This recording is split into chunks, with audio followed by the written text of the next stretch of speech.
The Third Violet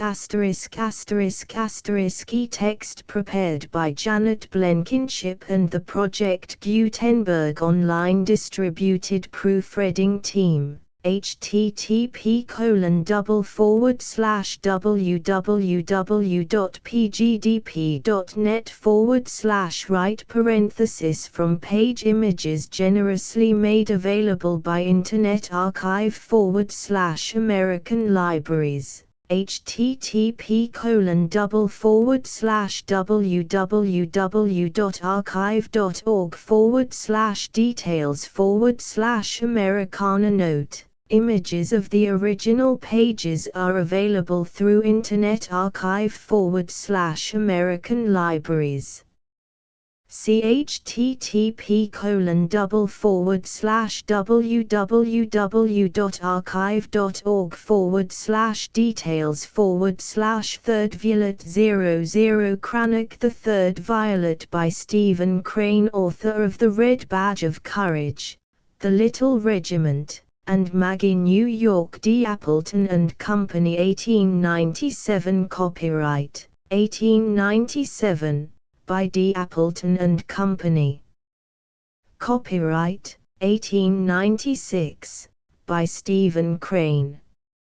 Contents Chapter I, Chapter 2, Chapter 3, Chapter 4, Chapter V, Chapter 6, Chapter 7, Chapter 8, Chapter 9, Chapter X, Chapter 11, Chapter 12, Chapter 13, Chapter 14, Chapter 15, Chapter 16, Chapter 17, Chapter 18, Chapter 19, Chapter XX, Chapter XXI, Chapter XXII, Chapter 23, Chapter XIV, Chapter XXV,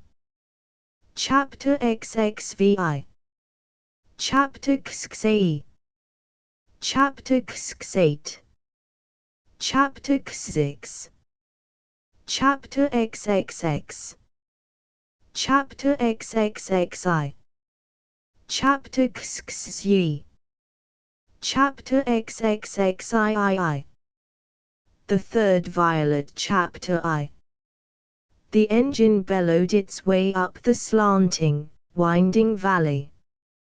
Grey crags, and trees with roots fastened cleverly to the steeps looked down at the struggles of the black monster. When the train finally released its passengers, they burst forth with the enthusiasm of escaping convicts. A great bustle ensued on the platform of the little mountain station. The idlers and philosophers from the village were present to examine the consignment of people from the city. These latter, loaded with bundles and children, thronged at the stage drivers. The stage drivers thronged at the people from the city. Hawker, with his clothes case, his paint box, his easel, climbed awkwardly down the steps of the car. The easel swung uncontrolled and knocked against the head of a little boy who was disembarking backward with fine caution. "Hello, little man," said Hawker, "did it hurt?" The child regarded him in silence and with sudden interest, as if Hawker had called his attention to a phenomenon. The young painter was politely waiting until the little boy should conclude his examination, but a voice behind him cried, "Roger, go on down." A nursemaid was conducting a little girl where she would probably be struck by the other end of the easel. The boy resumed his cautious descent. The stage drivers made such great noise as a collection that as individuals their identities were lost. With a highly important air, as a man proud of being so busy, the baggageman of the train was thundering trunks at the other employees on the platform. Hawker, prowling through the crowd, heard a voice near his shoulder say, "Do you know where is the stage for Hemlock Inn?" Hawker turned and found a young woman regarding him. A wave of astonishment whirled into his hair, and he turned his eyes quickly for fear that she would think that he had looked at her. He said, "Yes, certainly, I think I can find it." At the same time he was crying to himself, "Wouldn't I like to paint her, though? What a glance, oh, murder! The distance in her eyes." He went fiercely from one driver to another. That obdurate stage for Hemlock Inn must appear at once. Finally he perceived a man who grinned expectantly at him. "Oh," said Hawker, "you drive the stage for Hemlock Inn." The man admitted it. Hawker said, "Here is the stage." The young woman smiled. The driver inserted Hawker and his luggage far into the end of the vehicle. He sat there, crooked forward so that his eyes should see the first coming of the girl into the frame of light at the other end of the stage. Presently she appeared there. She was bringing the little boy, the little girl, the nursemaid, and another young woman, who was at once to be known as the mother of the two children. The girl indicated the stage with a small gesture of triumph. When they were all seated uncomfortably in the huge covered vehicle, the little boy gave Hawker a glance of recognition. "It hurted then, but it's all right now," he informed him cheerfully. "Did it?" replied Hawker. "I'm sorry." "Oh, I didn't mind it much," continued the little boy, swinging his long, red leather leggings bravely to and fro. "I don't cry when I'm hurt, anyhow." He cast a meaning look at his tiny sister, whose soft lips set defensively. The driver climbed into his seat, and after a scrutiny of the group in the gloom of the stage he chirped to his horses. They began a slow and thoughtful trotting. Dust streamed out behind the vehicle. In front, the green hills were still and serene in the evening air. A beam of gold struck the mazeland, and on the sky was lemon and pink information of the sun's sinking. The driver knew many people along the road, and from time to time he conversed with them in yells. The two children were opposite Hawker. They sat very correctly mucilaged to their seats, but their large eyes were always upon Hawker, calmly valuing him. "Do you think it nice to be in the country?" "I do," said the boy. "I like it very well," answered Hawker. "I shall go fishing, and hunting, and everything. Maybe I shall shoot a bears." "I hope you may." "Did you ever shoot a bears?" "No."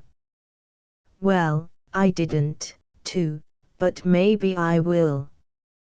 "Mr. Hollenden," he said he'd look around for one.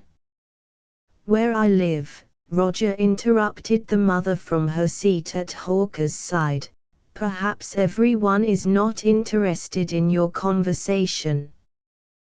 The boy seemed embarrassed at this interruption, for he leaned back in silence with an apologetic look at Hawker.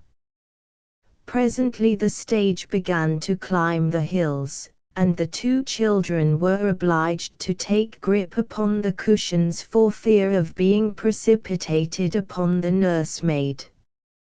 Fate had arranged it so that Hawker could not observe the girl with the distance in her eyes without leaning forward and discovering to her his interest. Secretly and impiously he wriggled in his seat, and as the bumping stage swung its passengers this way and that way, he obtained fleeting glances of a cheek, an arm, or a shoulder.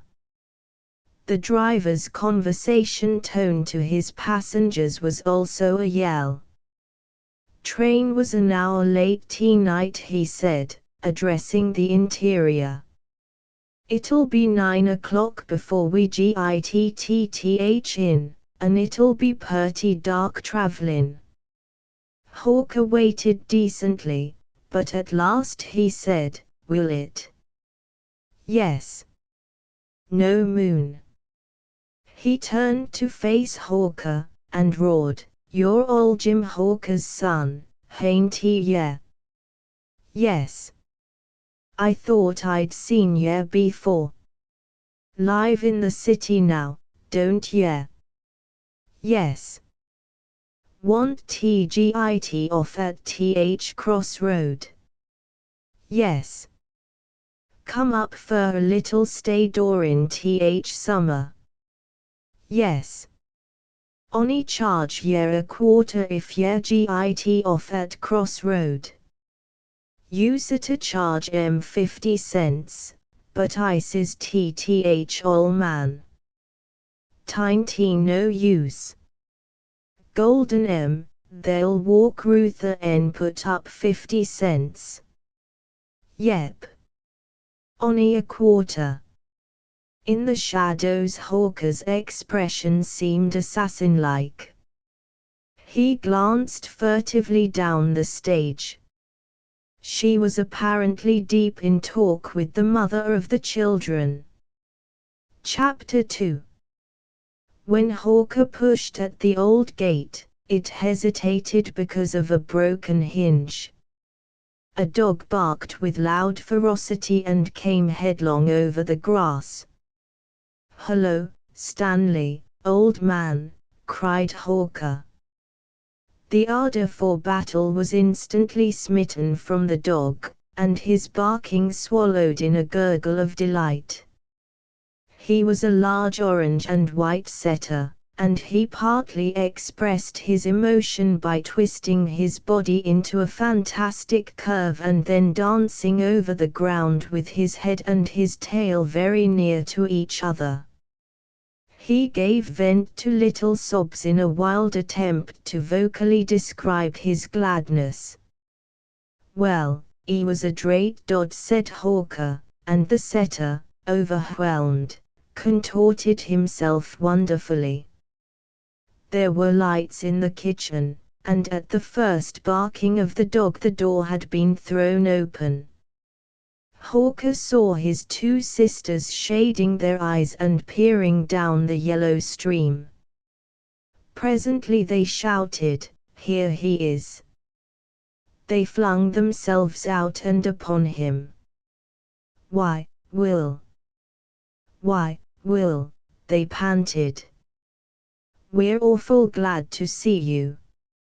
In a whirlwind of ejaculation and unanswerable interrogation they grappled the clothes case, the paint box, the easel, and dragged him toward the house. He saw his old mother seated in a rocking chair by the table. She had laid aside her paper and was adjusting her glasses as she scanned the darkness. "Hello, Mother," cried Hawker, as he entered. His eyes were bright. The old mother reached her arms to his neck. She murmured soft and half-articulate words. Meanwhile the dog writhed from one to another. He raised his muzzle high to express his delight. He was always fully convinced that he was taking a principal part in this ceremony of welcome and that everybody was heeding him. "Have you had your supper?" asked the old mother as soon as she recovered herself.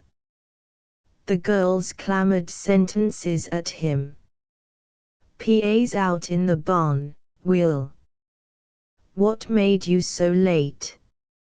"He said maybe he'd go up to the crossroads to see if he could see the stage." "Maybe he's gone." "What made you so late?" And, "Oh, we got a new buggy." The old mother repeated anxiously, "Have you had your supper?" "No," said Hawker, but the three women sprang to their feet. "Well, we'll get you something right away." They bustled about the kitchen and dove from time to time into the cellar. They called to each other in happy voices. Steps sounded on the line of stones that led from the door toward the barn, and a shout came from the darkness. "Well, William, home again, hey?" Hawker's grey father came stamping genially into the room. "I thought maybe you got lost." "I was coming to hunt you," he said, grinning, as they stood with gripped hands. "What made you so late?" While Hawker confronted the supper, the family sat about and contemplated him with shining eyes. His sisters noted his tie and propounded some questions concerning it. His mother watched to make sure that he should consume a notable quantity of the preserved cherries. "He used to be so fond of them when he was little," she said. "Oh, Will," cried the younger sister, "do you remember Lil Johnson?" "Yeah. She's married. Married last June." "Is the boys' room all ready, Mother?" asked the father. "We fixed it this morning," she said. "And do you remember Jeff Decker?" shouted the elder sister. "Well, he's dead." "Yep. Drowned, pickerel fish in, poor fella." "Well, how are you getting along, William?" asked the father. "Sell many pictures?" "An occasional one. Saw your illustrations in the May number of Perkinson's." The old man paused for a moment, and then added, quite weakly, "Pretty good." "How's everything about the place?" "Oh, just about the same, 'bout the same. The colt run away with me last week, but didn't break nothing, though. I was scared, because I had out the new buggy. We got a new buggy, but it didn't break nothing. I'm going to sell the oxen in the fall, I don't want to winter 'em. And then in the spring I'll get a good host team. I rented back 5 acre to John Westfall. I had more 'en I could handle with only one hired hand. Times is picking up a little, but not much, not much. And we got a new school teacher," said one of the girls. "Will, you never noticed my new rocker," said the old mother, pointing. "I set it right where I thought you'd see it, and you never took no notice. Ain't it nice? Father bought it at Monticello for my birthday. I thought you'd notice it first thing." When Hawker had retired for the night, he raised a sash and sat by the window smoking. The odor of the woods and the fields came sweetly to his nostrils. The crickets chanted their hymn of the night. On the black brow of the mountain he could see 2 long rows of twinkling dots which marked the position of Hemlock Inn. Chapter 3. Hawker had a writing friend named Hollenden. In New York, Hollenden had announced his resolution to spend the summer at Hemlock Inn. "I don't like to see the world progressing," he had said. "I shall go to Sullivan County for a time." In the morning Hawker took his painting equipment, and after maneuvering in the fields until he had proved to himself that he had no desire to go toward the inn, he went toward it. The time was only 9 o'clock, and he knew that he could not hope to see Hollenden before 11. As it was only through rumor that Hollenden was aware that there was a sunrise and an early morning. Hawker encamped in front of some fields of vivid yellow stubble on which trees made olive shadows, and which was overhung by a china blue sky and sundry little white clouds. He fiddled away perfunctorily at it. A spectator would have believed, probably, that he was sketching the pines on the hill where shone the red porches of Hemlock Inn. Finally, a white flannel young man walked into the landscape. Hawker waved a brush. "Hi, Holly, get out of the color scheme." At this cry the white flannel young man looked down at his feet apprehensively. Finally he came forward grinning. "Why, hello, Hawker, old boy. Glad to find you here." He perched on a boulder and began to study Hawker's canvas and the vivid yellow stubble with the olive shadows. He wheeled his eyes from one to the other. "Say, Hawker," he said suddenly, "why don't you marry Miss Van Hall?" Hawker had a brush in his mouth, but he took it quickly out, and said, "Marry Miss Van Hall? Who the devil is Miss Van Hall?" Hollenden clasped both hands about his knee and looked thoughtfully away. "Oh, she's a girl." "She is," said Hawker. "Yes. She came to the inn last night with her sister-in-law and a small tribe of young Van Halls.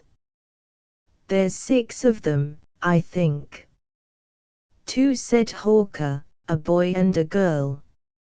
"How do you, oh, you must have come up with them." "Of course." "Why, then you saw her." "Was that her?" asked Hawker listlessly. "Was that her?" cried Hollenden, with indignation. "Was that her?" "Oh," said Hawker. Hollenden mused again. "She's got lots of money," he said. "Loads of it. And I think she would be fool enough to have sympathy for you in your work. They are a tremendously wealthy crowd, although they treat it simply. It would be a good thing for you.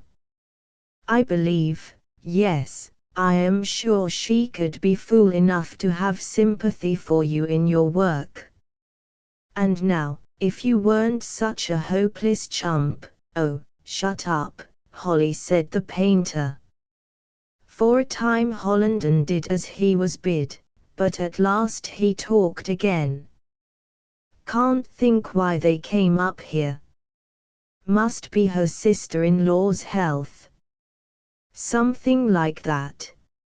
"She, great heavens," said Hawker, "you speak of nothing else." "Well, you saw her, didn't you?" demanded Hollenden. "What can you expect, then, from a man of my sense?" You old stick, you." "It was quite dark," protested the painter. "Quite dark," repeated Hollenden, in a wrathful voice. "What if it was? Well, that is bound to make a difference in a man's opinion, you know. No, it isn't. It was light down at the railroad station, anyhow. If you had any sand, thunder, but I did get up early this morning. Say, do you play tennis? After a fashion, said Hawker. Why? Oh, nothing, replied Hollenden sadly. Only they are wearing me out at the game. I had to get up and play before breakfast this morning with the Worcester girls, and there is a lot more mad players who will be down on me before long. It's a terrible thing to be a tennis player. Why, you used to put yourself out so little for people, remarked Hawker. Yes, but up there, Hollenden jerked his thumb in the direction of the inn, they think I'm so amiable. Well, I'll come up and help you out. Do, Hollenden laughed. You and Miss Van Hall can team it against the littlest Worcester girl and me. He regarded the landscape and meditated. Hawker struggled for a grip on the thought of the stubble. That color of hair and eyes always knocks me kerplunk, observed Hollenden softly. Hawker looked up irascibly. What color hair and eyes? He demanded. I believe you're crazy. What color hair and eyes? Repeated Hollenden, with a savage gesture. You've got no more appreciation than a post. They are good enough for me, muttered Hawker, turning again to his work. He scowled first at the canvas and then at the stubble. Seems to me you had best take care of yourself, instead of planning for me, he said. Me, cried Hollenden. Me. Take care of myself. My boy, I've got a past of sorrow and gloom. You're nothing but a kid, said Hawker, glaring at the other man. Oh, of course, said Hollenden, wagging his head with midnight wisdom. Oh, of course. Well, Holly, said Hawker, with sudden affability, I didn't mean to be unpleasant, but then you are rather ridiculous, you know, sitting up there and howling about the color of hair and eyes. I'm not ridiculous. Yes, you are, you know, Holly. The writer waved his hand despairingly. And you rode in the train with her, and in the stage. I didn't see her in the train, said Hawker. Oh, then you saw her in the stage. Ha ha, you old thief. I sat up here, and you sat down there and lied. He jumped from his perch and belaboured Hawker's shoulders. Stop that, said the painter. Oh, you old thief, you lied to me. You lied, hold on, bless my life, here she comes now. Chapter 4. One day Hollenden said, there are 42 people at Hemlock Inn, I think. 15 are middle-aged ladies of the most aggressive respectability.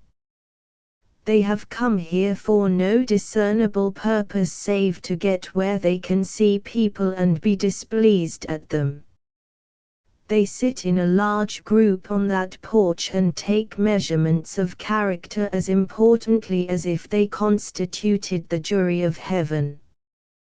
When I arrived at Hemlock Inn, I at once cast my eye searchingly about me. Perceiving this assemblage, I cried, there they are.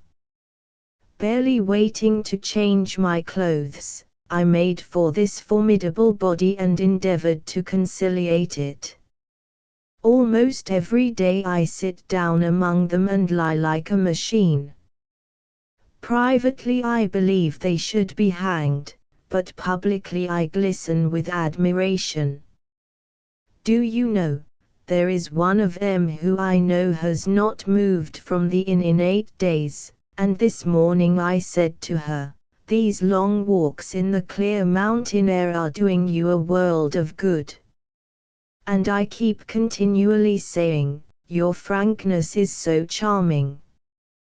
Because of the great law of universal balance, I know that this illustrious corps will believe good of themselves with exactly the same readiness that they will believe ill of others.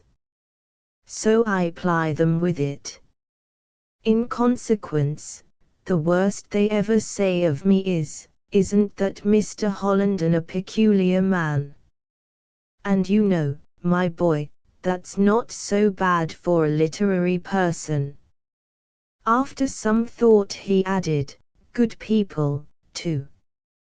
Good wives, good mothers, and everything of that kind, you know. But conservative, very conservative. Hate anything radical. Can not endure it. Were that way themselves once, you know. They hit the mark, too, sometimes. Such general volleyings can't fail to hit everything. May the devil fly away with them. Hawker regarded the group nervously, and at last propounded a great question, say, I wonder where they all are recruited. When you come to think that almost every summer hotel, certainly said Hollenden, almost every summer hotel. I've studied the question, and have nearly established the fact that almost every summer hotel is furnished with a full corps of, to be sure said Hawker, and if you search for them in the winter, you can find barely a sign of them, until you examine the boarding houses, and then you observe, certainly said Hollenden, of course. By the way, he added, you haven't got any obviously loose screws in your character, have you?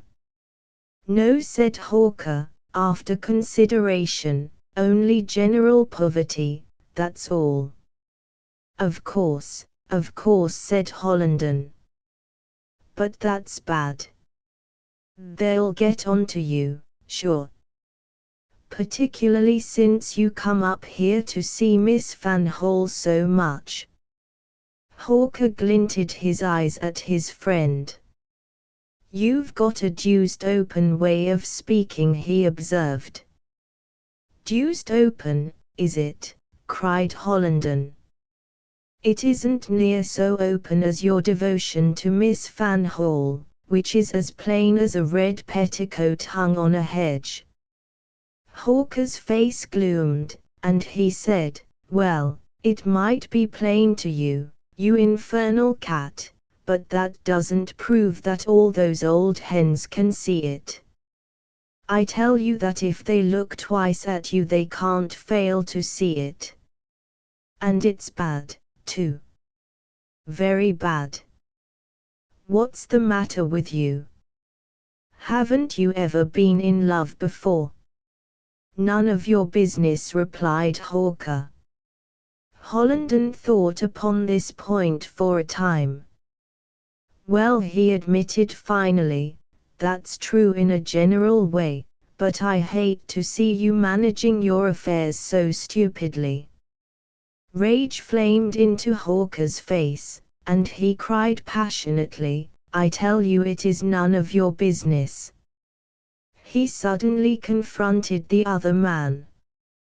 Hollenden surveyed this outburst with a critical eye, and then slapped his knee with emphasis. You certainly have got it, 1,000,000 times worse than I thought. Why, you're heels over head.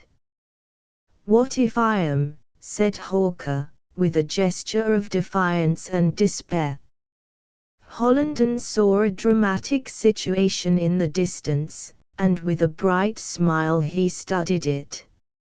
Say, he exclaimed, suppose she should not go to the picnic tomorrow. She said this morning she did not know if she could go. Somebody was expected from New York, I think. Wouldn't it break you up, though? Eh? You're so devilish clever, said Hawker, with sullen irony. Hollenden was still regarding the distant dramatic situation. And rivals, too. The woods must be crowded with them. A girl like that, you know. And then all that money. Say, your rivals must number enough to make a brigade of militia. Imagine them swarming around. But then it doesn't matter so much, he went on cheerfully, you've got a good play there. You must appreciate them to her, you understand, appreciate them kindly, like a man in a watchtower. You must laugh at them only about once a week, and then very tolerantly, you understand, and kindly, and appreciatively. You're a colossal ass, Holly, said Hawker. Yes, I know, replied the other peacefully, a colossal ass. Of course. After looking into the distance again, he murmured, I'm worried about that picnic. I wish I knew she was going. By heavens, as a matter of fact, she must be made to go. What have you got to do with it? Cried the painter, in another sudden outburst. There, said Hollenden, waving his hand. You fool. Only a spectator, I assure you. Hawker seemed overcome then with a deep dislike of himself. Oh, well, you know, Holly, this sort of thing, he broke off and gazed at the trees. This sort of thing, how? Asked Hollenden. Confound you for a meddling, gabbling idiot, cried Hawker suddenly. Hollenden replied, what did you do with that violet she dropped at the side of the tennis court yesterday?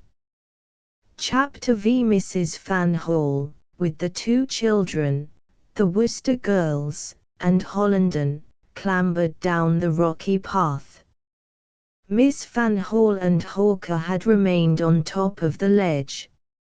Hollenden showed much zeal in conducting his contingent to the foot of the falls.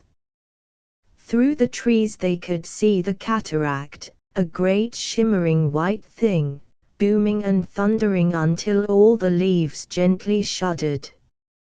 I wonder where Miss Van Hall and Mr. Hawker have gone, said the younger Miss Worcester. I wonder where they've gone.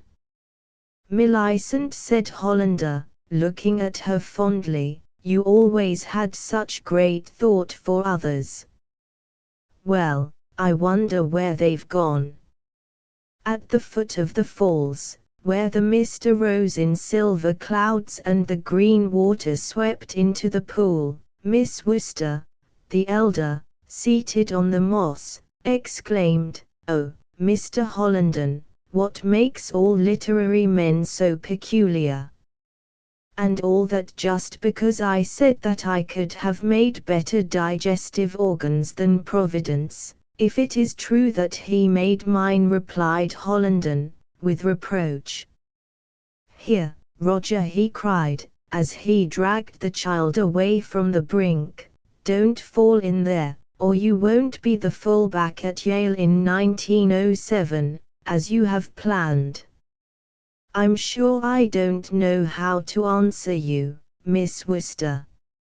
I've inquired of innumerable literary men, and none of them know. I may say I have chased that problem for years. I might give you my personal history, and see if that would throw any light on the subject. He looked about him with chin high until his glance had noted the two vague figures at the top of the cliff. "I might give you my personal history." Mrs. Fanhall looked at him curiously, and the elder Worcester girl cried, "Oh, do." After another scanning of the figures at the top of the cliff, Hollenden established himself in an oratorical pose on a great weather-beaten stone. "Well, you must understand, I started my career, you understand, with a determination to be a prophet, and, although I have ended in being an acrobat, a trained bearer of the magazines, and a juggler of comic paragraphs, there was once carved upon my lips a smile which made many people detest me, for it hung before them like a banshee whenever they tried to be satisfied with themselves. I was informed from time to time that I was making no great holes in the universal plan, and I came to know that one person in every 2,000 of the people I saw had heard of me, and that 4 out of 5 of these had forgotten it. And then 1 in every 2 of those who remembered that they had heard of me regarded the fact that I wrote as a great impertinence. I admitted these things, and in defense merely builded a maxim that stated that each wise man in this world is concealed amid some 20,000 fools. If you have eyes for mathematics, this conclusion should interest you. Meanwhile I created a gigantic dignity, and when men saw this dignity and heard that I was a literary man they respected me. I concluded that the simple campaign of existence for me was to delude the populace, or as much of it as would look at me. I did. I do. And now I can make myself quite happy concocting sneers about it. Others may do as they please, but as for me, he concluded ferociously, I shall never disclose to anybody that an acrobat, a trained bearer of the magazines, a juggler of comic paragraphs, is not a priceless pearl of art and philosophy. "I don't believe a word of it is true," said Miss Worcester. "What do you expect of autobiography?" demanded Hollenden, with asperity. "Well, anyhow," Holly exclaimed the younger sister, "you didn't explain a thing about how literary men came to be so peculiar, and that's what you started out to do, you know." "Well," said Hollenden crossly, "you must never expect a man to do what he starts to do, Millicent. And besides," he went on, with the gleam of a sudden idea in his eyes, "literary men are not peculiar, anyhow." The elder Worcester girl looked angrily at him. "Indeed. Not you, of course, but the others." "They are all asses," said Hollenden genially. The elder Worcester girl reflected. "I believe you try to make us think and then just tangle us up purposely." The younger Worcester girl reflected. "You are an absurd old thing, you know, Holly." Hollenden climbed offendedly from the great weather-beaten stone.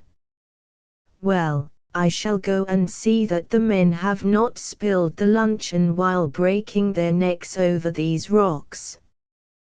Would you like to have it spread here, Mrs. Fanhall?" "Never mind consulting the girls. I assure you I shall spend a great deal of energy and temper in bullying them into doing just as they please. Why, when I was in Brussels—" "Oh, come now, Holly, you never were in Brussels, you know," said the younger Worcester girl. "What of that, Millicent?" demanded Hollenden. "This is autobiography." "Well, I don't care, Holly. You tell such whoppers. With a gesture of despair he again started away, whereupon the Wooster girls shouted in chorus, "Oh, I say, Holly, come back. Don't be angry. We didn't mean to tease you, Holly, really, we didn't." "Well, if you didn't," said Hollenden, "why did you?" The elder Wooster girl was gazing fixedly at the top of the cliff. "Oh, there they are. I wonder why they don't come down." Chapter 6. Stanley, the setter, walked to the edge of the precipice and, looking over at the falls, wagged his tail in friendly greeting. He was braced warily, so that if this howling white animal should reach up a hand for him he could flee in time.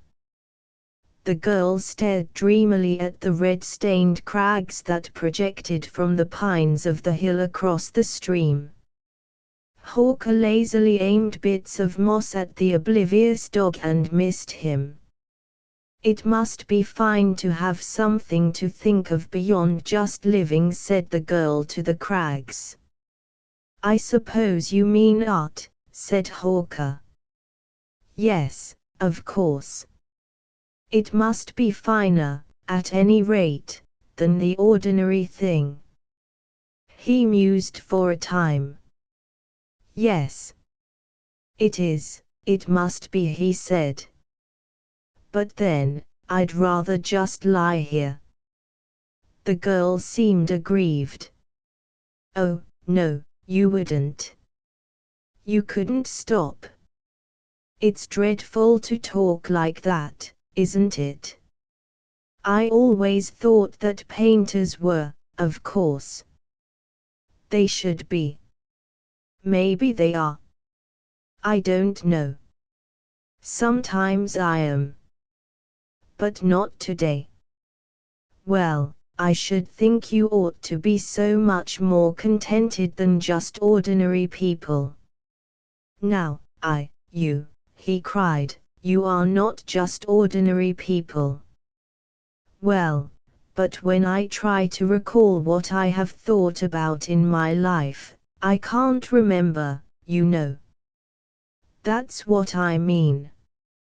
You shouldn't talk that way," he told her.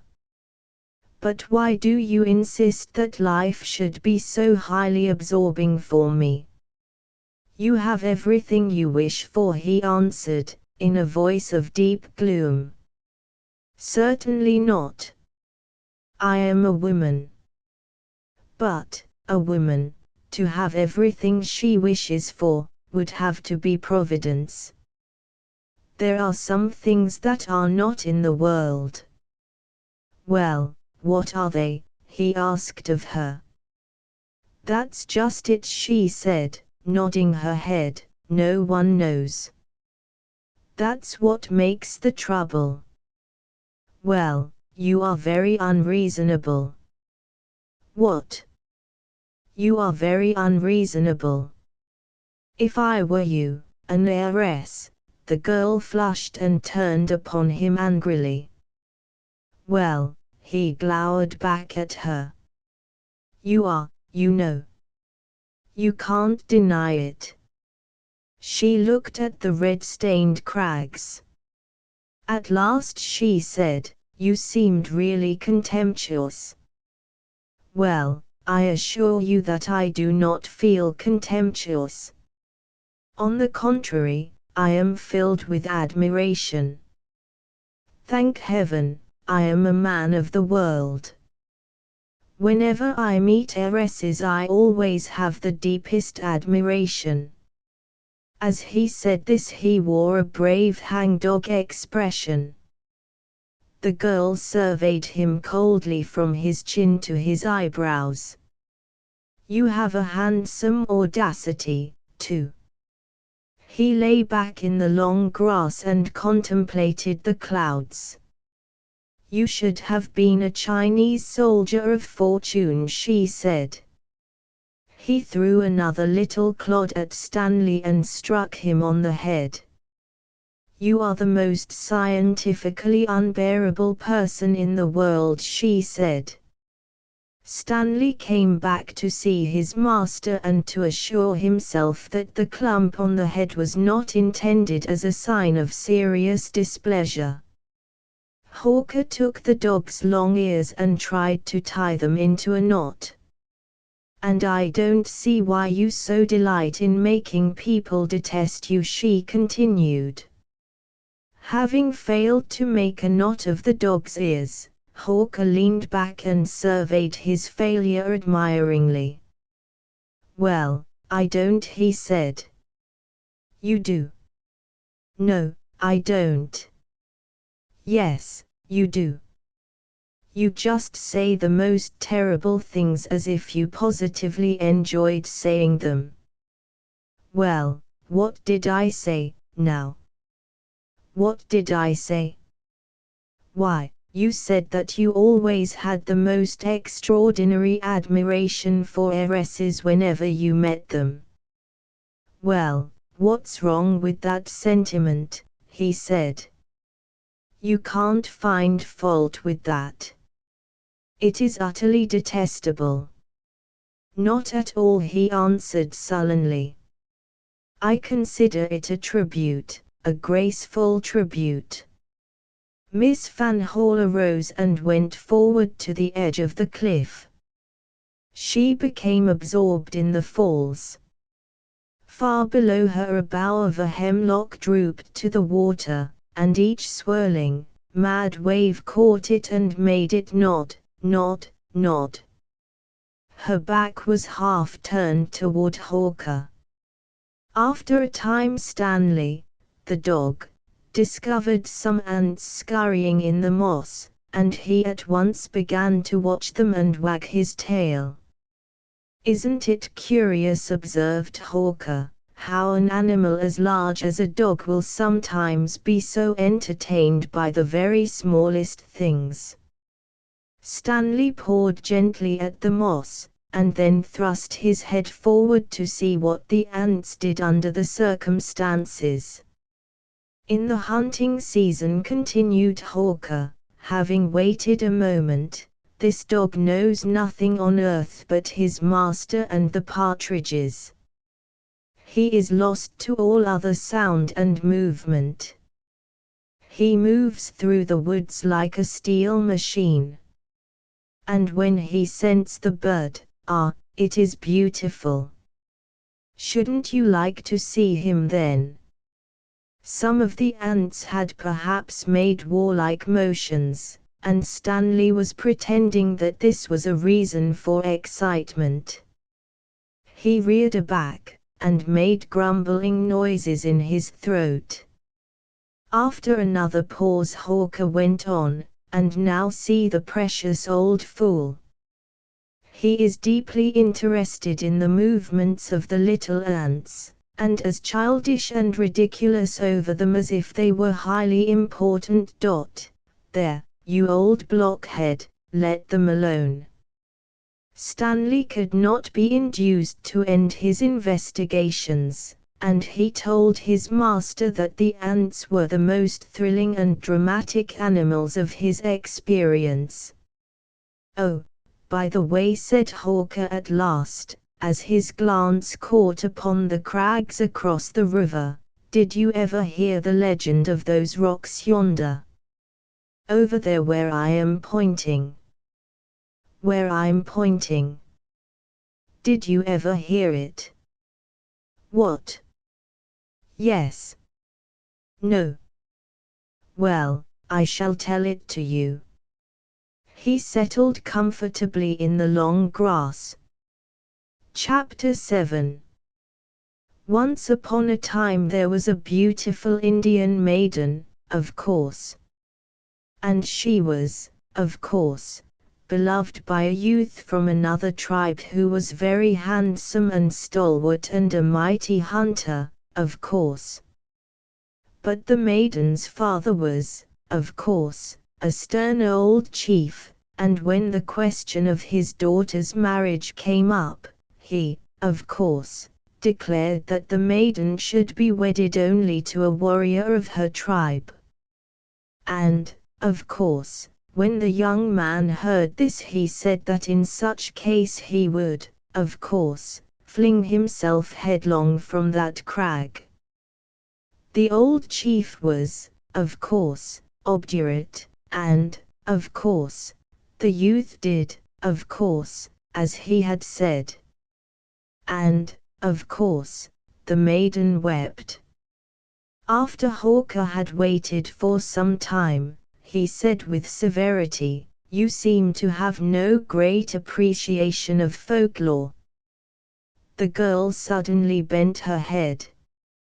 "Listen," she said, "they're calling. Don't you hear Holly's voice?"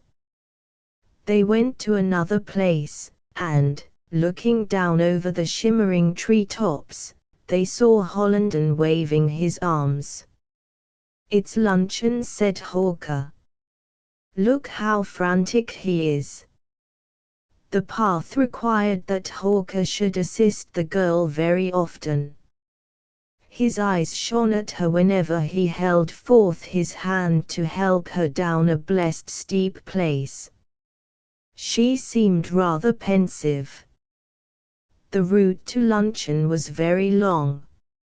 Suddenly he took a seat on an old tree, and said, "Oh, I don't know why it is, whenever I'm with you, I have no wits, nor good nature, nor anything. It's the worst luck." He had left her standing on a boulder, where she was provisionally helpless. "Hurry," she said, "they're waiting for us." Stanley, the setter, had been sliding down cautiously behind them. He now stood wagging his tail and waiting for the way to be cleared. Hawker leaned his head on his hand and pondered dejectedly. "It's the worst luck." "Hurry," she said, "they're waiting for us." At luncheon the girl was for the most part silent. Hawker was superhumanly amiable. Somehow he gained the impression that they all quite fancied him, and it followed that being clever was very easy. Hollenden listened, and approved him with a benign countenance. There was a little boat fastened to the willows at the edge of the black pool. After the spread, Hollenden navigated various parties around to where they could hear the great hollow roar of the falls beating against the sheer rocks. Stanley swam after sticks at the request of Little Roger.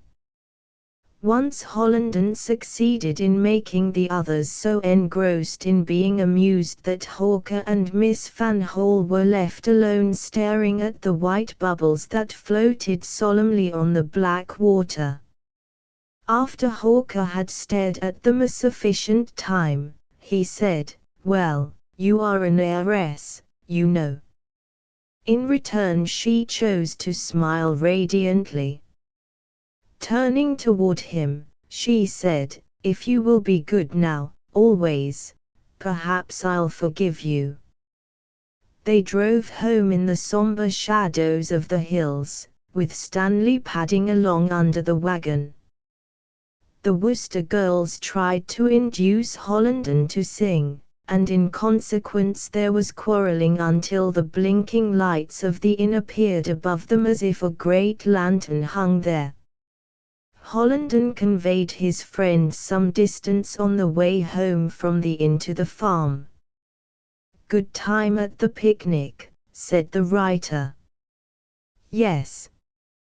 Picnics are mainly places where the jam gets on the dead leaves, and from thence to your trousers.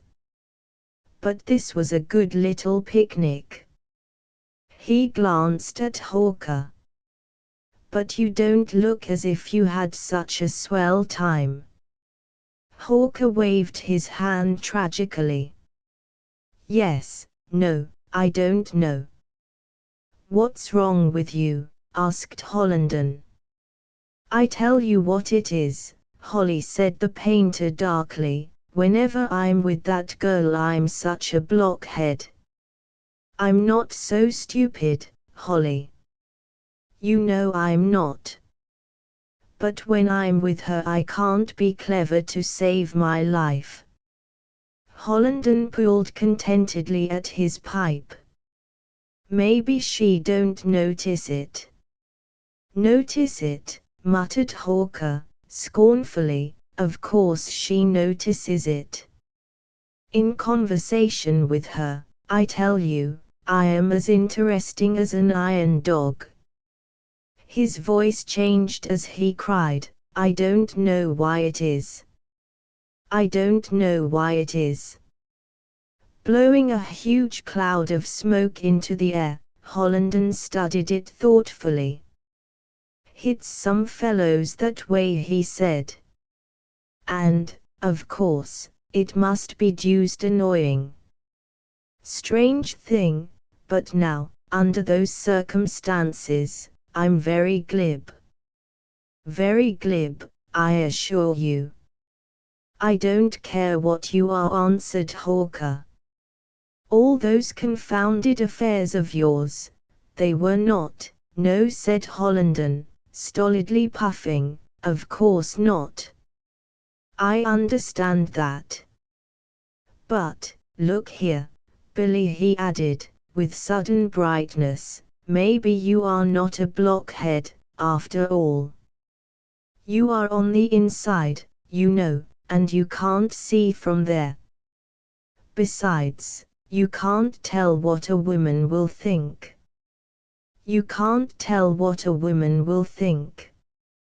No, said Hawker, grimly, and you suppose that is my only chance? Oh, don't be such a chump, said Hollenden, in a tone of vast exasperation. They strode for some time in silence. The mystic pines swaying over the narrow road made talk sibilantly to the wind. Stanley, the setter, took it upon himself to discover some menacing presence in the woods.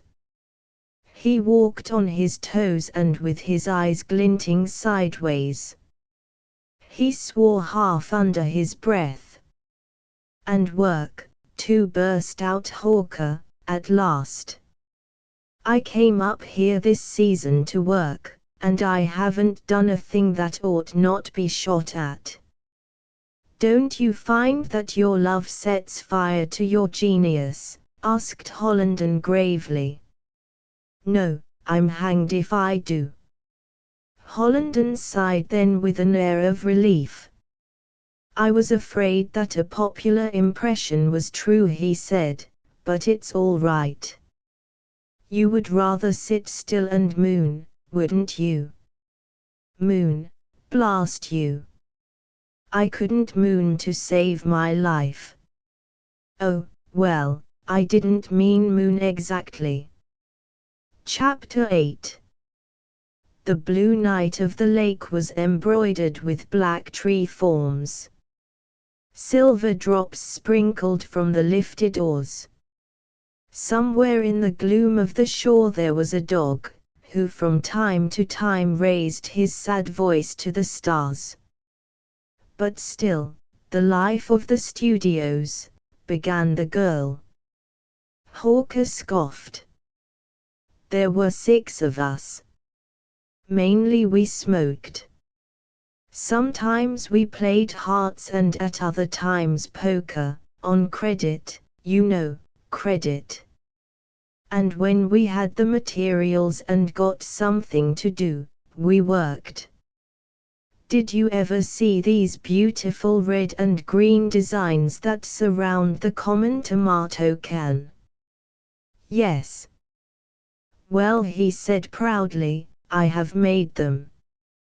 Whenever you come upon tomatoes, remember that they might once have been encompassed in my design. When first I came back from Paris I began to paint, but nobody wanted me to paint. Later, I got into green corn and asparagus, Truly. Yes, indeed. It is true. But still, the life of the studios, there were 6 of us. Fate ordained that only one in the crowd could have money at one time. The other 5 lived off him and despised themselves. We despised ourselves 5 times as long as we had admiration. And was this just because you had no money? It was because we had no money in New York, said Hawker. Well, after a while something happened. Oh, no, it didn't. Something impended always, but it never happened. In a case like that, one's own people must be such a blessing. The sympathy, one's own people, said Hawker. Yes, she said, one's own people and more intimate friends. The appreciation, said Hawker. Yes, indeed. He seemed so ill-tempered that she became silent. The boat floated through the shadows of the trees and out to where the water was like a blue crystal. The dog on the shore thrashed about in the reeds and waded in the shallows, mourning his unhappy state in an occasional cry. Hawker stood up and sternly shouted. Thereafter silence was among the reeds. The moon slipped sharply through the little clouds. The girl said, I liked that last picture of yours. What? At the last exhibition, you know, you had that one with the cows, and things, in the snow, and a haystack. Yes, he said, of course. Did you like it, really? I thought it about my best. And you really remembered it? Oh, he cried, Hollenden perhaps recalled it to you. Why, no, she said. I remembered it, of course. Well, what made you remember it? He demanded, as if he had cause to be indignant. Why, I just remembered it because I liked it, and because, well, the people with me said it was about the best thing in the exhibit, and they talked about it a good deal. And then I remember that Holly had spoken of you, and then never mind, he said. After a moment, he added, the confounded picture was no good, anyhow.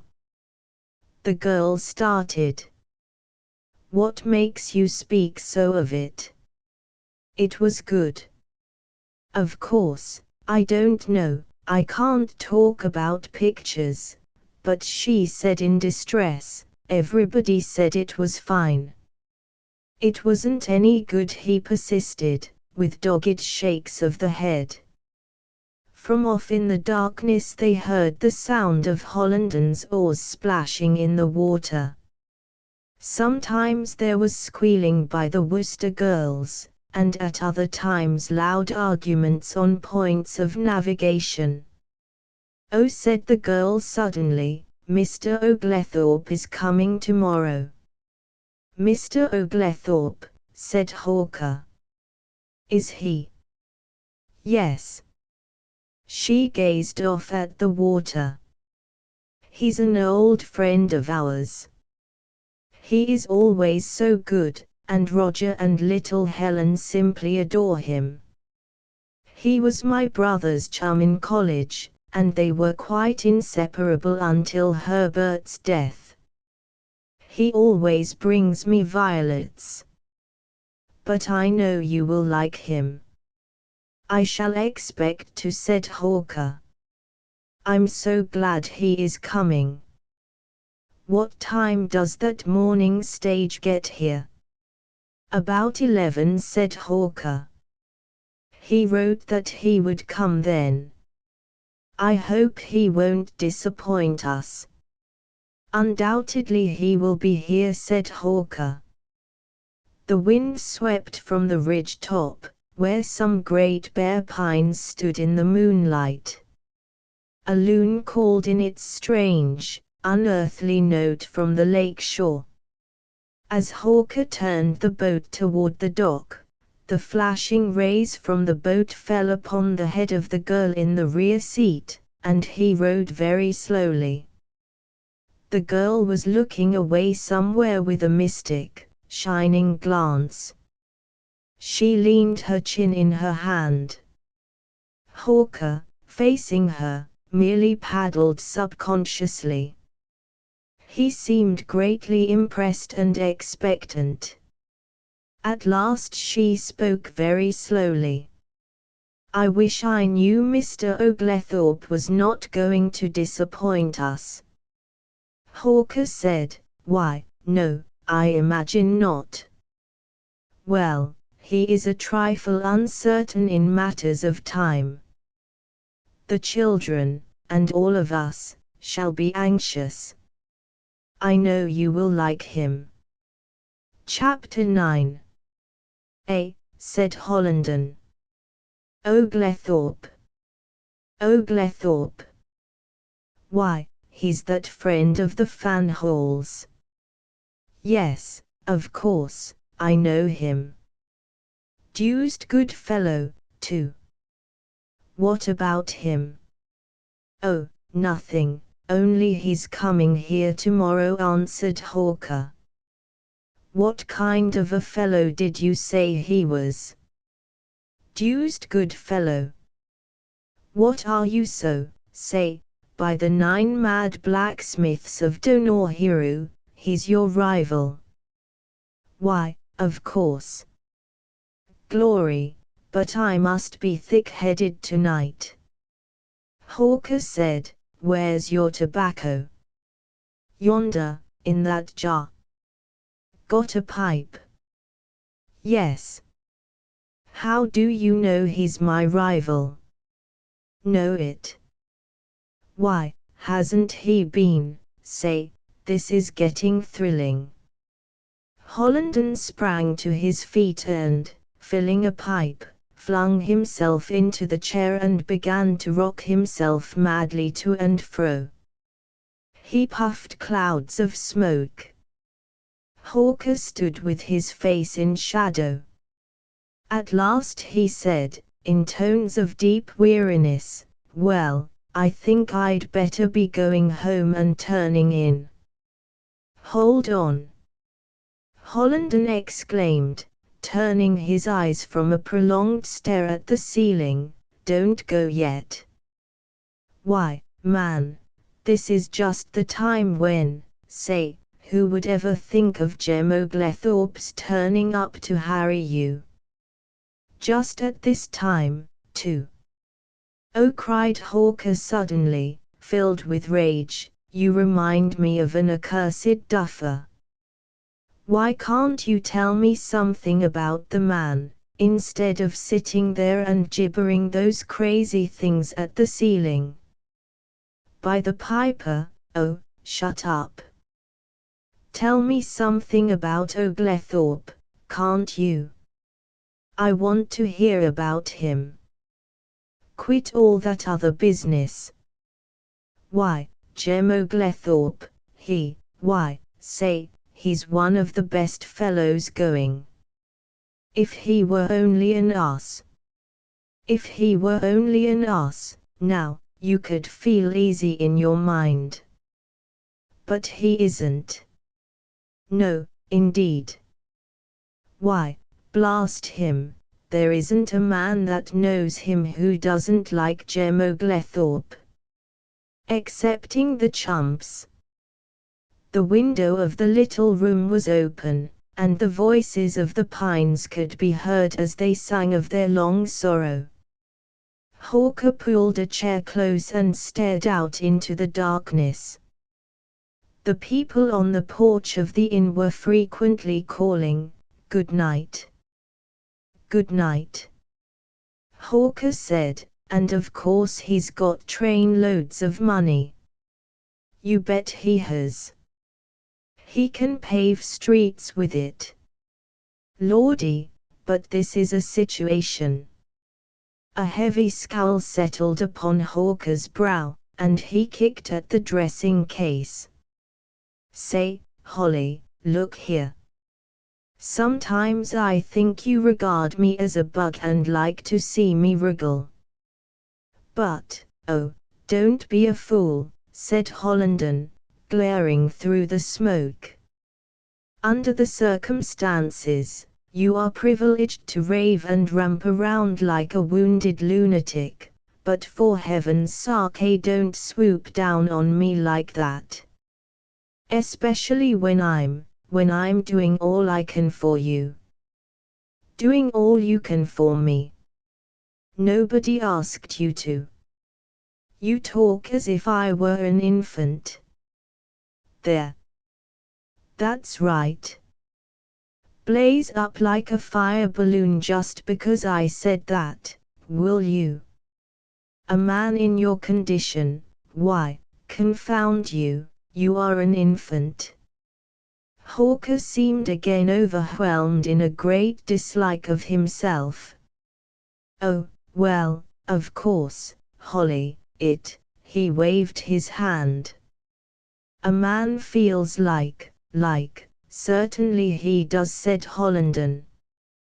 That's all right, old man. And look now, Holly, here's this Oglethorpe, may the devil fly away with him.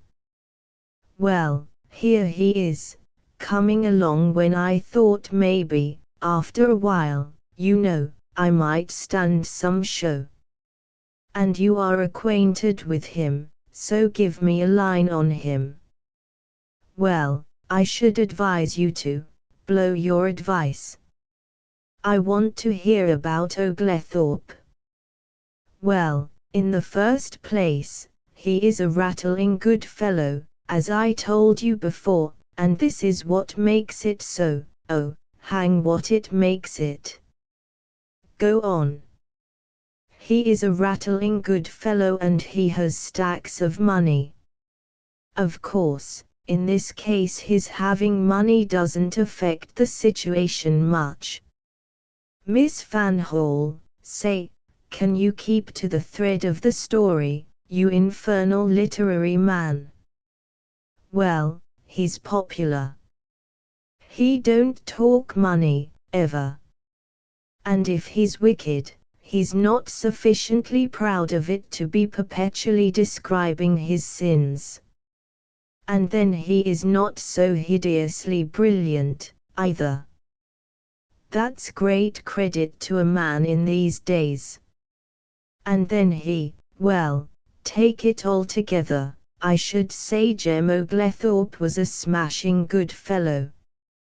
I wonder how long he is going to stay, murmured Hawker. During this conversation his pipe had often died out. It was out at this time. He lit another match.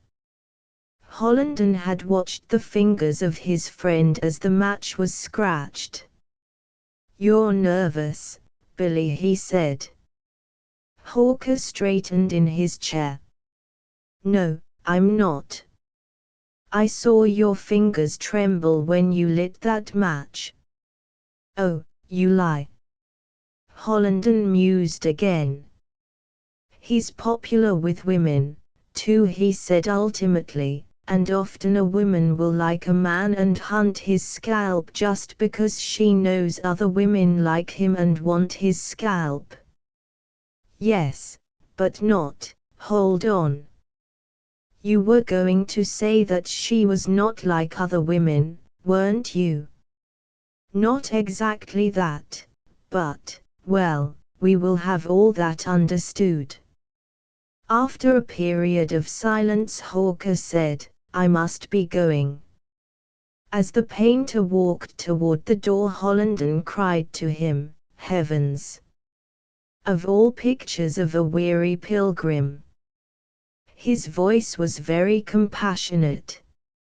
Hawker wheeled, and an oath spun through the smoke clouds. Chapter X. Where's Mr. Hawker this morning? Asked the younger Miss Worcester. I thought he was coming up to play tennis. I don't know. Confound him. I don't see why he didn't come, said Hollenden, looking across the shining valley. He frowned questioningly at the landscape. I wonder where in the mischief he is. The Worcester girls began also to stare at the great gleaming stretch of green and gold. Didn't he tell you he was coming? They demanded. He didn't say a word about it, answered Hollenden. I supposed, of course, he was coming. We will have to postpone the melee. Later he met Miss Van Hall. You look as if you were going for a walk. I am, she said, swinging her parasol. To meet the stage. Have you seen Mr. Hawker today? No, he said. He is not coming up this morning. He is in a great fret about that field of stubble, and I suppose he is down there sketching the life out of it. These artists, they take such a fiendish interest in their work. I dare say we won't see much of him until he has finished it. Where did you say you were going to walk? To meet the stage. Oh, well, I won't have to play tennis for an hour, and if you insist, of course. As they strolled slowly in the shade of the trees, Hollenden began, Isn't that Hawker an ill-bred old thing? No, he is not. Then after a time she said, Why? Oh, he gets so absorbed in a beastly smudge of paint that I really suppose he cares nothing for anything else in the world. Men who are really artists, I don't believe they are capable of deep human affections. So much of them is occupied by art. There's not much left over, you see. I don't believe it at all, she exclaimed. You don't, eh? Cried Hollenden scornfully. Well, let me tell you, young woman, there is a great deal of truth in it. Now, there's Hawker, as good a fellow as ever lived, too, in a way, and yet he's an artist. Why, look how he treats that poor setter dog. Why, he's as kind to him as he can be, she declared. And I tell you he is not, cried Hollenden. He is, Holly. You are unspeakable when you get in these moods. There, that's just you in an argument. I'm not in a mood at all. Now, look, the dog loves him with simple, unquestioning devotion that fairly brings tears to one's eyes. Yes, she said. And he, why, he's as cold and stern. He isn't. He isn't, Holly. You are awfully unfair. No, I'm not. I am simply a liberal observer. And Hawker, with his people, too, he went on darkly, you can't tell, you don't know anything about it, but I tell you that what I have seen proves my assertion that the artistic mind has no space left for the human affections. And as for the dog, I thought you were his friend, Holly. Whose? No, not the dog's. And yet you, really, Holly, there is something unnatural in you. You are so stupidly keen in looking at people that you do not possess common loyalty to your friends. It is because you are a writer, I suppose. That has to explain so many things. Some of your trays are very disagreeable. There, there, plaintively cried Hollenden. This is only about the treatment of a dog, mind you. Goodness, what a narration. It wasn't about the treatment of a dog. It was about your treatment of your friends. Well, he said sagely, it only goes to show that there is nothing impersonal in the mind of a woman. I undertook to discuss broadly, oh, Holly. At any rate, it was rather below you to do such scoffing at me. Well, I didn't mean, not all of it, Holly. Well, I didn't mean what I said about the dog and all that, either. You didn't. She turned toward him, large-eyed. No. Not a single word of it. Well, what did you say it for, then? She demanded indignantly. I said it, answered Hollenden placidly, just to tease you. He looked abstractedly up to the trees. Presently she said slowly, just to tease me. At this time Hollenden wore an unmistakable air of having a desire to turn up his coat collar. Oh, come now, he began nervously. George Hollenden, said the voice at his shoulder, you are not only disagreeable, but you are hopelessly ridiculous. I wish you would never speak to me again. Oh, come now, Grace, don't, look. There's the stage coming, isn't it? No, the stage is not coming. I wish you were at the bottom of the sea, George Hollenden. And Mr. Hawker, too. There. Oh, bless my soul. And all about an infernal dog, wailed Hollenden. Look. Honest, now, there's the stage. See it. See it. It isn't there at all, she said. Gradually he seemed to recover his courage. What made you so tremendously angry? I don't see why. After consideration, she said decisively, well, because. That's why I teased you, he rejoined. Well, because, go on, he told her finally. You are doing very well. He waited patiently. Well, she said, it is dreadful to defend somebody so excitedly, and then have it turned out just a tease. I don't know what he would think. Who would think?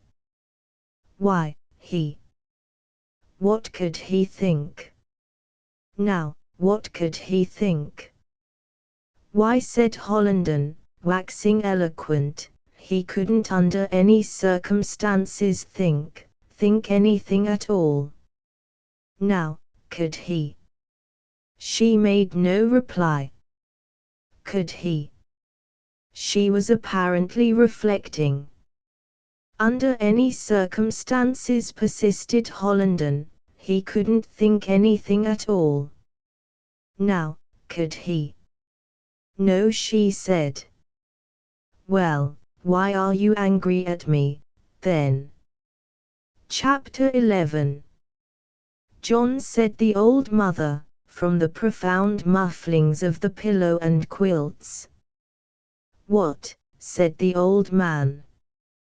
He was tugging at his right boot, and his tone was very irascible.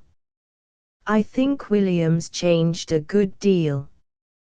Well, what if he has? Replied the father, in another burst of ill temper. He was then tugging at his left boot. Yes, I'm afraid he's changed a good deal, said the muffled voice from the bed. He's got a good many fine friends, now, John, folks what put on a good many airs, and he don't care for his home like he did. Oh, well, I don't guess he's changed very much, said the old man cheerfully. He was now free of both boots. She raised herself on an elbow and looked out with a troubled face. John, I think he likes that girl. What girl? Said he. What girl? Why, that awful handsome girl you see around, of course. Do you think he likes her? I'm afraid so, murmured the mother mournfully. Oh, well, said the old man, without alarm, or grief, or pleasure in his tone. He turned the lamp's wick very low and carried the lamp to the head of the stairs, where he perched it on the step. When he returned he said, "She's mighty good-lookin'." "Well, that ain't everything," she snapped. "How do we know she ain't proud, and selfish, and everything?" "How do you know she is?" returned the old man. "And she may just be leading him on. Do him good, then," said he, with impregnable serenity. "Next time he'll know better." "Well, I'm worried about it," she said, as she sank back on the pillow again. "I think William's changed a good deal. He don't seem to care about us like he did." "Oh, go to sleep," said the father drowsily. She was silent for a time, and then she said, "John." "What? Do you think I better speak to him about that girl?" "No." She grew silent again, but at last she demanded, "Why not?" "'Cause it's none of your business. Go to sleep, will you?" And presently he did, but the old mother lay blinking wild-eyed into the darkness. In the morning Hawker did not appear at the early breakfast, eaten when the blue glow of dawn shed its ghostly lights upon the valley. The old mother placed various dishes on the back part of the stove. At 10 o'clock he came downstairs. His mother was sweeping busily in the parlor at the time, but she saw him and ran to the back part of the stove. She slid the various dishes onto the table. "Did you oversleep?" she asked. "Yes. I don't feel very well this morning," he said. He pulled his chair close to the table and sat there staring. She renewed her sweeping in the parlor. When she returned he sat still staring undeviatingly at nothing. "Why don't you eat your breakfast?" she said anxiously. "I tell you, Mother, I don't feel very well this morning," he answered quite sharply. "Well," she said meekly, "drink some coffee and you'll feel better." Afterward he took his painting machinery and left the house. His younger sister was at the well. She looked at him with a little smile and a little sneer. "Going up to the inn this morning," she said. "I don't see how that concerns you, Mary," he rejoined, with dignity. "Oh, my," she said airily. "But since you are so interested, I don't mind telling you that I'm not going up to the inn this morning." His sister fixed him with her eye. "She ain't mad at you, is she, Will?" "I don't know what you mean, Mary." He glared hatefully at her and strode away. Stanley saw him going through the fields and leaped a fence jubilantly in pursuit. In a wood the light sifted through the foliage and burned with a peculiar reddish luster on the masses of dead leaves. He frowned at it for a while from different points.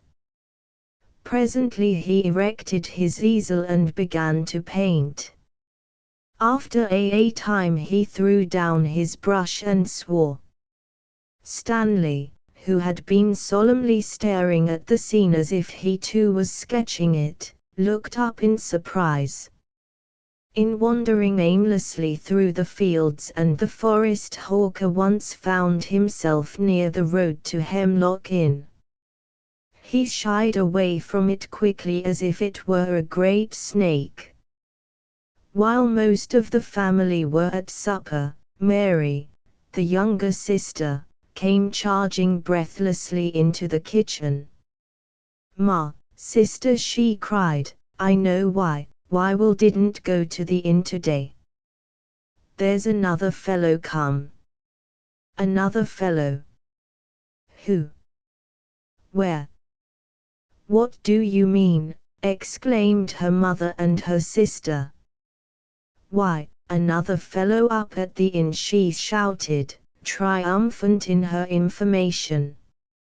"Another fellow come up on the stage this morning. And she went out driving with him this afternoon." "Well," exclaimed her mother and her sister. "Yep. And he's an awful good-looking fellow, too. And she, oh my, she looked as if she thought the world and all of him."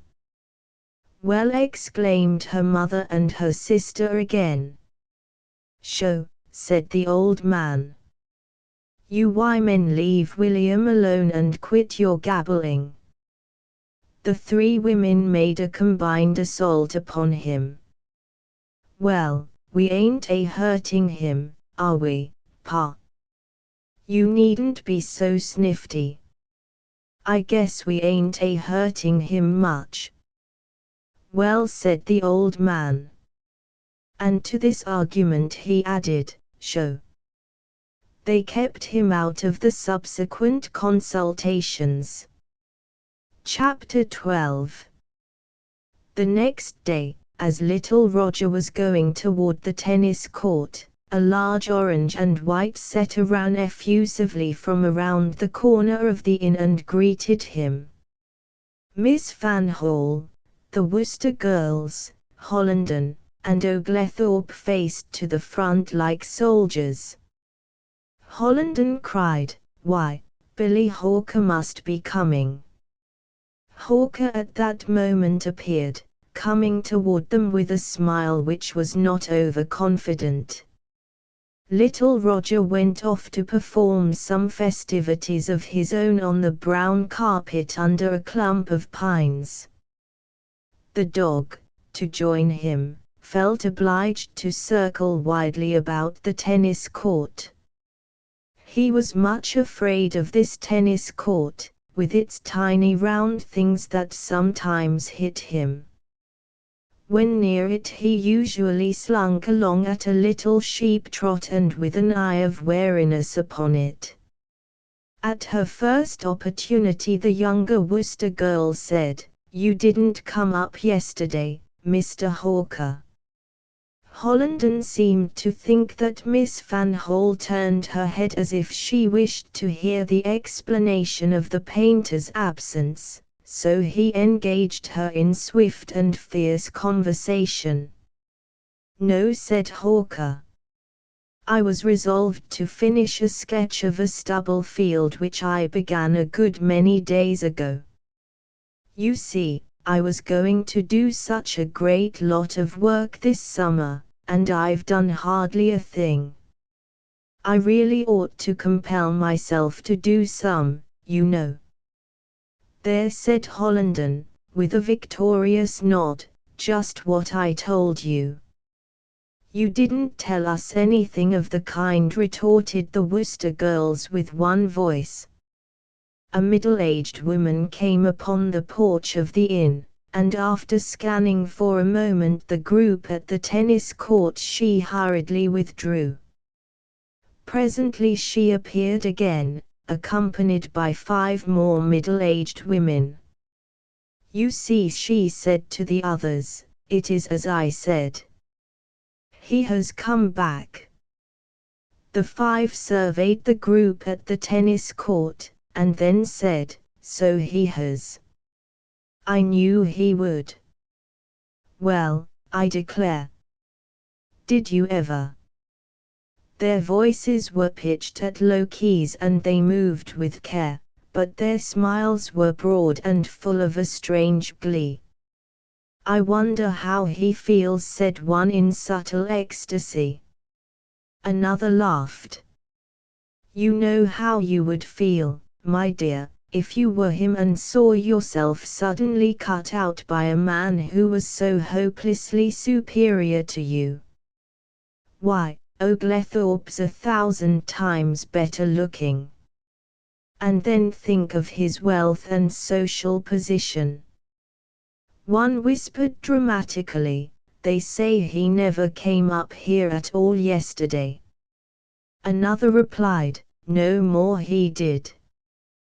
That's what we've been talking about.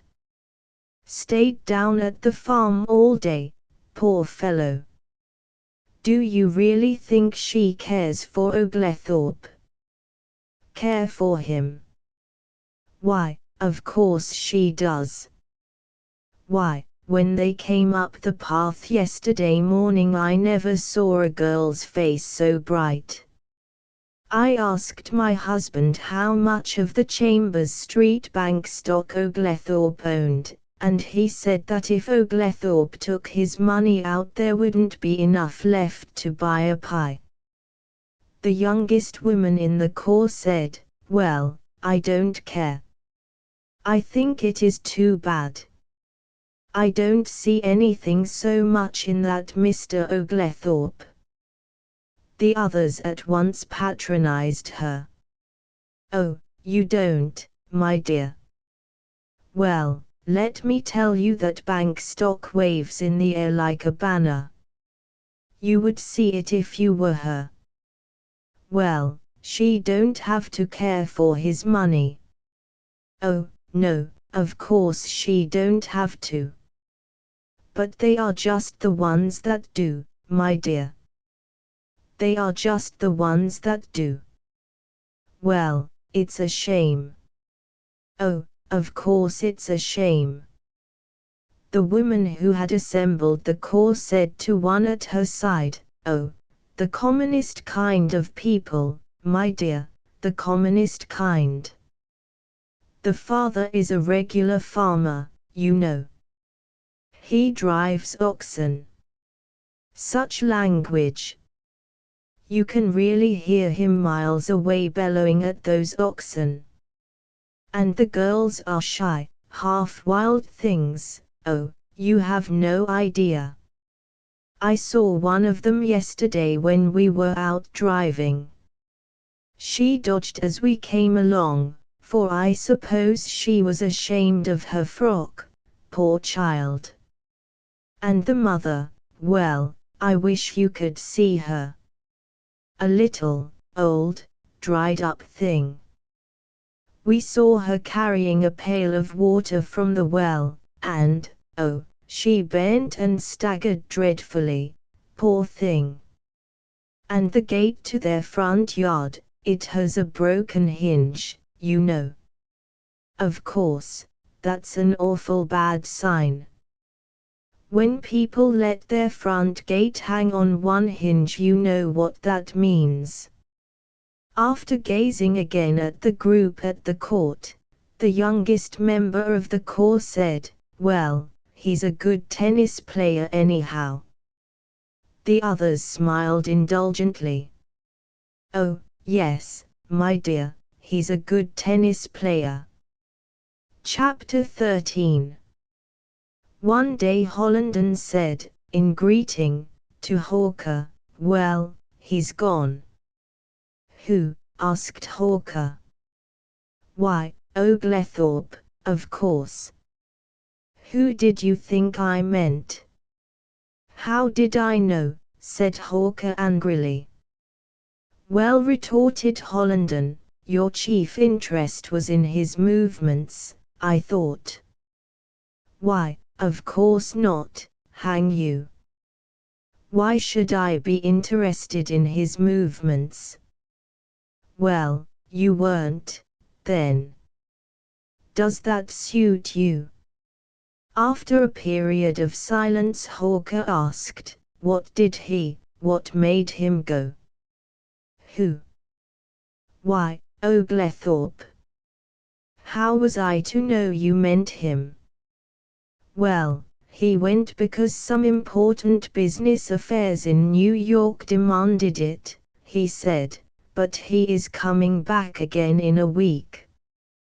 They had rather a late interview on the porch last evening. Indeed, said Hawker stiffly. Yes, and he went away this morning looking particularly elated. Aren't you glad?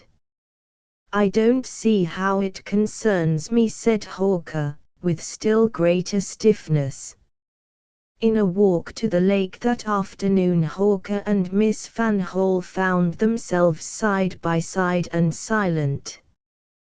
The girl contemplated the distant purple hills as if Hawker were not at her side and silent. Hawker frowned at the roadway. Stanley, the setter, scouted the fields in a genial gallop. At last the girl turned to him. Seems to me, she said, seems to me you are dreadfully quiet this afternoon. I am thinking about my wretched field of stubble, he answered, still frowning. Her parasol swung about until the girl was looking up at his inscrutable profile. Is it, then, so important that you haven't time to talk to me? She asked with an air of what might have been timidity. A smile swept the scowl from his face. No, indeed, he said, instantly, nothing is so important as that. She seemed aggrieved then. You didn't look so, she told him. Well, I didn't mean to look any other way, he said contritely. You know what a bear I am sometimes. Hollenden says it is a fixed scowl from trying to see uproarious pinks, yellows, and blues. A little brook, a brawling, ruffianly little brook, swaggered from side to side down the glade, swirling in white leaps over the great dark rocks and shouting challenge to the hillsides. Hollenden and the Worcester girls had halted in a place of ferns and wet moss. Their voices could be heard quarreling above the clamor of the stream. Stanley, the setter, had sled himself in a pool and then gone and rolled in the dust of the road. He blissfully lolled there, with his coat now resembling an old doormat.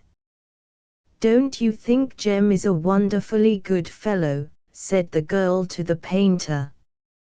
Why, yes, of course, said Hawker. Well, he is, she retorted, suddenly defensive. Of course, he repeated loudly. She said, well, I don't think you like him as well as I like him. Certainly not, said Hawker. You don't? She looked at him in a kind of astonishment. Certainly not, said Hawker again, and very irritably. How in the wide world do you expect me to like him as well as you like him? I don't mean as well, she explained. Oh, said Hawker. But I mean you don't like him the way I do at all. The way I expected you to like him. I thought men of a certain pattern always fancied their kind of men wherever they met them, don't you know? And I was so sure you and Jem would be friends. Oh, cried Hawker. Presently he added, but he isn't my kind of a man at all. He is. Jem is one of the best fellows in the world. Again Hawker cried, oh. They paused and looked down at the brook. Stanley sprawled panting in the dust and watched them. Hawker leaned against a hemlock. He sighed and frowned, and then finally coughed with great resolution. I suppose, of course, that I am unjust to him. I care for you myself, you understand, and so it becomes. He paused for a moment because he heard a rustling of her skirts as if she had moved suddenly. Then he continued, and so it becomes difficult for me to be fair to him. I am not able to see him with a true eye. He bitterly addressed the trees on the opposite side of the glen. Oh, I care for you, of course. You might have expected it. He turned from the trees and strode toward the roadway. The uninformed and disreputable Stanley arose and wagged his tail. As if the girl had cried out at a calamity, Hawker said again, well, you might have expected it. Chapter 14.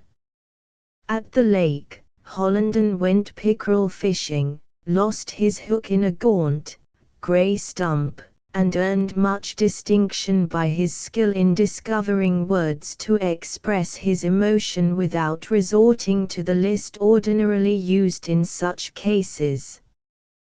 The younger Miss Worcester ruined a new pair of boots, and Stanley sat on the bank and howled the song of the Forsaken. At the conclusion of the festivities Hollenden said, Billy, you ought to take the boat back. Why had I? You borrowed it. Well, I borrowed it and it was a lot of trouble, and now you ought to take it back. Ultimately Hawker said, oh, let's both go. On this journey Hawker made a long speech to his friend, and at the end of it he exclaimed, and now do you think she cares so much for Oglethorpe? Why, she as good as told me that he was only a very great friend. Hollenden wagged his head dubiously.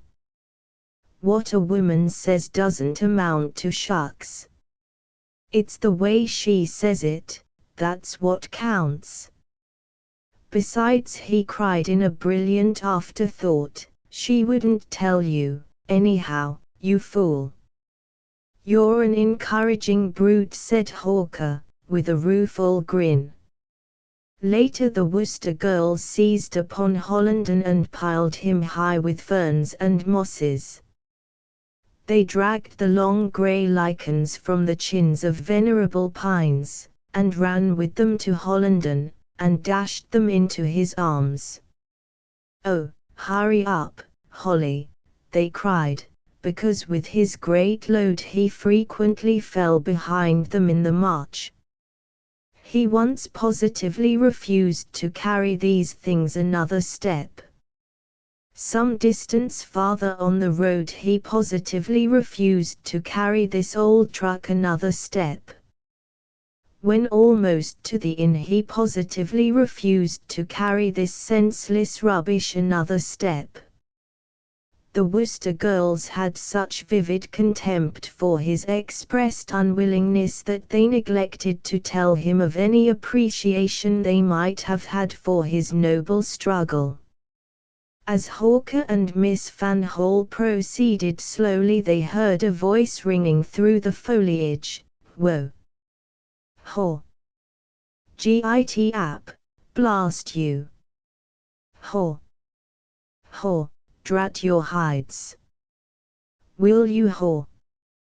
Git app! G! Whoa! Hawker said, the others are a good ways ahead. Hadn't we better hurry a little? The girl obediently mended her pace. Whoa! Ho! Git app, shouted the voice in the distance. Git over there, red, Git over. Git app. And these cries pursued the man and the maid. At last Hawker said, "That's my father." "Where?" she asked, looking bewildered. "Back there, driving those oxen." The voice shouted, "Whoa! Git app. G. Red, Git over there now, will you? I'll trim the shin off you in a minute." Whoa! Ho! Ho! Whoa! Git app. Hawker repeated, "Yes, that's my father." "Oh, is it?" she said. "Let's wait for him." "All right," said Hawker sullenly. Presently a team of oxen waddled into view around the curve of the road.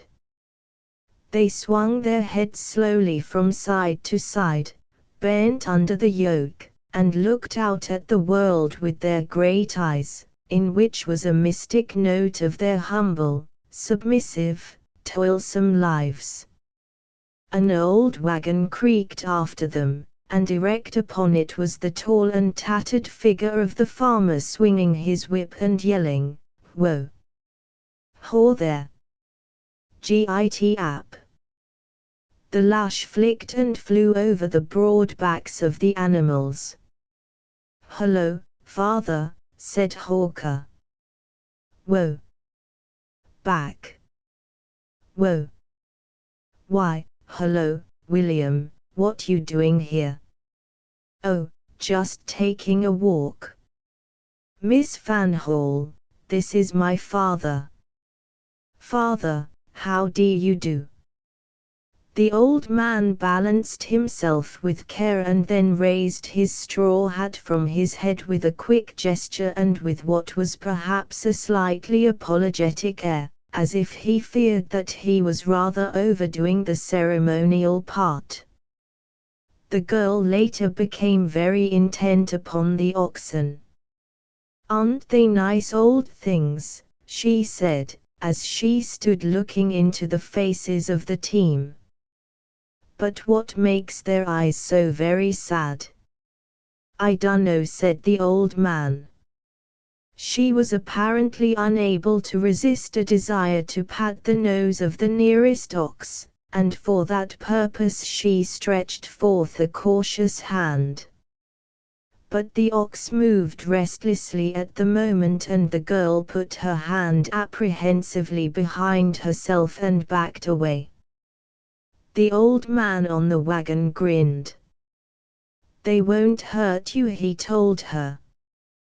"They won't bite, will they?" she asked, casting a glance of inquiry at the old man and then turning her eyes again upon the fascinating animals.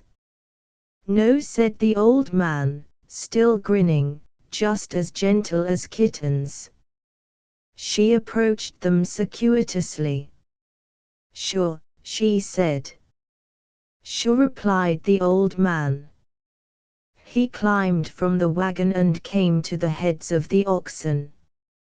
With him as an ally, she finally succeeded in patting the nose of the nearest ox. "Aren't they solemn, kind old fellows?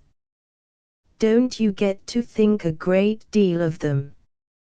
"Well, they're kind of aggravating beasts sometimes," he said. "But they're a good yoke, a good yoke. They can haul with anything in this region. It doesn't make them so terribly tired, does it?" she said hopefully. "They are such strong animals." "No, oh, he said. "I dunno. I never thought much about it. With their heads close together they became so absorbed in their conversation that they seemed to forget the painter. He sat on a log and watched them.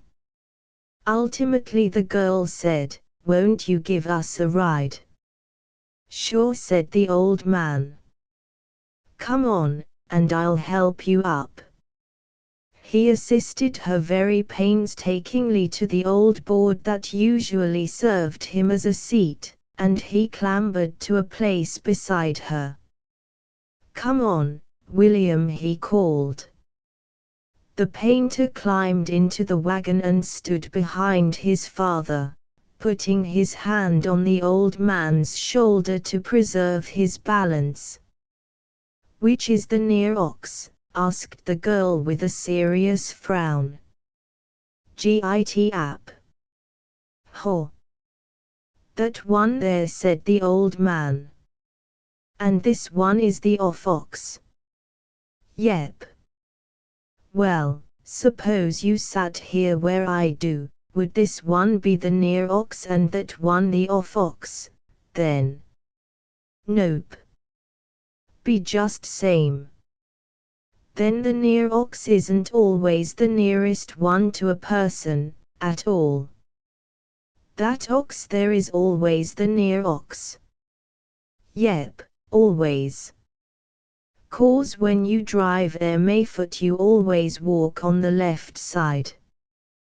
"Well, I never knew that before." After studying them in silence for a while, she said, "Do you think they are happy?" "I dunno," said the old man. "I never thought." As the wagon creaked on they gravely discussed this problem, contemplating profoundly the backs of the animals. Hawker gazed in silence at the meditating two before him. Under the wagon Stanley, the setter, walked slowly, wagging his tail in placid contentment and ruminating upon his experiences. At last the old man said cheerfully, "Shall I take you around by the inn?" Hawker started and seemed to wince at the question. Perhaps he was about to interrupt, but the girl cried, "Oh, will you take us right to the door?" "Oh, that will be awfully good of you." "Why," began Hawker, you don't want to ride to the inn on an ox wagon, do you?" "Why, of course I do," she retorted, directing a withering glance at him. "Well," he protested. "Let her be," William interrupted the old man. "Let her do what she wants to. I guess everybody in th world ain't even got an ox wagon to ride in. Have they?" "No, indeed," she returned, while withering Hawker again. G. Whoa. Ho. Git app. Ho. Whoa. Back. After these two attacks Hawker became silent. G there, blast, excuse me. G. Whoa. Git app. All the boarders of the inn were upon its porches waiting for the dinner gong. There was a surge toward the railing as a middle-aged woman passed the word along her middle-aged friends that Miss Van Hall, accompanied by Mr. Hawker, had arrived on the ox cart of Mr. Hawker's father. "Whoa. Ha. Git app," said the old man in more subdued tones. "Whoa there, Red. Whoa, now. WHOA." Hawker helped the girl to alight, and she paused for a moment conversing with the old man about the oxen. Then she ran smiling up the steps to meet the Wooster girls. "Oh, such a lovely time. Those dear old oxen, you should have been with us. Chapter 15. Oh, Miss Van Hall. What is it, Mrs. Truscott? That was a great prank of yours last night, my dear. We all enjoyed the joke so much. Prank? Yes, you're riding on the ox cart with that old farmer and that young Mr. What's his name, you know. We all thought it delicious. Ah, my dear, after all, don't be offended. If we had your people's wealth and position we might do that sort of unconventional thing, too. But, my dear, we can't. Isn't the young painter a charming man? Out on the porch Hollenden was haranguing his friends. He heard a step and glanced over his shoulder to see who was about to interrupt him. He suddenly ceased his oration, and said, "Hello. What's the matter with Grace?" The heads turned promptly. As the girl came toward them it could be seen that her cheeks were very pink and her eyes were flashing general wrath and defiance. The Worcester girls burst into eager interrogation. "Oh, nothing," she replied at first, but later she added in an undertone, "That wretched Mrs. Truscott, what did she say?" whispered the younger Worcester girl. "Why, she said, oh, nothing." Both Hollenden and Hawker were industriously reflecting. Later in the morning Hawker said privately to the girl, "I know what Mrs. Truscott talked to you about." She turned upon him belligerently. "You do?" "Yes," he answered with meekness. "It was undoubtedly some reference to your ride upon the ox wagon." She hesitated a moment, and then said, "Well." With still greater meekness he said, "I am very sorry."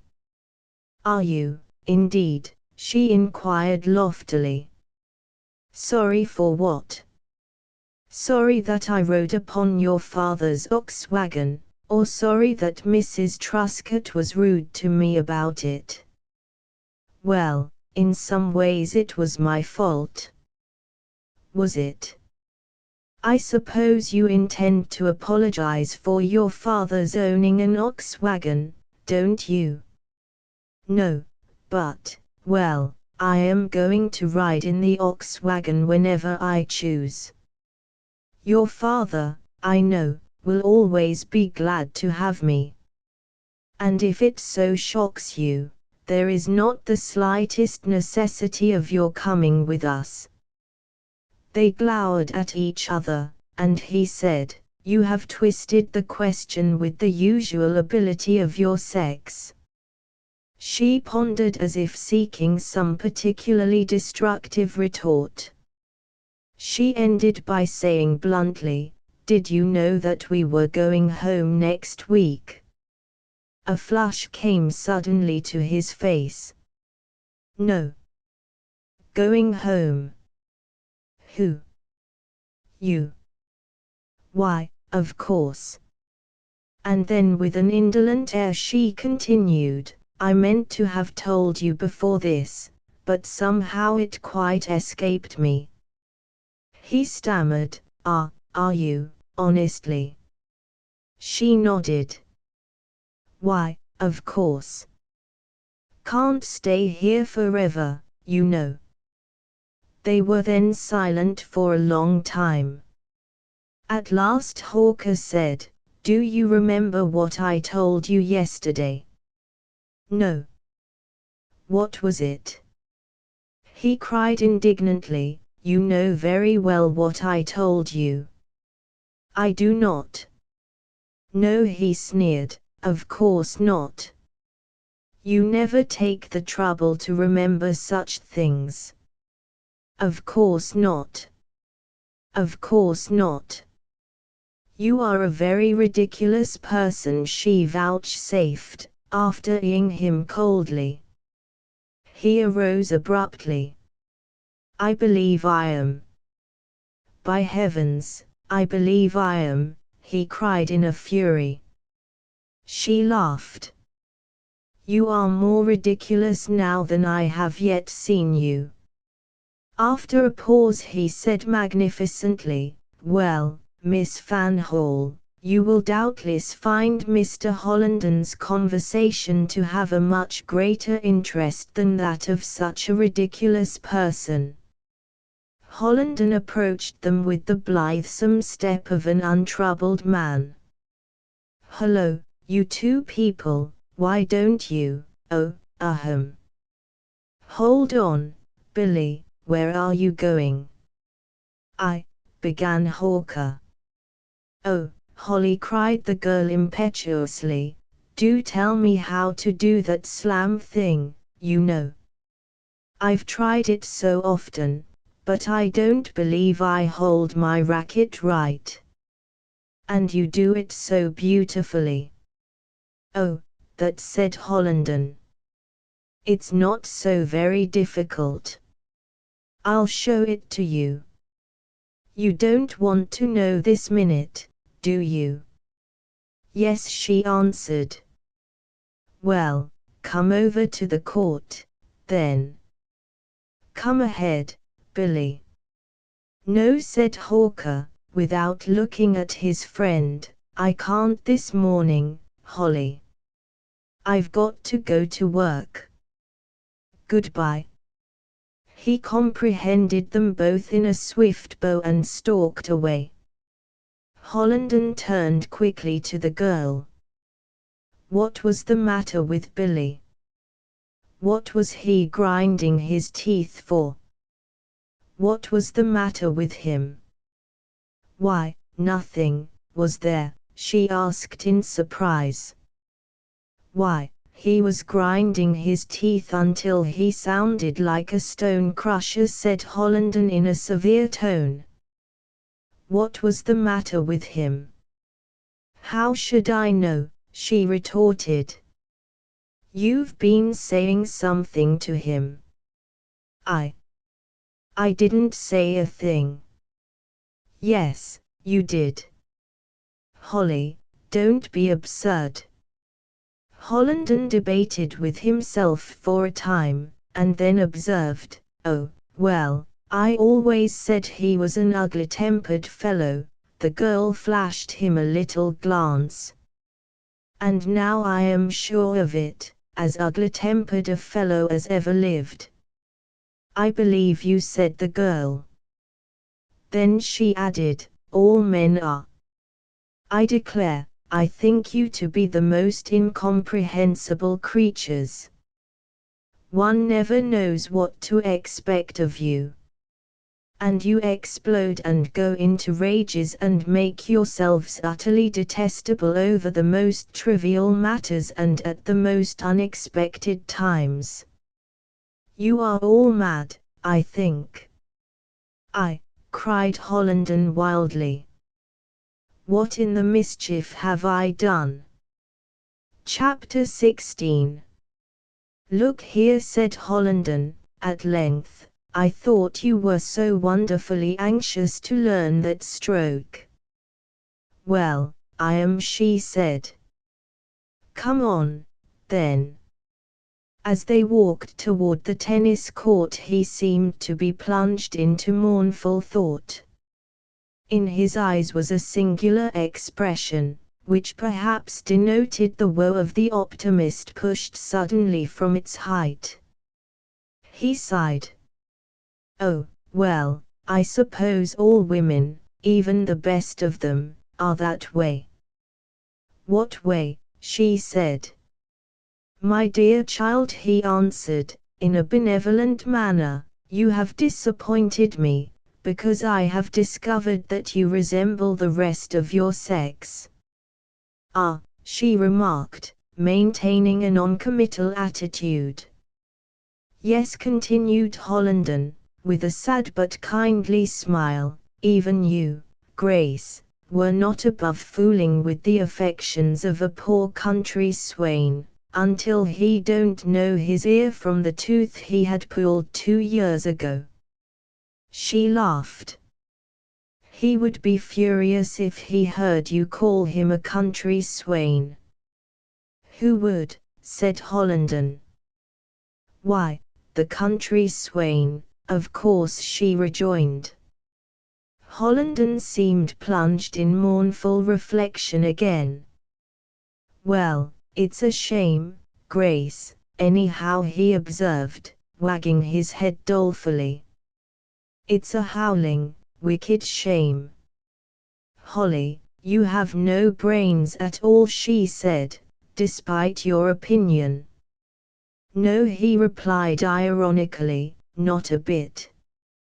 Well, you haven't, you know, Holly. At any rate, he said in an angry voice, I have some comprehension and sympathy for the feelings of others. Have you? She asked. How do you mean, Holly?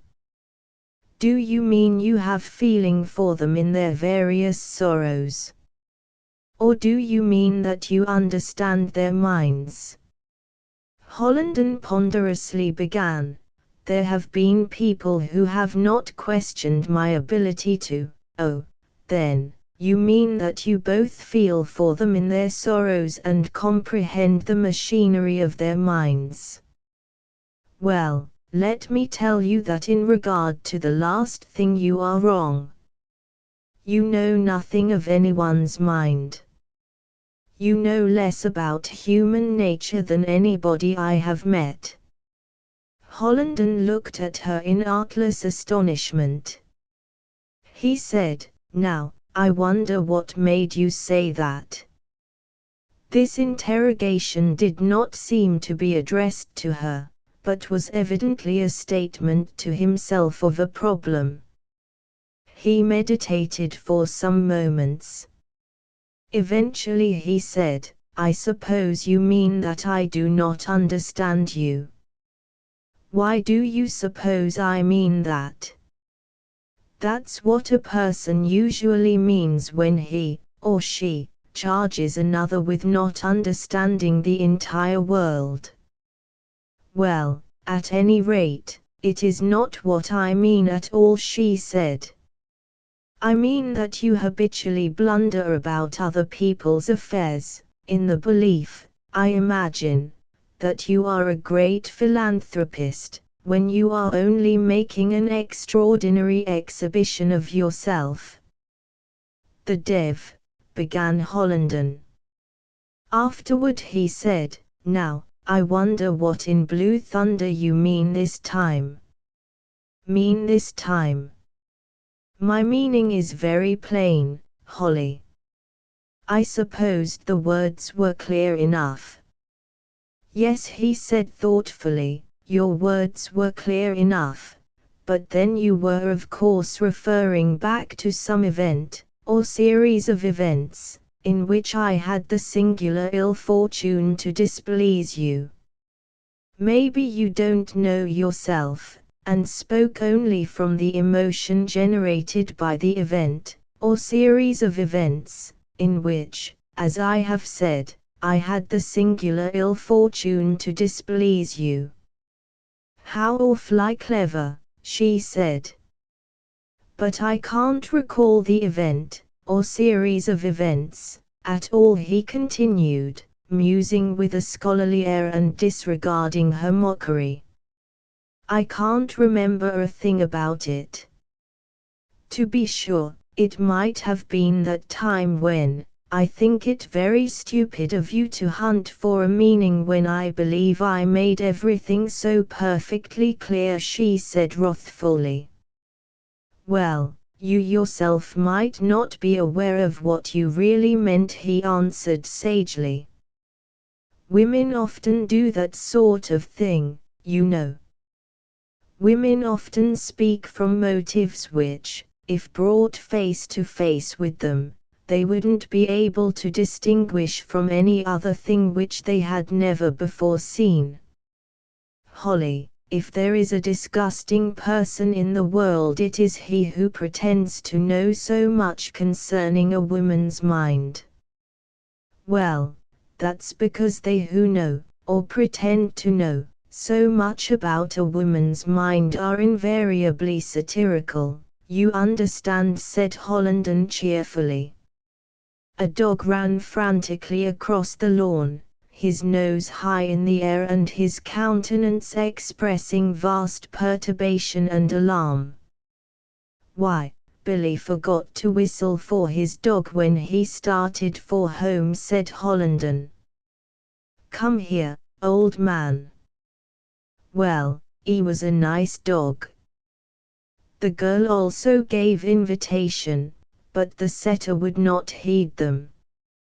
He spun wildly about the lawn until he seemed to strike his master's trail, and then, with his nose near to the ground, went down the road at an eager gallop. They stood and watched him.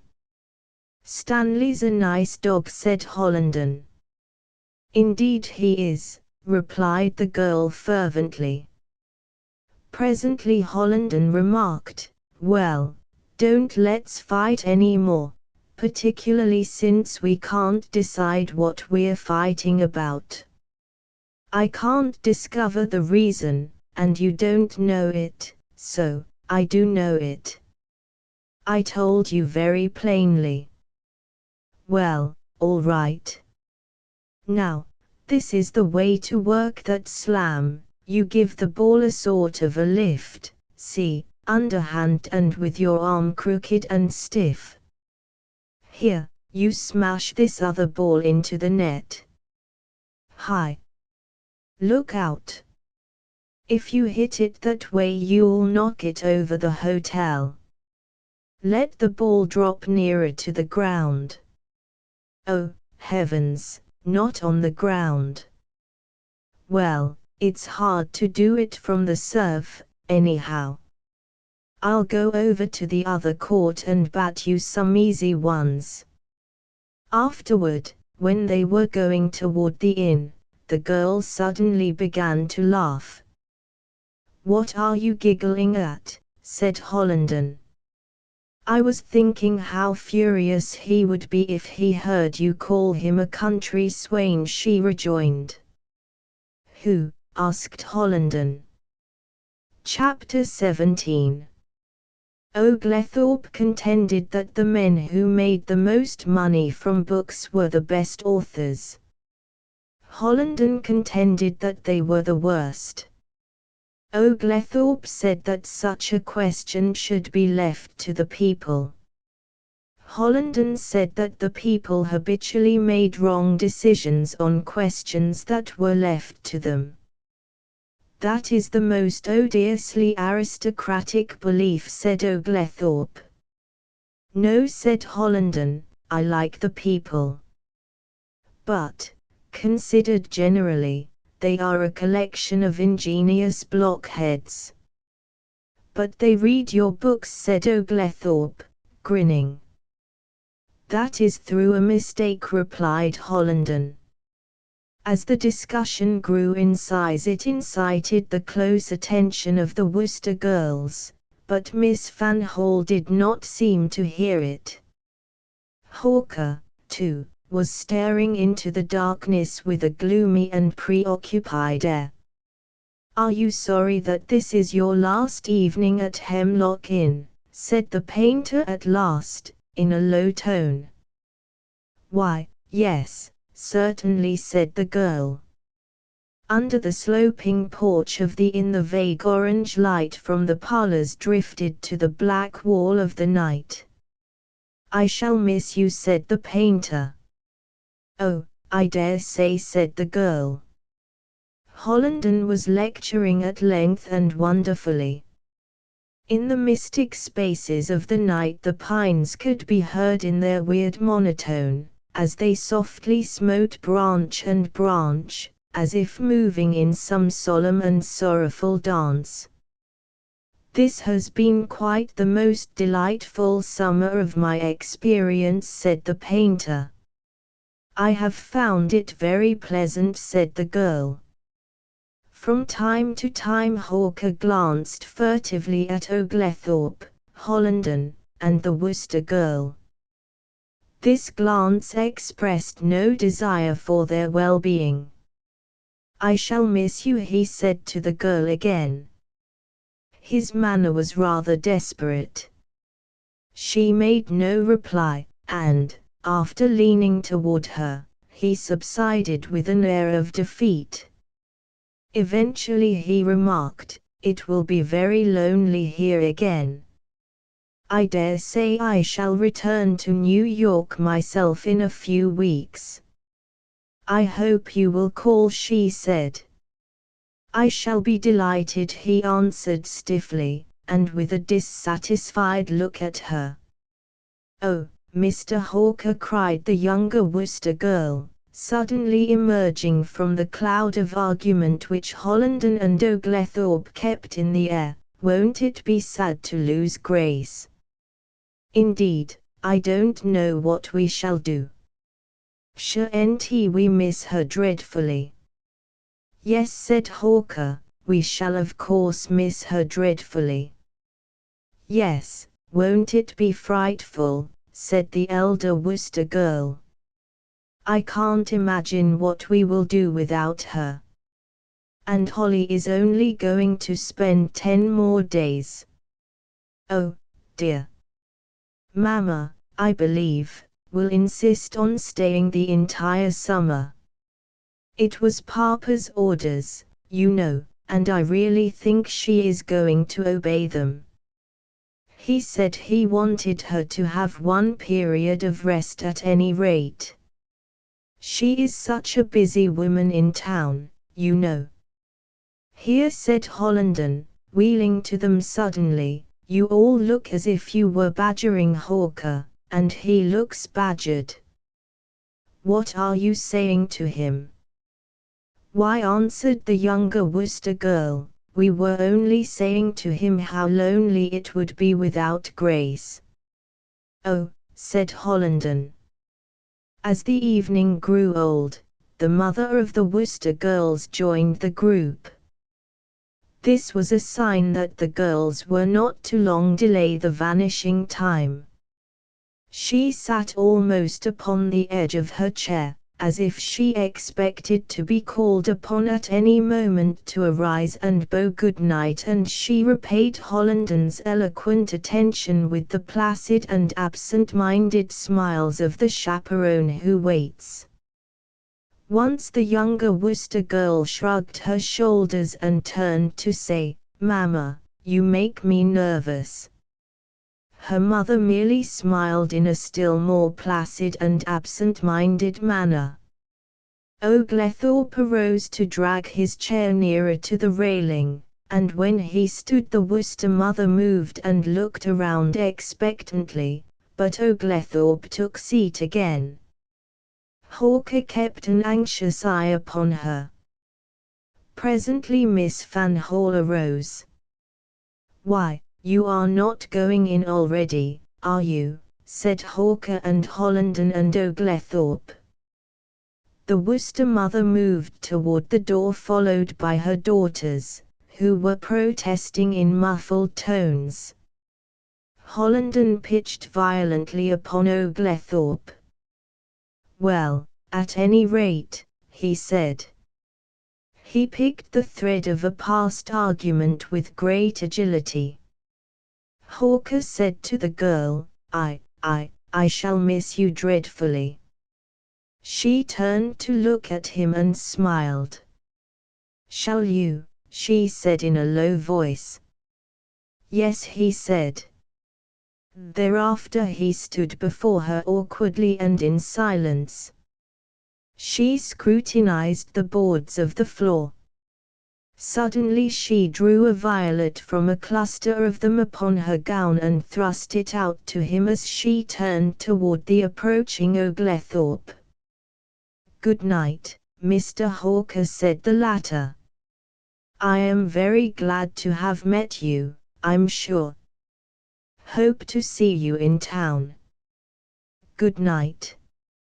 He stood near when the girl said to Hawker, "Goodbye. You have given us such a charming summer. We shall be delighted to see you in town. You must come some time when the children can see you, too." "Goodbye." "Goodbye," replied Hawker, eagerly and feverishly, trying to interpret the inscrutable feminine face before him. "I shall come at my first opportunity. Goodbye. Goodbye." Down at the farmhouse, in the black quiet of the night, a dog lay curled on the doormat. Of a sudden the tail of this dog began to thump, thump, on the boards. It began as a lazy movement, but it passed into a state of gentle enthusiasm, and then into one of curiously loud and joyful celebration. At last the gate clicked. The dog uncurled, and went to the edge of the steps to greet his master. He gave adoring, tremulous welcome with his clear eyes shining in the darkness. "Well, Stan, old boy," said Hawker, stooping to stroke the dog's head. After his master had entered the house, the dog went forward and sniffed at something that lay on the top step. Apparently it did not interest him greatly, for he returned in a moment to the doormat. But he was again obliged to uncurl himself, for his master came out of the house with a lighted lamp and made search of the doormat, the steps, and the walk, swearing meanwhile in an undertone. The dog wagged his tail and sleepily watched this ceremony. When his master had again entered the house, the dog went forward and sniffed at the top step, but the thing that had lain there was gone. Chapter 18.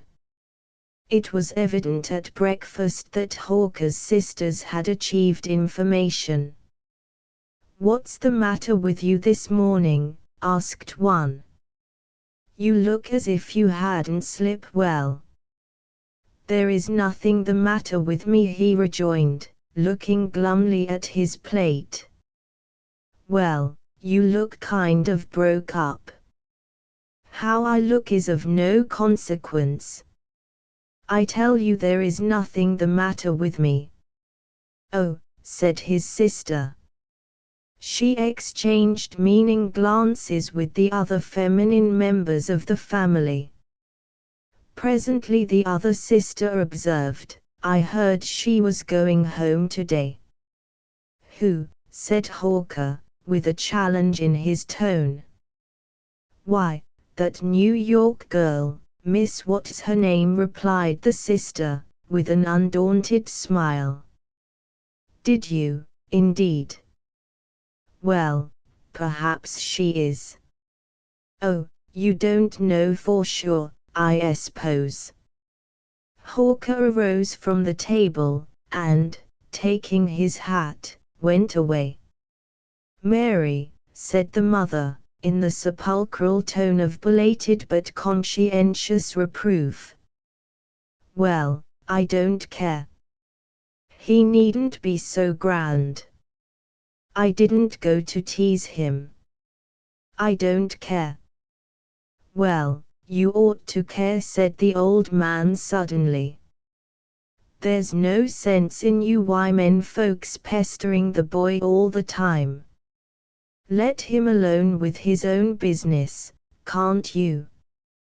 "Well, ain't we leaving him alone?" "No, you ain't, 'cept when he ain't here. I don't wonder the boy grabs his hat and skips out when you get to going."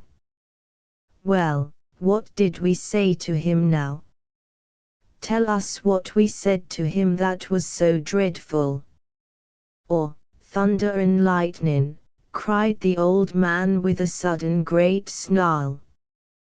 They seemed to know by this ejaculation that he had emerged in an instant from that place where man endures, and they ended the discussion. The old man continued his breakfast. During his walk that morning Hawker visited a certain cascade, a certain lake, and some roads, paths, groves, nooks. Later in the day he made a sketch, choosing an hour when the atmosphere was of a dark blue, like powder smoke in the shade of trees, and the western sky was burning in strips of red. He painted with a wild face, like a man who is killing. After supper he and his father strolled under the apple boughs in the orchard and smoked. Once he gestured wearily. "Oh, I guess I'll go back to New York in a few days." Replied his father calmly. "All right, William." Several days later Hawker accosted his father in the barnyard. "I suppose you think sometimes I don't care so much about you and the folks and the old place anymore, but I do." Said the old man.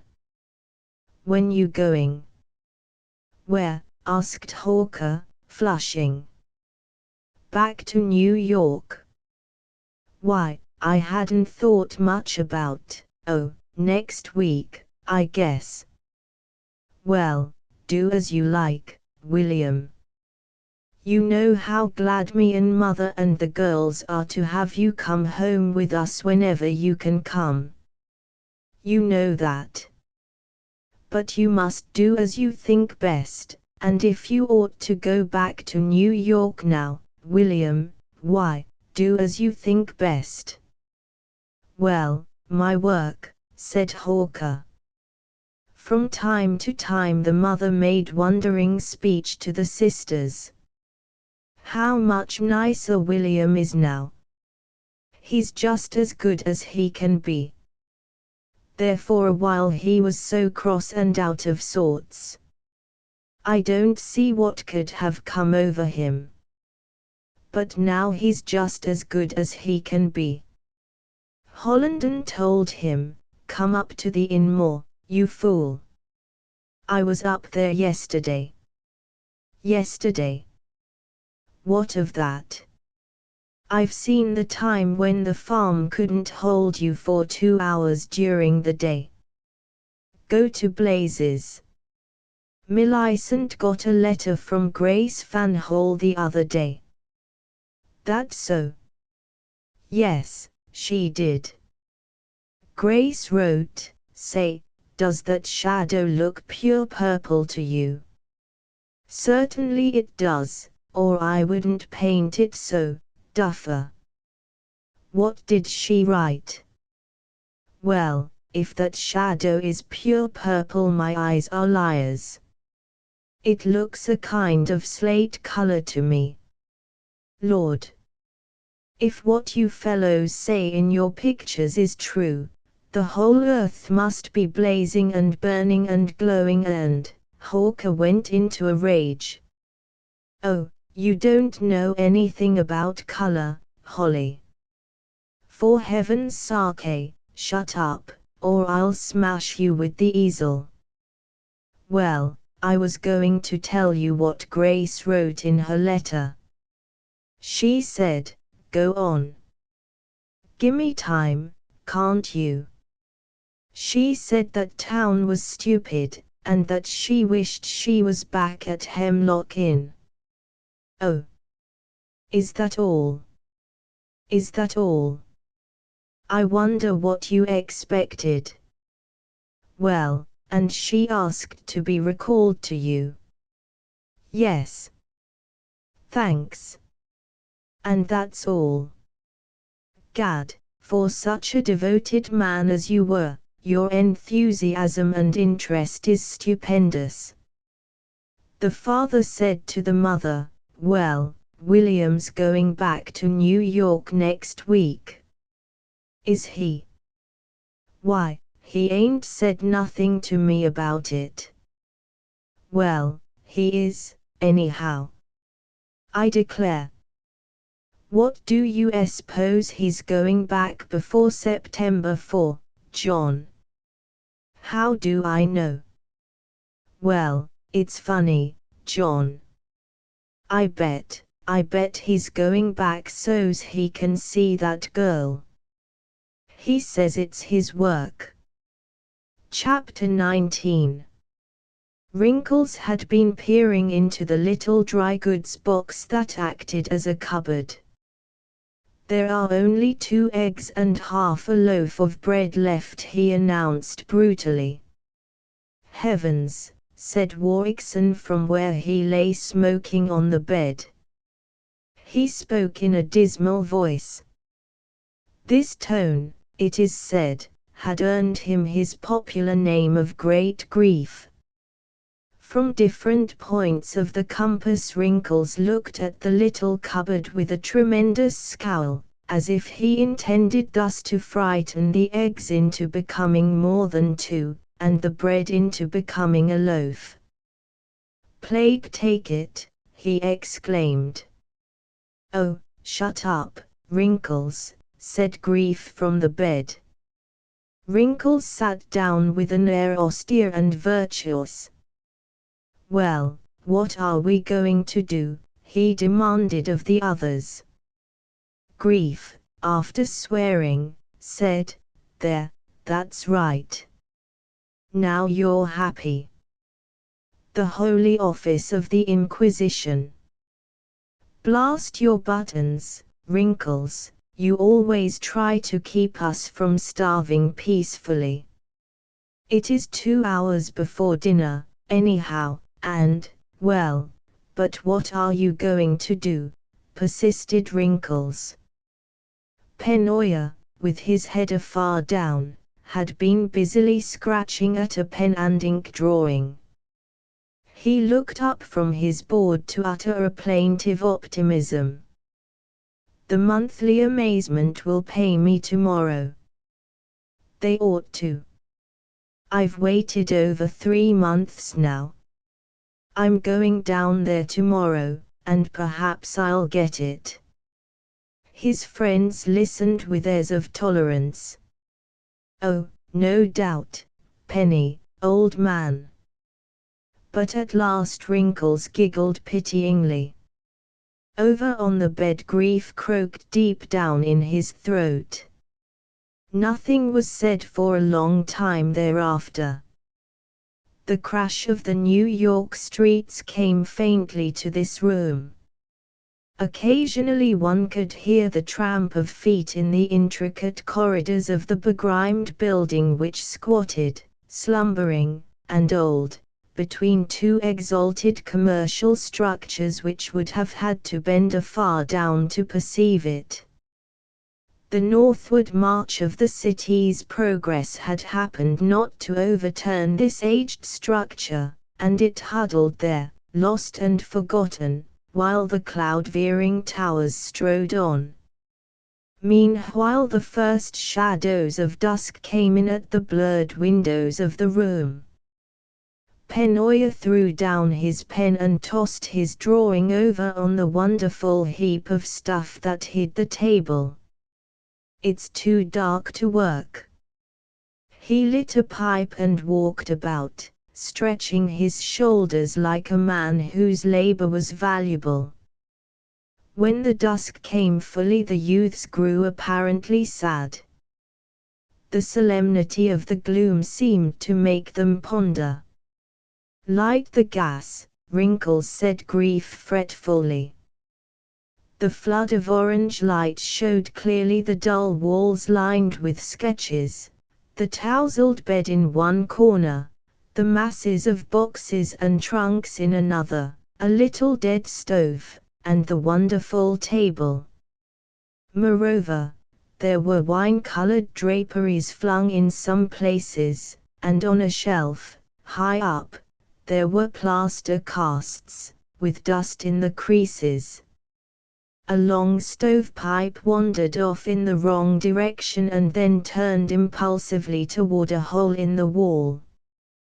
There were some elaborate cobwebs on the ceiling. "Well, let's eat," said Grief. "Eat," said Wrinkles, with a jeer. "I told you there was only 2 eggs and a little bread left. How are we going to eat?" Again brought face to face with this problem, and at the hour for dinner, Penoya and Grief thought profoundly. Thunder and turf. Grief finally announced as the result of his deliberations. "Well, if Billy Hawker was only home," began Penoya. "But he isn't," objected Wrinkles, "and that settles that." Grief and Penoya thought more. Ultimately Grief said, "Oh, well, let's eat what we've got." The others at once agreed to this suggestion, as if it had been in their minds. Later there came a quick step in the passage and a confident little thunder upon the door. Wrinkles arranging the tin pail on the gas stove, Penoya engaged in slicing the bread, and Great Grief affixing the rubber tube to the gas stove, yelled, "Come in." The door opened, and Miss Florinda O'Connor, the model, dashed into the room like a gale of obstreperous autumn leaves. "Why, hello, Splutter," they cried. "Oh, boys, I've come to dine with you." It was like a squall striking a fleet of yachts. Grief spoke first. "Yes, you have," he said incredulously. "Why, certainly I have. What's the matter?" They grinned. "Well, old lady," responded Grief, "you've hit us at the wrong time. We are, in fact, all out of everything. No dinner, to mention, and, what's more, we haven't got a sou." "What? Again?" cried Florinda. "Yes, again. You'd better dine home tonight." "But I'll stake you," said the girl eagerly. "Oh, you poor old idiots. It's a shame. Say, I'll stake you." "Certainly not," said Penoya sternly. "What are you talking about, Splutter?" demanded Wrinkles in an angry voice. "No, that won't go down," said Grief, in a resolute yet wistful tone. Florinda divested herself of her hat, jacket, and gloves, and put them where she pleased. "Got coffee, haven't you? Well, I'm not going to stir a step." "You're a fine lot of birds," she added bitterly. "You've all pulled me out of a whole lot of scrape, oh, any number of times, and now you're broke, you go acting like a set of dudes." Great Grief had fixed the coffee to boil on the gas stove, but he had to watch it closely, for the rubber tube was short, and a chair was balanced on a trunk, and 2 bundles of kindling was balanced on the chair, and the gas stove was balanced on the kindling. Coffee-making was here accounted a feat. Penoya dropped a piece of bread to the floor. "There. I'll have to go shy one." Wrinkles sat playing serenades on his guitar and staring with a frown at the table, as if he was applying some strange method of clearing it of its litter. Florinda assaulted Great Grief. "Here, that's not the way to make coffee." "What ain't?" "Why, the way you're making it. You want to take," she explained some way to him which he couldn't understand. "For heaven's sake, Wrinkles, tackle that table. Don't sit there like a music box, said Penoya, grappling the eggs and starting for the gas stove.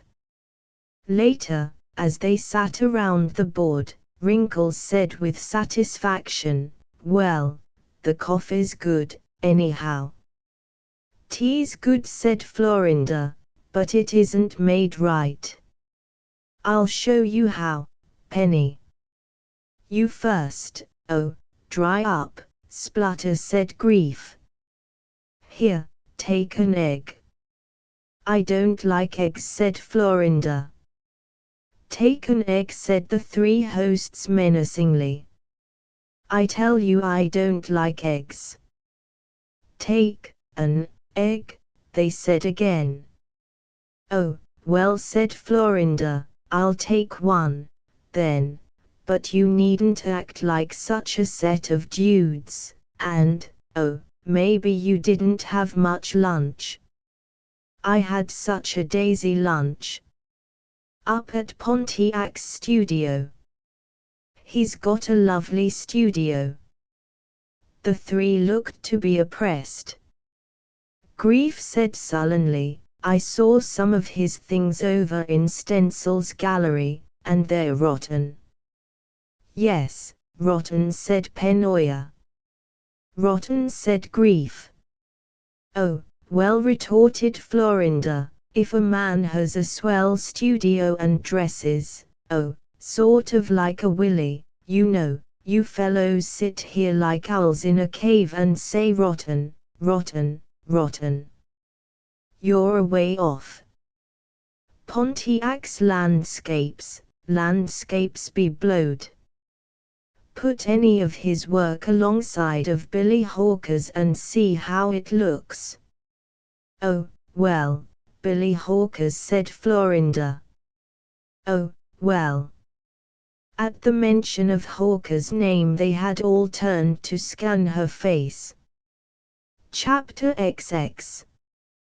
"He wrote that he was coming home this week," said Penoya. "Did he?" asked Florinda indifferently. "Yes. Aren't you glad?" They were still watching her face. "Yes, of course I'm glad." "Why shouldn't I be glad?" cried the girl with defiance. They grinned. "Oh, certainly. Billy Hawker is a good fellow, Splutter. You have a particular right to be glad." "You people make me tired," Florinda retorted. "Billy Hawker doesn't give a rap about me, and he never tried to make out that he did." "No," said Grief. "But that isn't saying that you don't care a rap about Billy Hawker." "Ah, Florinda." It seemed that the girl's throat suffered a slight contraction.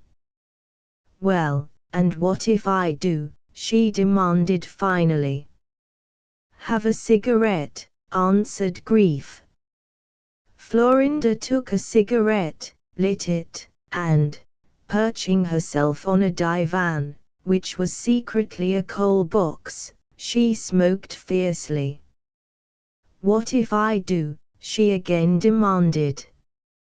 "It's better than liking one of you dubs, anyhow."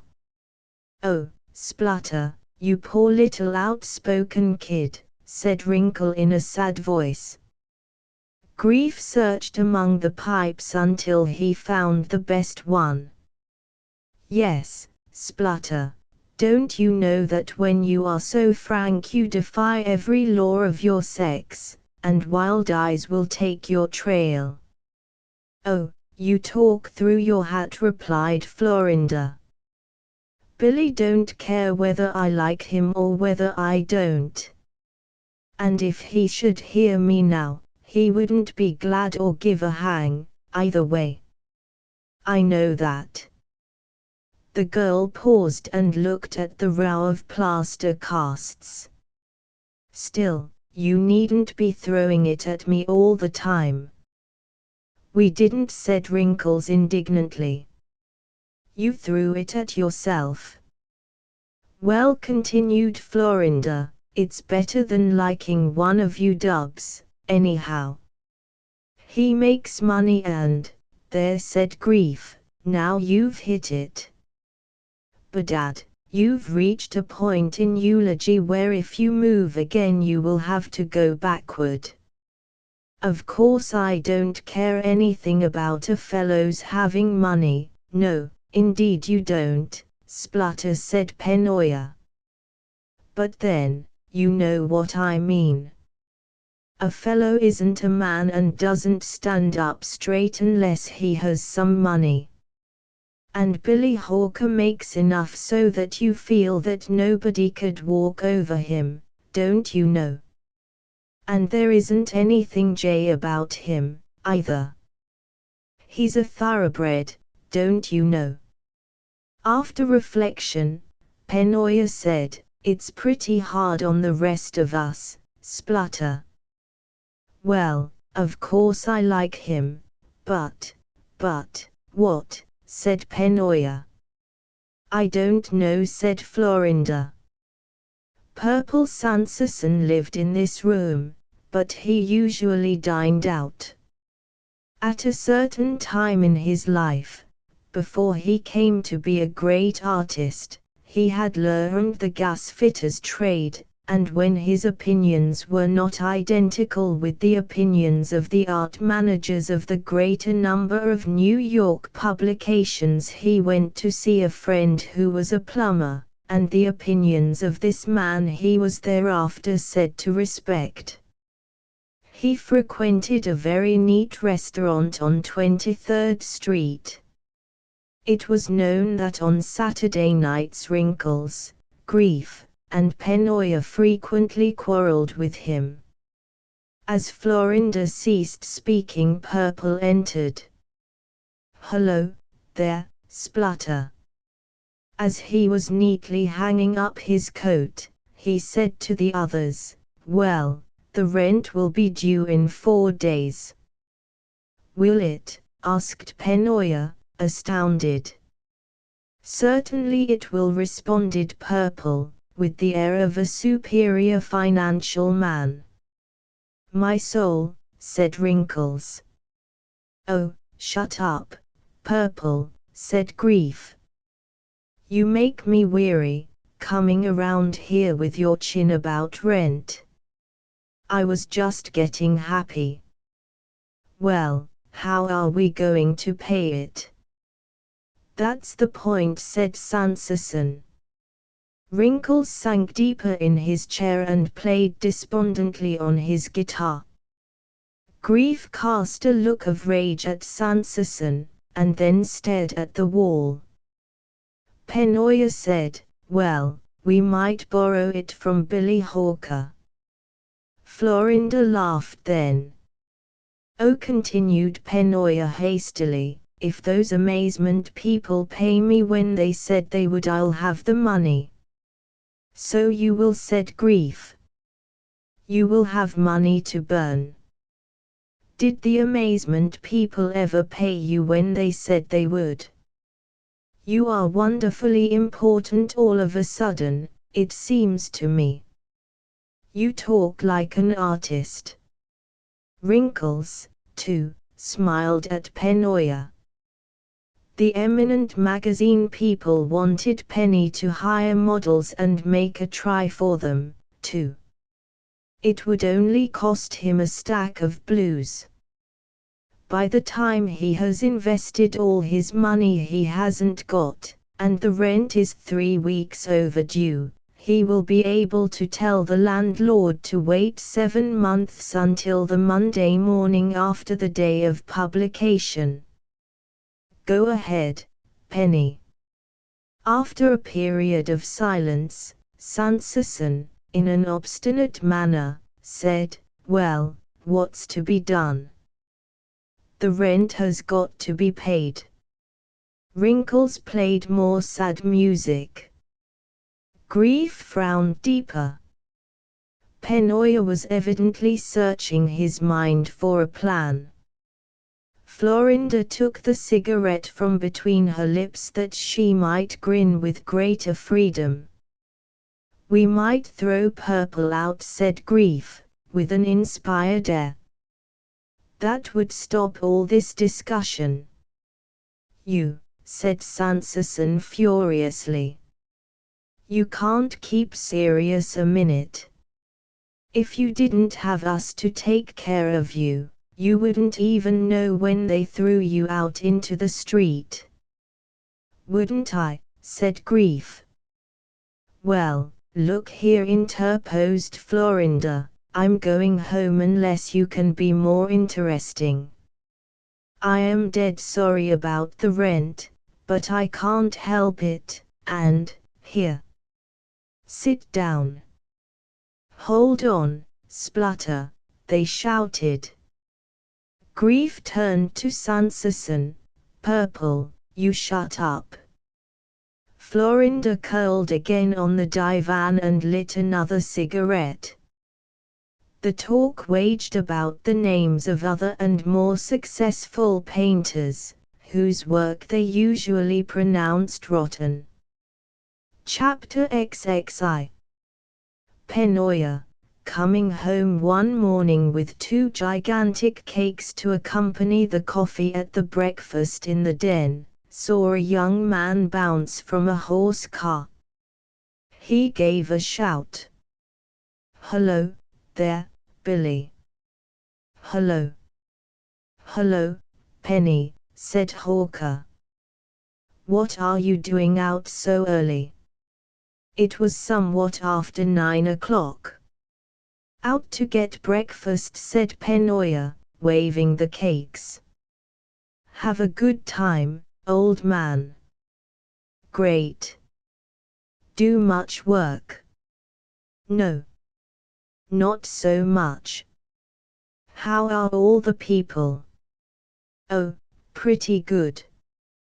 "Come in and see us eat breakfast," said Penoya, throwing open the door of the den. Wrinkles, in his shirt, was making coffee. Grief sat in a chair trying to loosen the grasp of sleep. "Why, Billy Hawker, be ginger," they cried. "How's the wolf, boys? At the door yet?" "At the door yet. He's halfway up the back stairs, and coming fast. He and the landlord will be here tomorrow." "Mr. Landlord, allow me to present Mr. F. Wolf, of Hunger, NJ." "Mr. Wolf, Mr. Landlord." "Bad as that," said Hawker. "You bet it is.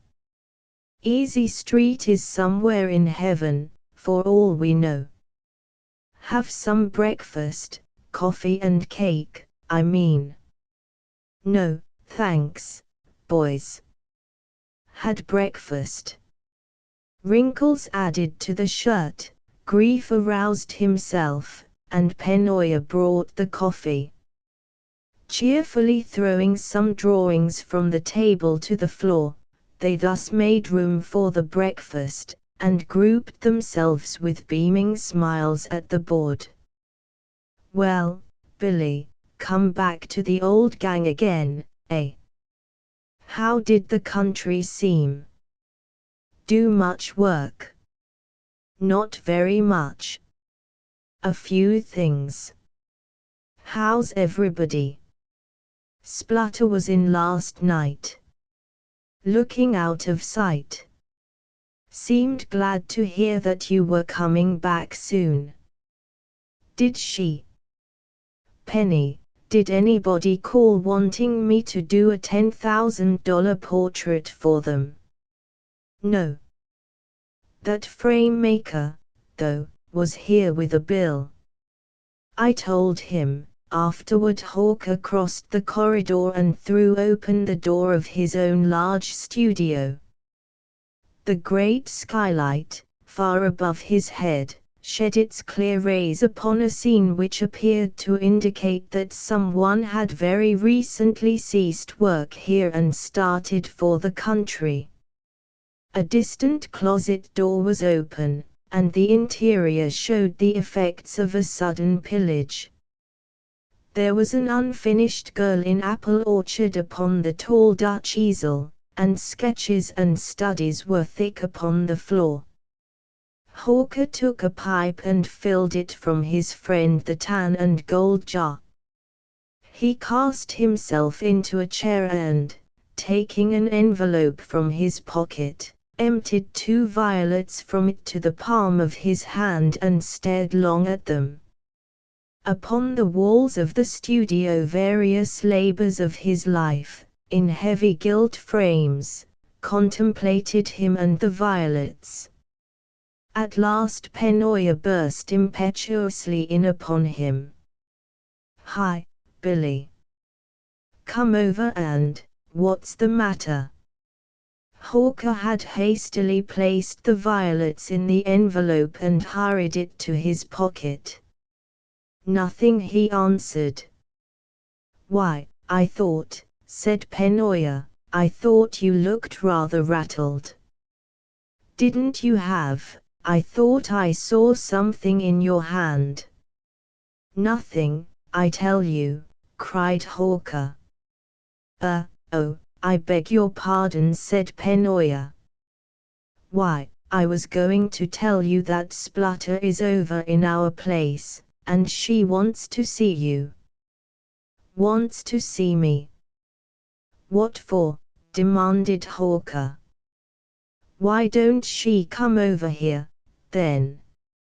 "I'm sure I don't know," replied Penoya. "She sent me to call you." "Well, do you think I'm going to?" "Oh, well, I suppose she wants to be unpleasant, and knows she loses a certain mental position if she comes over here, but if she meets me in your place she can be as infernally disagreeable as that's it, I'll bet." When they entered the den, Florinda was gazing from the window. Her back was toward the door. At last she turned to them, holding herself very straight. "Well, Billy Hawker," she said grimly, "you don't seem very glad to see a fellow. Why, heavens, did you think I was going to turn somersaults in the air?" "Well, you didn't come out when you heard me pass your door," said Florinda, with gloomy resentment. Hawker appeared to be ruffled and vexed. "Oh, great Scott," he said, making a gesture of despair. Florinda returned to the window. In the ensuing conversation she took no part, save when there was an opportunity to harry some speech of Hawker's, which she did in short contemptuous sentences. Hawker made no reply save to glare in her direction. At last he said, "Well, I must go over and do some work." Florinda did not turn from the window. "Well, so long, boys," said Hawker, "I'll see you later." As the door slammed, Penoya apologetically said, "Billy is a trifle off his feed this morning." "What about?" asked Grief. "I don't know, but when I went to call him he was sitting deep in his chair staring at he looked at Florinda and became silent." "Staring at what?" asked Florinda, turning then from the window. Penoya seemed embarrassed. "Why, I don't know, nothing, I guess. I couldn't see very well. I was only fooling." Florinda scanned his face suspiciously. "Staring at what?" she demanded imperatively. "Nothing, I tell you," shouted Penoya. Florinda looked at him, and wavered and debated. Presently she said, softly, "Go on, Penny. Tell me." "It wasn't anything at all. I say, cried Penoya stoutly. I was only giving you a jolly. Sit down, splutter, and hit a cigarette. She obeyed, but she continued to cast the dubious eye at Penoya. Once she said to him privately, Go on, Penny, tell me. I know it was something from the way you are acting. Oh, let up, splutter, for heaven's sake. Tell me, beseeched Florinda. No. Tell me. No. Please tell me. No. Oh, go on. No. Ah, what makes you so mean, Penny? You know I'd tell you, if it was the other way about. But it's none of my business, splutter. I can't tell you something which is Billy Hawker's private affair. If I did I would be a chump. But I'll never say you told me. Go on. No. Please tell me. No. Chapter XXII. When Florinda had gone, Grief said, Well, what was it? Wrinkles looked curiously from his drawing board. Penoya lit his pipe and held it at the side of his mouth in the manner of a deliberate man. At last he said, It was 2 violets. You don't say, ejaculated Wrinkles. Well, I'm hanged, cried Grief, holding them in his hand and moping over them, eh? Yes, responded Penoya. Rather that way. Well, I'm hanged, said both Grief and Wrinkles. They grinned in a pleased, urchin-like manner. Say, who do you suppose she is?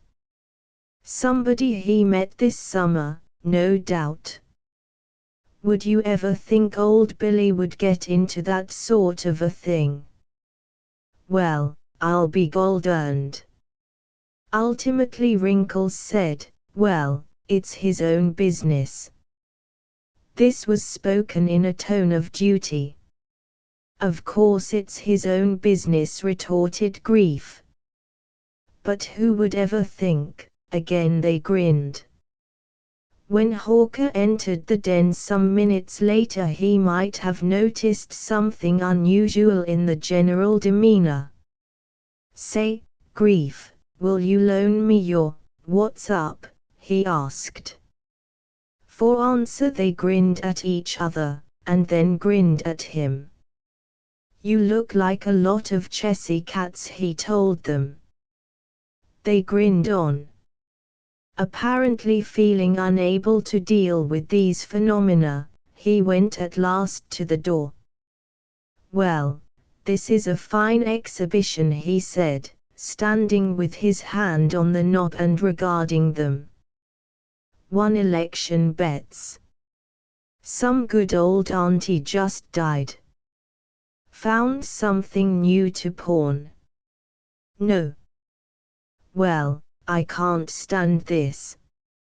You resemble those fish they discover at deep sea. Goodbye. As he opened the door they cried out, Hold on, Billy. Billy, look here. Say, who is she? What? Who is she? Who is who? They laughed and nodded. Why, you know. She. Don't you understand? She. You talk like a lot of crazy men, said Hawker. I don't know what you mean. Oh, you don't, eh? You don't? Oh, no. How about those violets you were moping over this morning? Eh, old man? Oh, no, you don't know what we mean. Oh, no. How about those violets, eh? How about 'em? Hawker, with flushed and wrathful face, looked at Penoya. Penny, but grief and wrinkles roared an interruption. Oh, ho, Mr. Hawker. So it's true, is it? It's true. You are a nice bird, you are. Well, you old rascal. Darn your picture. Hawker, menacing them once with his eyes, went away. They sat cackling. At noon, when he met Wrinkles in the corridor, he said, "Hey, Wrinkles, come here for a minute, will you?" "Say, old man, what?" said Wrinkles. "Well, you know, of course, every man is likely to make an accursed idiot of himself once in a while, and you what?" asked Wrinkles. "Well, we are a kind of a band of hoodlums, you know, and I'm just enough idiot to feel that I don't care to hear, well, her name used, you know." "Bless your heart," replied Wrinkles, "we haven't used her name. We don't know her name. How could we use it?" "Well, I know," said Hawker. "But you understand what I mean, Wrinkles." "Yes, I understand what you mean," said Wrinkles, with dignity. "I don't suppose you are any worse of a stuff than common. Still, I didn't know that we were such outlaws." "Of course, I have overdone the thing," responded Hawker hastily. "But, you ought to understand how I mean it, Wrinkles." After Wrinkles had thought for a time, he said, "Well, I guess I do." "All right. That goes."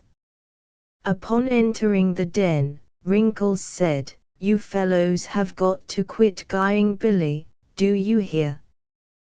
"We," cried Grief. "We've got to quit."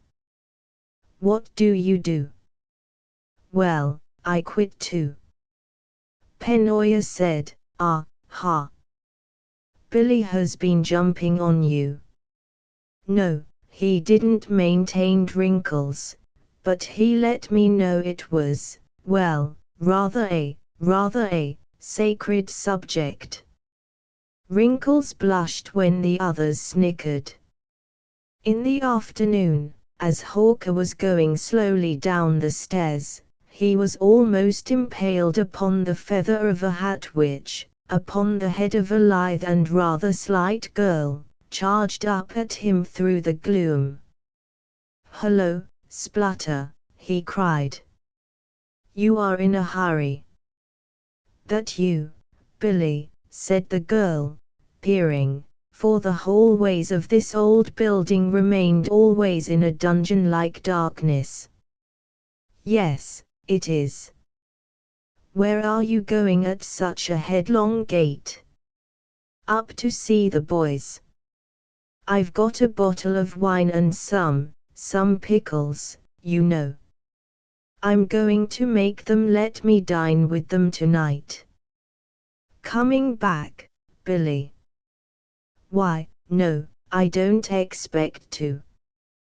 He moved then accidentally in front of the light that sifted through the dull, grey panes of a little window. "Oh, cracky!" cried the girl, "how fine you are, Billy. Going to a coronation?" "No," said Hawker, looking seriously over his collar and down at his clothes. "Fact is, well, I've got to make a call." "A call, bless us. And are you really going to wear those grey gloves you're holding there, Billy?" "Say, wait until you get around the corner. They won't stand 'em on this street." "Oh, well, said Hawker, depreciating the gloves. Oh, well. The girl looked up at him. Who you going to call on? Oh, said Hawker, a friend. Must be somebody most extraordinary, you look so dreadfully correct. Come back, Billy, won't you? Come back and dine with us. Why, I don't believe I can. Oh, come on. It's fun when we all dine together. Won't you, Billy? Well, oh, don't be so stupid. The girl stamped her foot and flashed her eyes at him angrily.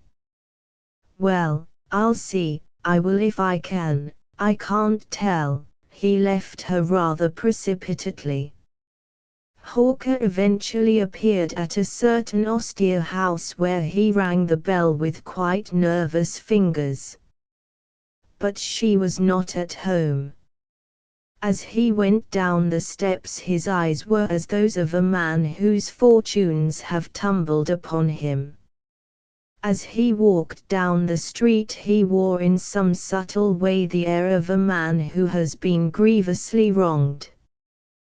When he rounded the corner, his lips were set strangely, as if he were a man seeking revenge. Chapter 23. It's just right, said Grief. It isn't quite cool enough, said Wrinkles. Well, I guess I know the proper temperature for claret. Well, I guess you don't. If it was buttermilk, now, you would know, but you can't tell anything about claret. Florinda ultimately decided the question. It isn't quite cool enough, she said, laying her hand on the bottle. Put it on the window ledge, Grief. Splutter, I thought you knew more than, oh, shut up, interposed the busy Penoya from a remote corner. Who is going after the potato salad? That's what I want to know. Who is going? Wrinkles, said Grief. Grief, said Wrinkles. There, said Penoya, coming forward and scanning a late work with an eye of satisfaction. There's the 3 glasses and the little tumbler, and then, Grief, you will have to drink out of a mug. I'll be double-dyed black if I will, cried Grief. I wouldn't drink claret out of a mug to save my soul from being pinched. You duffer, you talk like a bloomin' British chump on whom the sun never sets. What do you want? Well, there's enough without that, what's the matter with you? 3 glasses and the little tumbler. Yes, but if Billy Hawker comes, well, let him drink out of the mug, then. No, he won't, said Florinda suddenly. I'll take the mug myself. All right, Splutter rejoined Grief meekly. I'll keep the mug. But, still, I don't see why Billy Hawker. I shall take the mug, reiterated Florinda firmly.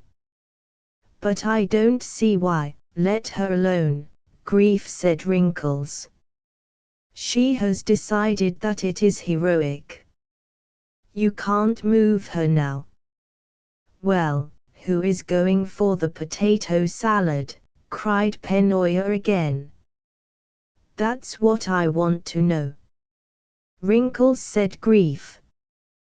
Grief, said Wrinkles. Do you know, remarked Florinda, raising her head from where she had been toiling over the spaghetti, I don't care so much for Billy Hawker as I did once. Her sleeves were rolled above the elbows of her wonderful arms, and she turned from the stove and poised a fork as if she had been smitten at her task with this inspiration. There was a short silence, and then Wrinkles said politely, "No." "No," continued Florinda, "I really don't believe I do." She suddenly started. "Listen. Isn't that him coming now?" The dull trample of a step could be heard in some distant corridor, but it died slowly to silence. "I thought that might be him," she said, turning to the spaghetti again. "I hope the old Indian comes," said Penoya, "but I don't believe he will." "Seems to me he must be going to see who?" asked Florinda. "Well, you know, Hollenden and he usually dine together when they are both in town." Florinda looked at Penoya. "I know, Penny. You must have thought I was remarkably clever not to understand all your blundering. But I don't care so much. Really I don't." "Of course not," assented Penoya. "Really I don't." "Of course not." "Listen," exclaimed Grief, who was near the door. "There he comes now." Somebody approached, whistling an air from Traviata which rang loud and clear, and low and muffled, as the whistler wound among the intricate hallways. This air was as much a part of Hawker as his coat. The spaghetti had arrived at a critical stage. Florinda gave it her complete attention. When Hawker opened the door he ceased whistling and said gruffly, "Hello." "Just the man," said Grief. "Go after the potato salad, will you, Billy? There's a good boy." "Wrinkles has refused." "He can't carry the salad with those gloves," interrupted Florinda, raising her eyes from her work and contemplating them with displeasure. "Hang the gloves," cried Hawker, dragging them from his hands and hurling them at the divan. "What's the matter with you, Splutter?" Penoya said, "My, what a temper you are in, Billy." "I am," replied Hawker. "I feel like an apache." "Where do you get this accursed potato salad?" "In 2nd Avenue. "You know where?" "At the old place." "No, I don't," snapped Hawker. "Why, here," said Florinda, "I'll go." She had already rolled down her sleeves and was arraying herself in her hat and jacket. "No, you won't," said Hawker, filled with wrath. "I'll go myself." "We can both go, Billy, if you are so bent," replied the girl in a conciliatory voice. "Well, come on, then. What are you standing there for?" When these two had departed, Wrinkles said, "Lordy. What's wrong with Billy?" "He's been discussing art with some potboilers," said Grief, speaking as if this was the final condition of human misery. "No, sir," said Penoya. "It's something connected with the now celebrated violets." Out in the corridor Florinda said, What makes you so ugly, Billy?" "Why, I am not ugly, am I?" "Yes, you are, ugly as anything." Probably he saw a grievance in her eyes, for he said, "Well, I don't want to be ugly." His tone seemed tender. The halls were intensely dark, and the girl placed her hand on his arm. As they rounded a turn in the stairs a straying lock of her hair brushed against his temple. Oh, said Florinda, in a low voice. We'll get some more claret, observed Hawker musingly. And some cognac for the coffee. And some cigarettes. Do you think of anything more, Splutter? As they came from the shop of the illustrious purveyors of potato salad in 2nd Avenue, Florinda cried anxiously, Here, Billy, you let me carry that. What infernal nonsense, said Hawker, flushing. Certainly not. Well, protested Florinda, it might soil your gloves somehow. In heaven's name, what if it does? Say, young woman, do you think I am one of these jolly boys?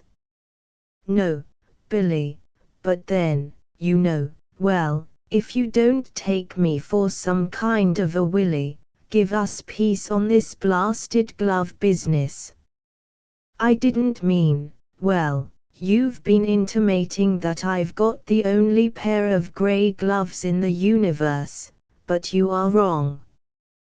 There are several pairs, and these need not be preserved as unique in history.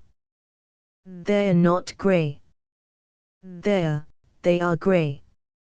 I suppose your distinguished ancestors in Ireland did not educate their families in the matter of gloves, and so you are not expected to, Billy. You are not expected to believe that people wear gloves only in cold weather, and then you expect to see mittens. On the stairs, in the darkness, he suddenly exclaimed, Here, look out, or you'll fall. He reached for her arm, but she evaded him. Later he said again, Look out, girl. What makes you stumble around so? Here, give me the bottle of wine. I can carry it all right. There, now can you manage? Chapter Xiv. Penny said Grief, looking across the table at his friend, if a man thinks a heap of 2 violets, how much would he think of 1,000 violets? 2 into 1,000 goes 500 times, you fool, said Penoya. I would answer your question if it were not upon a forbidden subject. In the distance Wrinkles and Florinda were making Welsh rabbits. Hold your tongues, said Hawker. Barbarians. Grief, said Penoya, if a man loves a woman better than the whole universe, how much does he love the whole universe? Good knows, said Grief piously. Although it ill befits me to answer your question. Wrinkles and Florinda came with the Welsh rabbits, very triumphant. There, said Florinda, soon as these are finished I must go home. It is after 11 o'clock. Pour the ale, Grief. At a later time, Purple Sanderson entered from the world. He hung up his hat and cast a look of proper financial dissatisfaction at the remnants of the feast. Who has been, before you breathe, Purple, you graceless scum? Let me tell you that we will stand no reference to the 2 violets here, said Penoya. What the, oh, that's all right, Purple, said Grief. But you were going to say something about the 2 violets, right then. Weren't you, now, you old bat? Sanderson grinned expectantly. What's the row, said he. No row at all, they told him. Just an agreement to keep you from chattering obstinately about the 2 violets. What 2 violets? Have a rabbit, Purple advised Wrinkles, and never mind those maniacs. Well, what is this business about 2 violets? Oh, it's just some dream. They gibber at anything. I think I know, said Florinda, nodding. It is something that concerns Billy Hawker. Grief and Penoya scoffed, and Wrinkles said, you know nothing about it, Splutter. It doesn't concern Billy Hawker at all. Well, then, what is he looking sideways for? Cried Florinda. Wrinkles reached for his guitar, and played a serenade. The silver moon is shining. Dry up, said Penoya. Then Florinda cried again, what does he look sideways for? Penoya and Grief giggled at the imperturbable Hawker, who destroyed Rabbit in silence. It's you, is it, Billy, said Sanderson. You are in this 2 violet business. I don't know what they're talking about, replied Hawker. Don't you, honestly? Asked Florinda. Well, only a little. There, said Florinda, nodding again. I knew he was in it. He isn't in it at all, said Penoya and Grief. Later, when the cigarettes had become exhausted, Hawker volunteered to go after a further supply, and as he arose, a question seemed to come to the edge of Florinda's lips and penned there. The moment that the door was closed upon him, she demanded, what is that about the 2 violets? Nothing at all, answered Penoya, apparently much aggrieved. He sat back with an air of being a fortress of reticence. Oh, go on, tell me. Penny, I think you are very mean. Grief, you tell me. The silver moon is shining, oh, come, my love, to me. My heart, be still, Wrinkles, will you, what was it, Grief? Oh, go ahead and tell me. What do you want to know for? Cried Grief, vastly exasperated. You've got more blamed curiosity, it isn't anything at all, I keep saying to you. Well, I know it is, said Florinda sullenly, or you would tell me. When Hawker brought the cigarettes, Florinda smoked one, and then announced, well, I must go now. Who is going to take you home, Splutter? Oh, anyone, replied Florinda. I tell you what, said Grief, we'll throw some poker hands, and the one who wins will have the distinguished honor of conveying Miss Splutter to her home and mother. Penoya and Wrinkles speedily routed the dishes to one end of the table. Grief's fingers spun the halves of a pack of cards together with the pleased eagerness of a good player. The faces grew solemn with the gambling solemnity. Now, you Indians, said Grief, dealing, a draw, you understand, and then a showdown. Florinda leaned forward in her chair until it was poised on 2 legs. The cards of Purple Sanderson and of Hawker were faced toward her. Sanderson was gravely regarding 2 pair, aces and queens. Hawker scanned a little pair of 7s. They draw, don't they? She said to Grief. Certainly, said Grief. How many, Rink? 4, replied Wrinkles, plaintively. Gimme 3, said Penoya. Gimme 1, said Sanderson. Gimme 3, said Hawker. When he picked up his hand again, Florinda's chair was tilted perilously. She saw another 7 added to the little pair. Sansason's draw had not assisted him. Same to the dealer, said Grief. What you got, Rink? Nothing, said Wrinkles, exhibiting it face upward on the table. Goodbye, Florinda. Well, I've got 2 small pair, ventured Penoya hopefully. Beat 'em. No good, said Sansason. 2 pair, aces up. No good, said Hawker. 3 sevens. Beats me, said Grief. Billy, you are the fortunate man. Heaven guide you in 3rd Avenue. Florinda had gone to the window. Who won? She asked, wheeling about carelessly. Billy Hawker. What? Did he? She said in surprise. Never mind, splutter. I'll win sometime, said Penoya. Me too, cried Grief. Good night, old girl, said Wrinkles.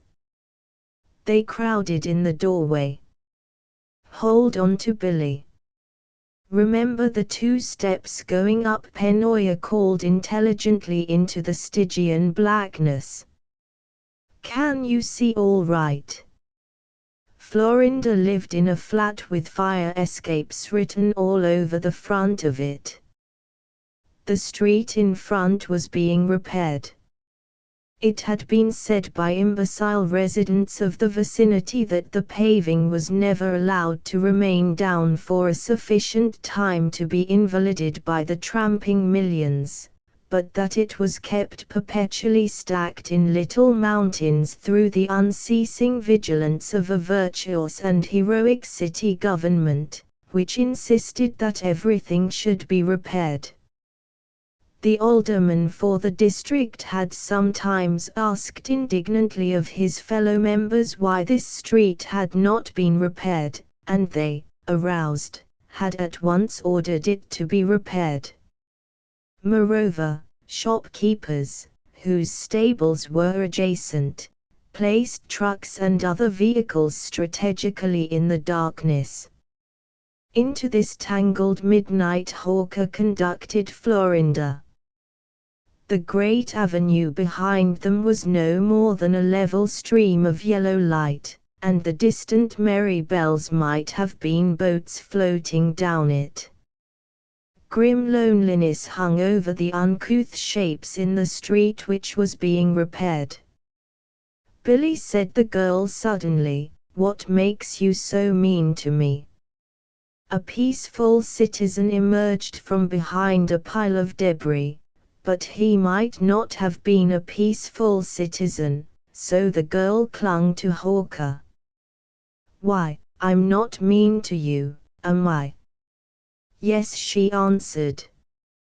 As they stood on the steps of the flat of innumerable fire escapes, she slowly turned and looked up at him.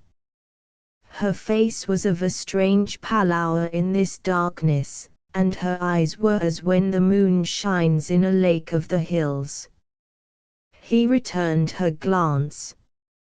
Florinda, he cried, as if enlightened, and gulping suddenly at something in his throat.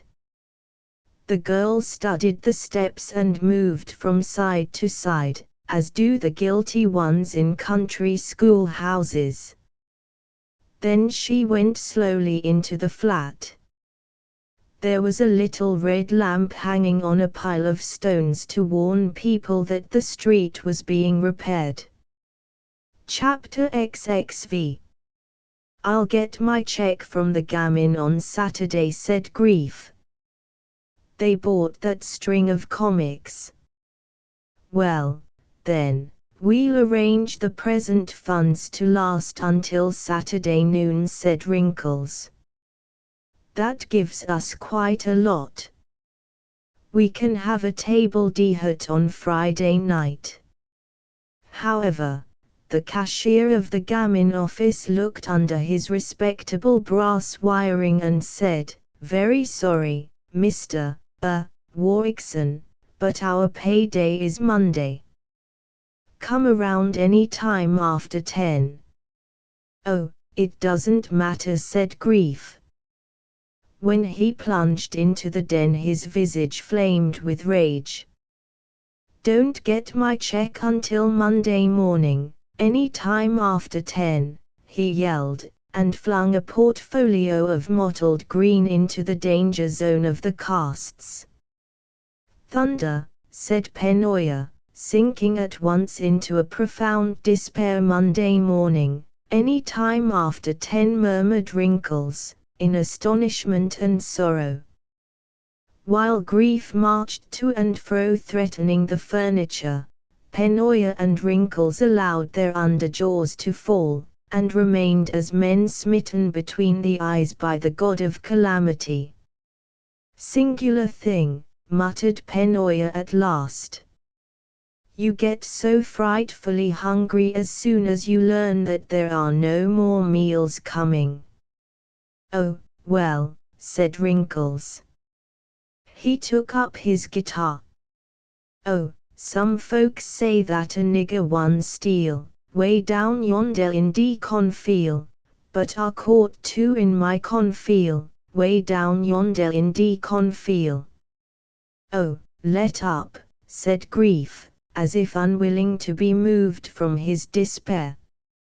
Oh, let up, said Penoya, as if he disliked the voice and the ballad. In his studio, Hawker sat braced nervously forward on a little stool before his tall Dutch easel. 3 sketches lay on the floor near him, and he glared at them constantly while painting at the large canvas on the easel. He seemed engaged in some kind of a duel. His hair disheveled, his eyes gleaming, he was in a deadly scuffle. In the sketches was the landscape of heavy blue, as if seen through powder smoke, and all the skies burned red. There was in these notes a sinister quality of hopelessness, eloquent of a defeat, as if the scene represented the last hour on a field of disastrous battle. Hawker seemed attacking with this picture something fair and beautiful of his own life, a possession of his mind, and he did it fiercely, mercilessly, formidably. His arm moved with the energy of a strange wrath. He might have been thrusting with a sword. There was a knock at the door. Come in. Penoya entered sheepishly. Well, cried Hawker, with an echo of savagery in his voice. He turned from the canvas precisely as one might emerge from a fight. Oh, he said, perceiving Penoya. The glow in his eyes slowly changed. What is it, Penny? Billy, said Penoya. Grief was to get his check today, but they put him off until Monday, and so, you know, well, oh, said Hawker again. When Penoya had gone, Hawker sat motionless before his work. He stared at the canvas in a meditation so profound that it was probably unconscious of itself. The light from above his head slanted more and more toward the east. Once he arose and lighted a pipe. He returned to the easel and stood staring with his hands in his pockets. He moved like one in a sleep. Suddenly the gleam shot into his eyes again. He dropped to the stool and grabbed a brush. At the end of a certain long, tumultuous period, he clinched his pipe more firmly in his teeth and puffed strongly. The thought might have occurred to him that it was not a light, for he looked at it with a vague, questioning glance. There came another knock at the door. Go to the devil, he shouted, without turning his head. Hollenden crossed the corridor, then to the den. "Hi, there, Holly." "Hello, boy. Just the fellow we want to see. Come in, sit down, hit a pipe.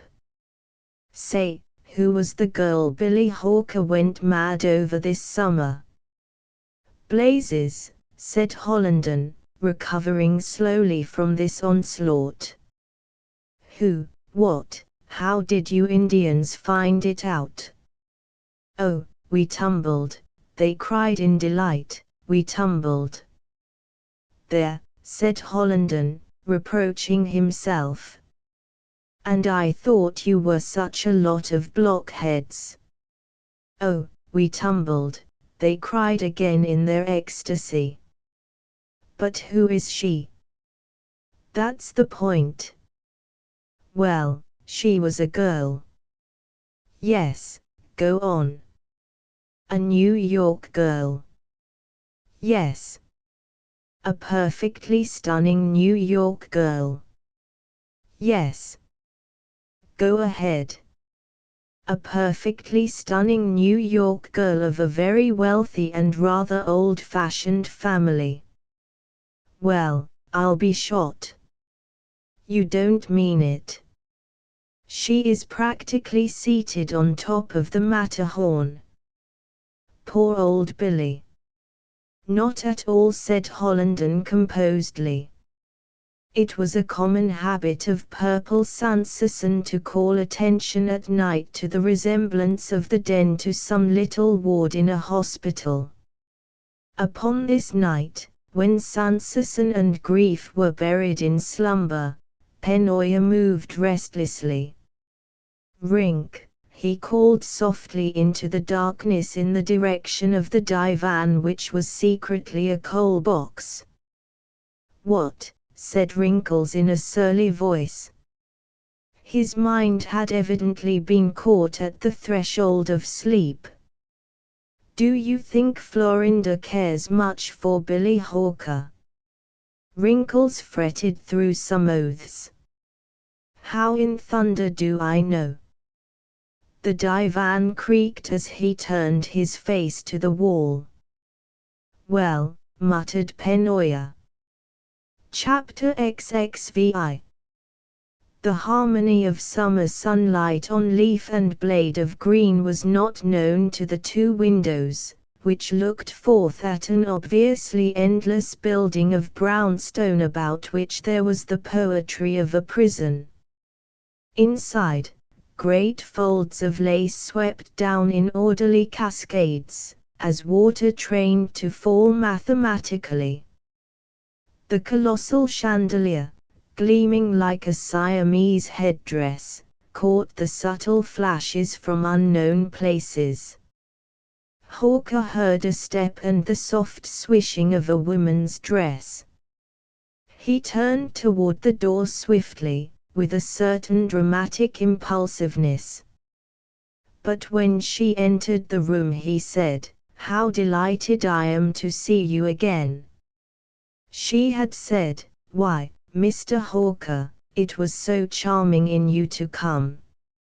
It did not appear that Hawker's tongue could wag to his purpose. The girl seemed in her mind to be frantically shuffling her pack of social receipts and finding none of them made to meet this situation.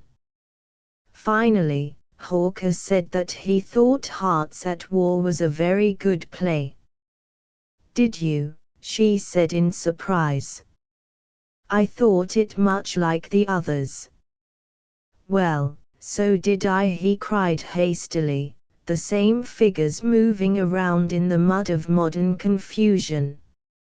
"I really didn't intend to say that I liked it.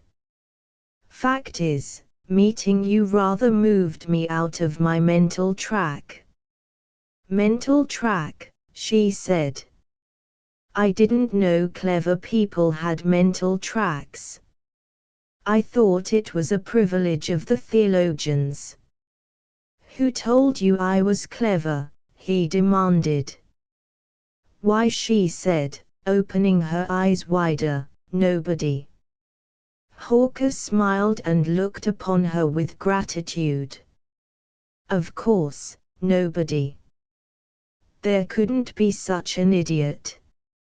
I am sure you should be astonished to learn that I believed such an imbecile existed. But, oh, she said. But I think you might have spoken less bluntly. Well, she said, after wavering for a time, you are clever, aren't you? Certainly, he answered reassuringly. Well, then, she retorted, with triumph in her tone. And this interrogation was apparently to her the final victorious argument. At his discomfiture, Hawker grinned. You haven't asked news of Stanley, he said. Why don't you ask news of Stanley? Oh. And how was he? The last I saw of him, he stood down at the end of the pasture, you know, wagging his tail in blissful anticipation of an invitation to come with me, and when it finally dawned upon him that he was not to receive it, he turned and went back toward the house like a man suddenly stricken with age, as the storytellers eloquently say. Poor old dog. And you left him, she said reproachfully. Then she asked, do you remember how he amused you playing with the ants at the falls? No. Why, he did. He pawed at the moss, and you sat there laughing. I remember it distinctly. You remember distinctly. Why, I thought, well, your back was turned, you know. Your gaze was fixed upon something before you, and you were utterly lost to the rest of the world. You could not have known if Stanley pawed the moss, and I laughed. So, you see, you are mistaken.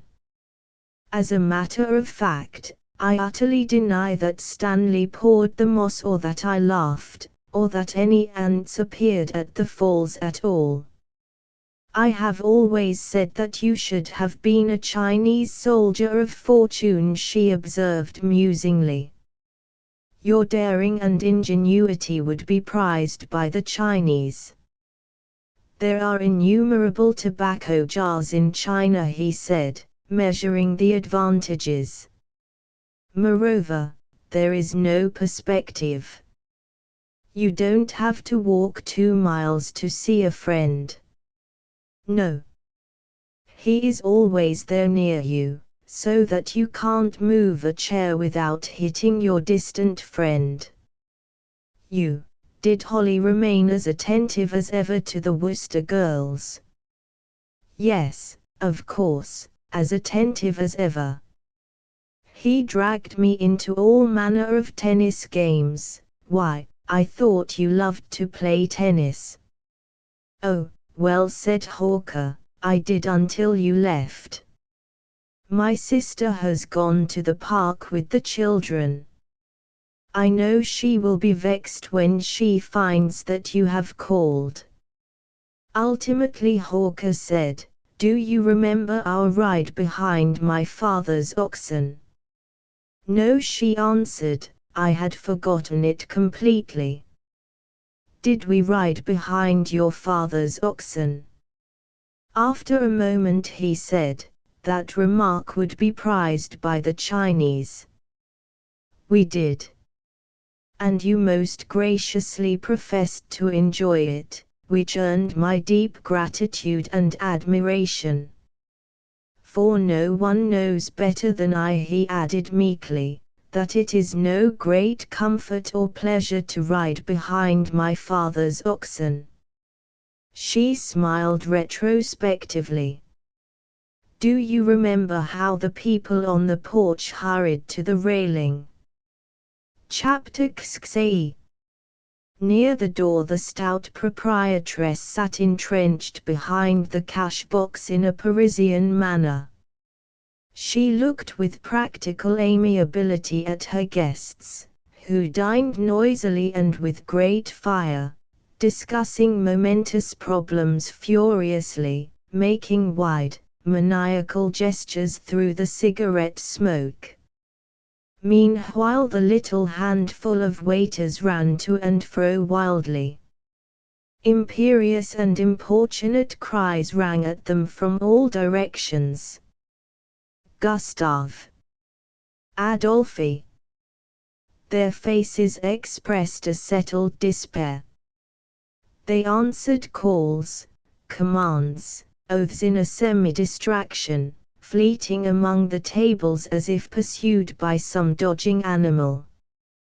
Their breaths came in gasps. If they had been convict laborers they could not have surveyed their positions with countenances of more unspeakable injury. Withal, they carried incredible masses of dishes and threaded their ways with skill. They served people with such speed and violence that it often resembled a personal assault. They struck 2 blows at a table and left there a knife and fork. Then came the viands in a volley. The clatter of this business was loud and bewilderingly rapid, like the gallop of 1,000 horses. In a remote corner a band of mandolins and guitars played the long, sweeping, mad melody of a Spanish waltz. It seemed to go tingling to the hearts of many of the diners. Their eyes glittered with enthusiasm, with abandon, with deviltry. They swung their heads from side to side in rhythmic movement. High in air curled the smoke from the innumerable cigarettes. The long, black claret bottles were in clusters upon the tables. At an end of the hall 2 men with maudlin grins sang the waltz uproariously, but always a trifle belated. An unsteady person, leaning back in his chair to murmur swift compliments to a woman at another table, suddenly sprawled out upon the floor. He scrambled to his feet, and, turning to the escort of the woman, heatedly blamed him for the accident.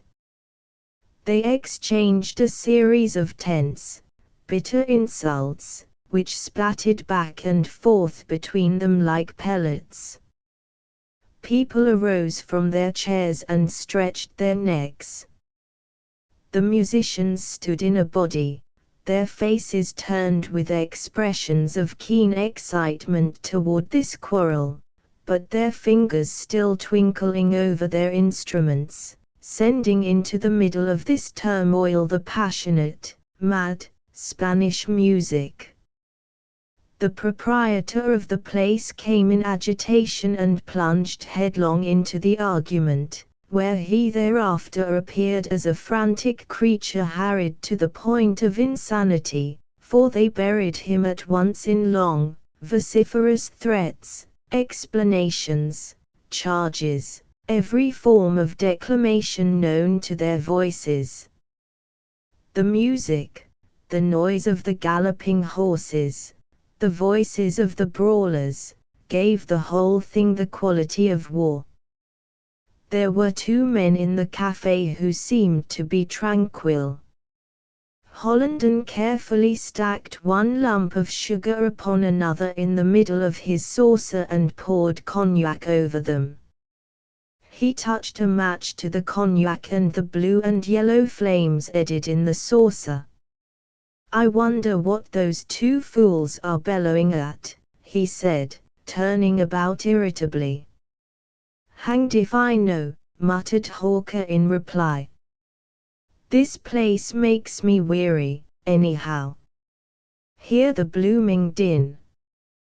"What's the matter?" said Hollenden. "You used to say this was the one natural, the one truly bohemian, resort in the city.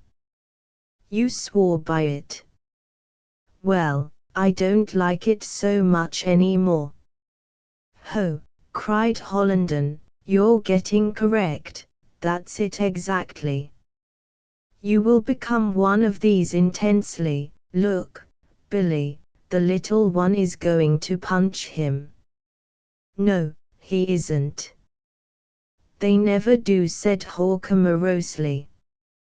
Why did you bring me here tonight, Holly? I bring you.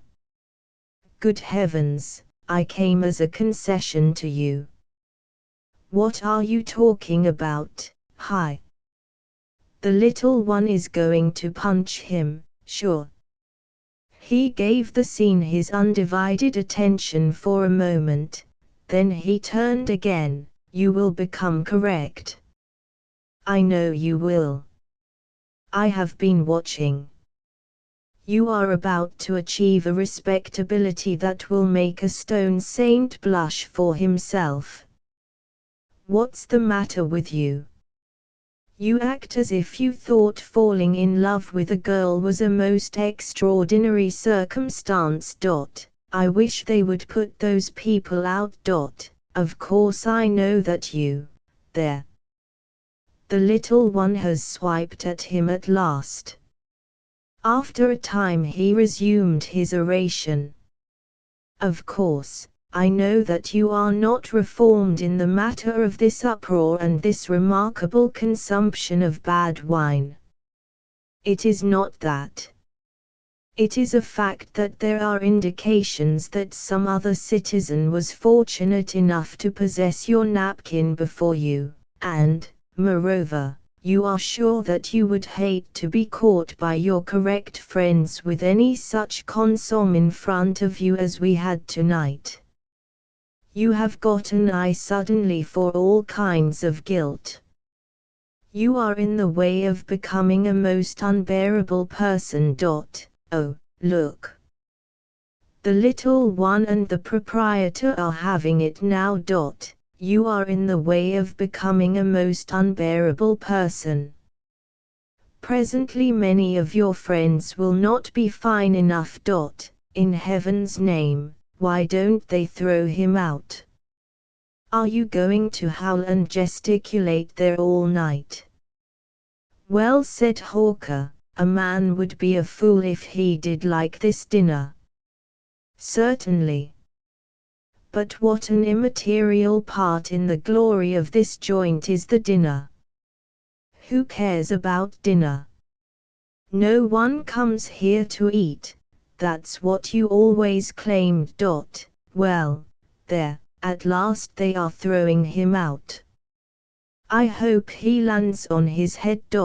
Really, you know, Billy, it is such a fine thing being in love that one is sure to be detestable to the rest of the world, and that is the reason they created a proverb to the other effect.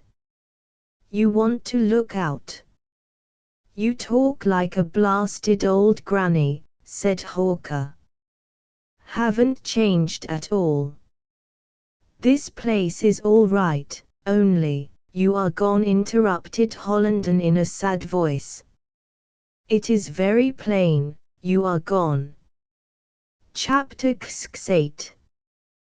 The proprietor of the place, having pushed to the street the little man, who may have been the most vehement, came again and resumed the discussion with the remainder of the men of war. Many of these had volunteered, and they were very enduring. Yes, you are gone, said Hollenden, with the sobriety of Graves in his voice. You are gone. Hi, he cried, there is Lucian Pontiac. Hi, Pontiac. Sit down here. A man with a tangle of hair, and with that about his mouth which showed that he had spent many years in manufacturing a proper modesty with which to bear his greatness, came toward them, smiling. Hello, Pontiac, said Hollenden. Here's another great painter. Do you know Mr. Hawker, Mr. William Hawker, Mr. Pontiac? Mr. Hawker, delighted, said Pontiac. Although I have not known you personally, I can assure you that I have long been a great admirer of your abilities. The proprietor of the place and the men of war had at length agreed to come to an amicable understanding. They drank liquors, while each firmly, but now silently, upheld his dignity. Charming place, said Pontiac.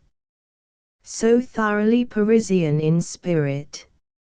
And from time to time, Mr. Hawker, I use one of your models. Must say she has the best arm and wrist in the universe. Stunning figure, stunning. You mean Florinda, said Hawker. Yes, that's the name. Very fine girl. Lunches with me from time to time and chatters so volubly. That's how I learned you posed her occasionally.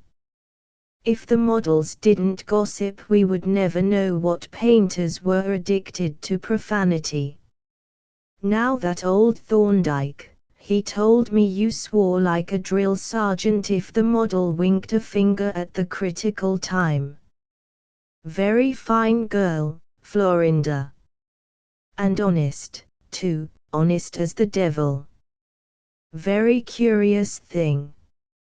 Of course honesty among the girl models is very common, quite universal thing, you know, but then it always strikes me as being very curious, very curious. I've been much attracted by your girl Florinda. My girl, said Hawker. Well, she always speaks of you in a proprietary way, you know. And then she considers that she owes you some kind of obedience and allegiance and devotion. I remember last week I said to her, you can go now. Come again Friday. But she said, I don't think I can come on Friday. Billy Hawker is home now, and he may want me then. Said I, the devil take Billy Hawker. He hasn't engaged you for Friday, has he? Well, then, I engage you now. But she shook her head. No, she couldn't come on Friday. Billy Hawker was home, and he might want her any day. Well, then said I, you have my permission to do as you please, since you are resolved upon it anyway. Go to your Billy Hawker. Did you need her on Friday? No, said Hawker. Well, then, the minx, I shall scold her. Stunning figure, stunning. It was only last week that old Charlie Master said to me mournfully, there are no more good models. Great Scott! Not a one. You're way off, my boy, I said. There is one good model, and then I named your girl. I mean the girl who claims to be yours. Poor little beggar, said Hollenden. Who? Said Pontiac. Florinda, answered Hollenden. I suppose, Pontiac interrupted. Oh, of course, it is too bad. Everything is too bad. My dear sir, nothing is so much to be regretted as the universe. But this Florinda is such a sturdy young soul. The world is against her, but, bless your heart, she is equal to the battle. She is strong in the manner of a little child. Why, you don't know her. I know her very well. Well, perhaps you do, but for my part I think you don't appreciate her formidable character and stunning figure, stunning. Damn it, said Hawker to his coffee cup, which he had accidentally overturned. Well, resumed Pontiac, she is a stunning model, and I think, Mr. Hawker, you are to be envied. Said Hawker. I wish I could inspire my models with such obedience and devotion.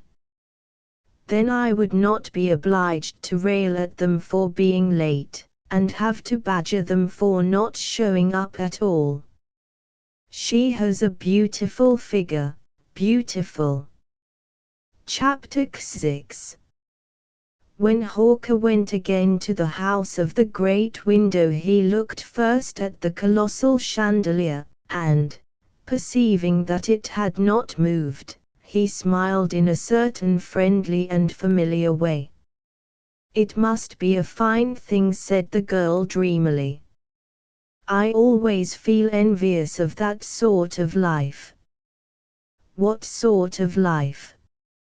Why, I don't know exactly, but there must be a great deal of freedom about it. I went to a studio tea once, and, a studio tea. Merciful heavens, go on. Yes, a studio tea. Don't you like them? To be sure, we didn't know whether the man could paint very well, and I suppose you think it is an imposition for anyone who is not a great painter to give a tea. Go on. Well, he had the dearest little Japanese servants, and some of the cups came from Algiers, and some from Turkey, and some from, what's the matter? Go on. I'm not interrupting you. Well, that's all, excepting that everything was charming in color, and I thought what a lazy, beautiful life the man must lead, lounging in such a studio, smoking monogrammed cigarettes, and remarking how badly all the other men painted. Very fascinating. But, oh, you are going to ask if he could draw. I'm sure I don't know, but the tea that he gave was charming. I was on the verge of telling you something about artist life, but if you have seen a lot of draperies and drunk from a cup of Algiers, you know all about it. You, then, were going to make it something very terrible, and tell how young painters struggled, and all that. No, not exactly. But listen, I suppose there is an aristocracy who, whether they paint well or paint ill, certainly do give charming teas, as you say, and all other kinds of charming affairs too. But when I hear people talk as if that was the whole life, it makes my hair rise, you know, because I am sure that as they get to know me better and better they will see how I fall short of that kind of an existence, and I shall probably take a great tumble in their estimation. They might even conclude that I cannot paint, which would be very unfair, because I can paint, you know. Well, proceed to arrange my point of view, so that you shan't tumble in my estimation when I discover that you don't lounge in a studio, smoke monogrammed cigarettes, and remark how badly the other men paint. That's it. That's precisely what I wish to do. Begin. Well, in the first place, what? Well, I started to study when I was very poor, you understand. Look here. I'm telling you these things because I want you to know, somehow. It isn't that I'm not ashamed of it. Well, I began very poor, and as a matter of fact, I earned myself over half the money for my studying, and the other half I bullied and badgered and beat out of my poor old dad. I worked pretty hard in Paris, and I returned here expecting to become a great painter at once. I didn't, though. In fact, I had my worst moments then. It lasted for some years. Of course, the faith and endurance of my father were by this time worn to a shadow, this time, when I needed him the most. However, things got a little better and a little better, until I found that by working quite hard I could make what was to me a fair income. That's where I am now, too.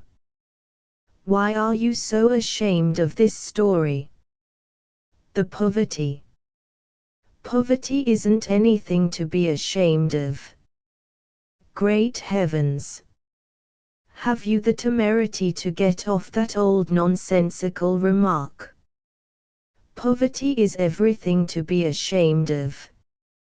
Did you ever see a person not ashamed of his poverty? Certainly not. Of course, when a man gets very rich he will brag so loudly of the poverty of his youth that one would never suppose that he was once ashamed of it. But he was. Well, anyhow, you shouldn't be ashamed of the story you have just told me. Why not? Do you refuse to allow me the great right of being like other men? I think it was brave, you know. Brave. Nonsense. Those things are not brave. Impression to that effect created by the men who have been through the mill for the greater glory of the men who have been through the mill. I don't like to hear you talk that way. It sounds wicked, you know. Well, it certainly wasn't heroic. I can remember distinctly that there was not one heroic moment. No, but it was what? Well, somehow I like it, you know.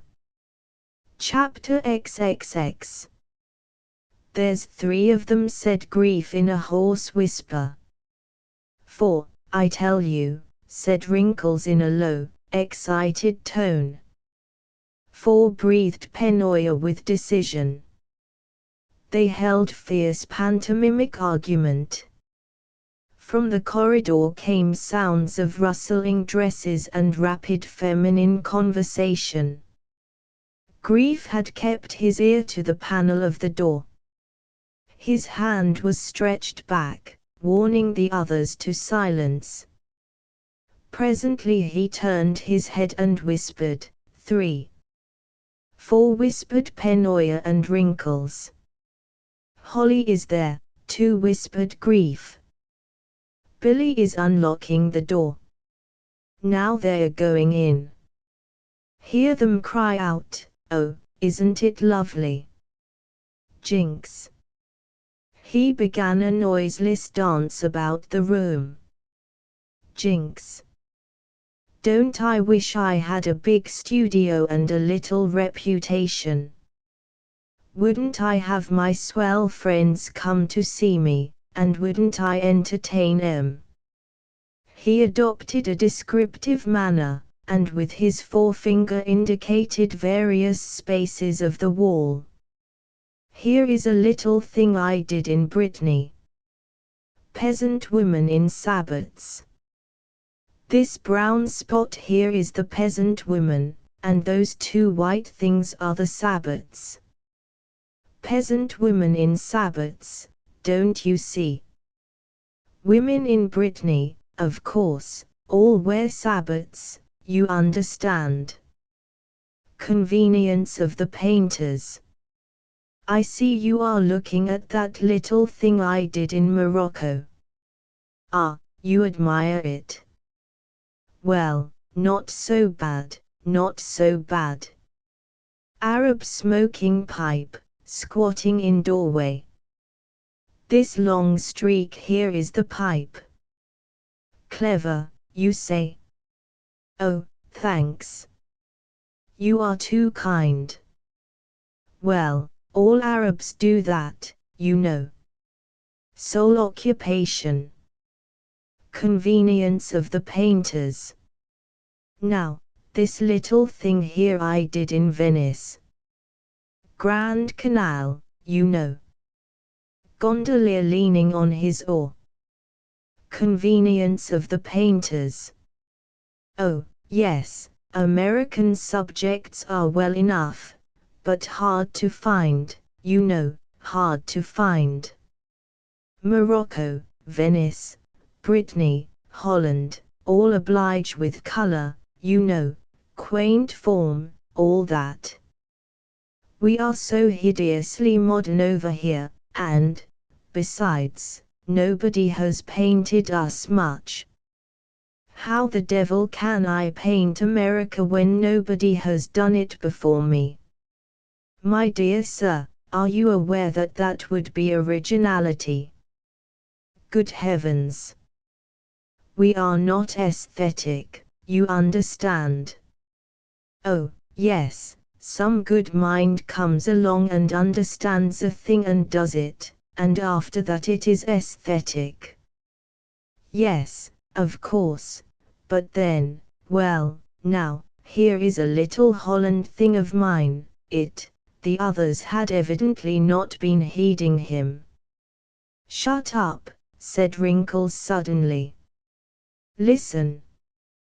Grief paused his harangue and they sat in silence, their lips apart, their eyes from time to time exchanging eloquent messages.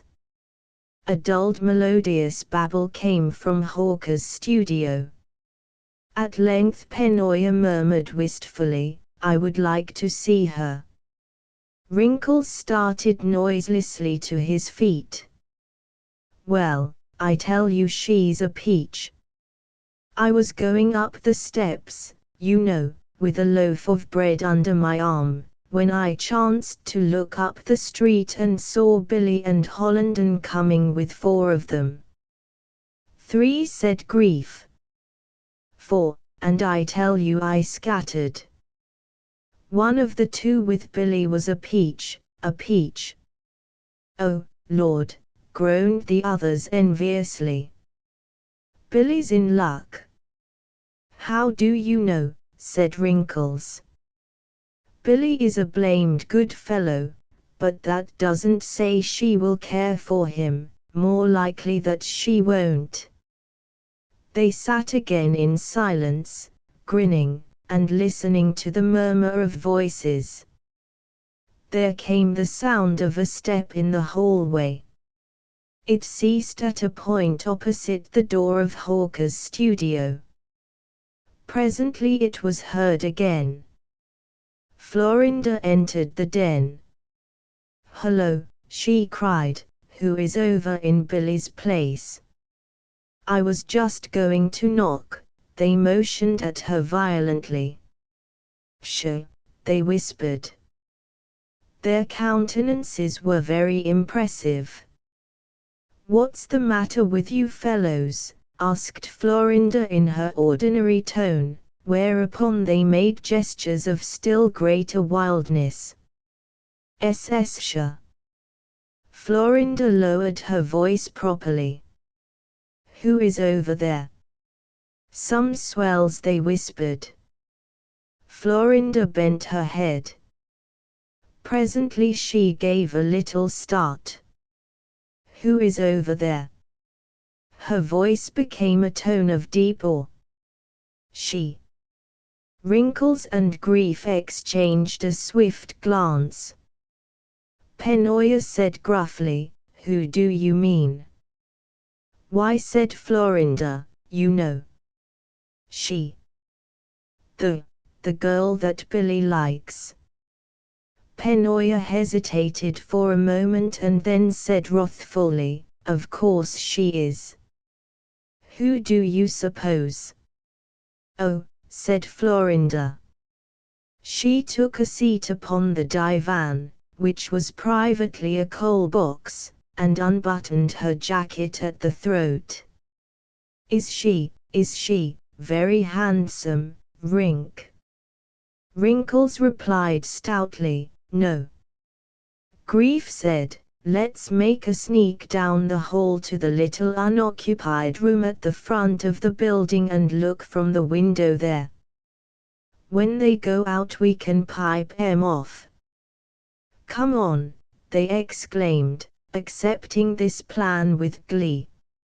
Wrinkles opened the door and seemed about to glide away, when he suddenly turned and shook his head. It's dead wrong, he said, ashamed. Oh, go on, eagerly whispered the others. Presently they stole pattering down the corridor, grinning, exclaiming, and cautioning each other. At the window Penoya said, now, for heaven's sake, don't let them see you. Be careful, Grief, you'll tumble. Don't lean on me that way, think I'm a barn door. Here they come. Keep back. Don't let them see you. Oh, said Grief. Talk about a peach. Well, I should say so. Florinda's fingers tore at Wrinkles' coat sleeve. Rink, is that her? Is that her? On the left of Billy. Is that her, Rink? What? Yes. Stop punching me. Yes, I tell you. That's her. Are you deaf? Chapter XXXI. In the evening Penoya conducted Florinda to the flat of many fire escapes. After a period of silent tramping through the great golden avenue and the street that was being repaired, she said, Penny, you are very good to me. Why, said Penoya. Oh, because you are. You are very good to me, Penny.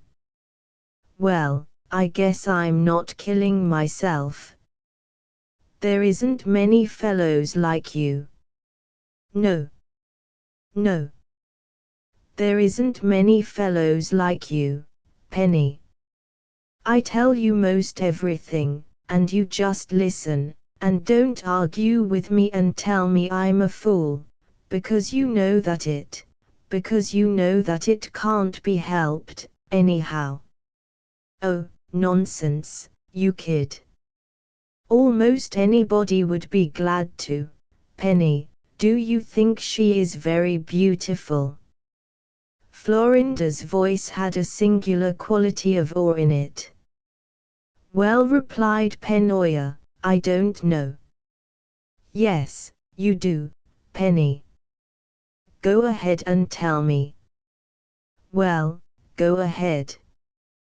Well, she is rather handsome, you know. Yes, said Florinda, dejectedly, I suppose she is. After a time she cleared her throat and remarked indifferently, I suppose Billy cares a lot for her. Oh, I imagine that he does, in a way. Why, of course he does, insisted Florinda. What do you mean by in a way? You know very well that Billy thinks his eyes of her. No, I don't. Yes, you do. You know you do. You are talking in that way just to brace me up. You know you are. No, I'm not. Penny, said Florinda thankfully, what makes you so good to me? Oh, I guess I'm not so astonishingly good to you. Don't be silly. But you are good to me, Penny. You don't make fun of me the way the other boys would. You are just as good as you can be. But you do think she is beautiful, don't you? They wouldn't make fun of you, said Penoya. But do you think she is beautiful?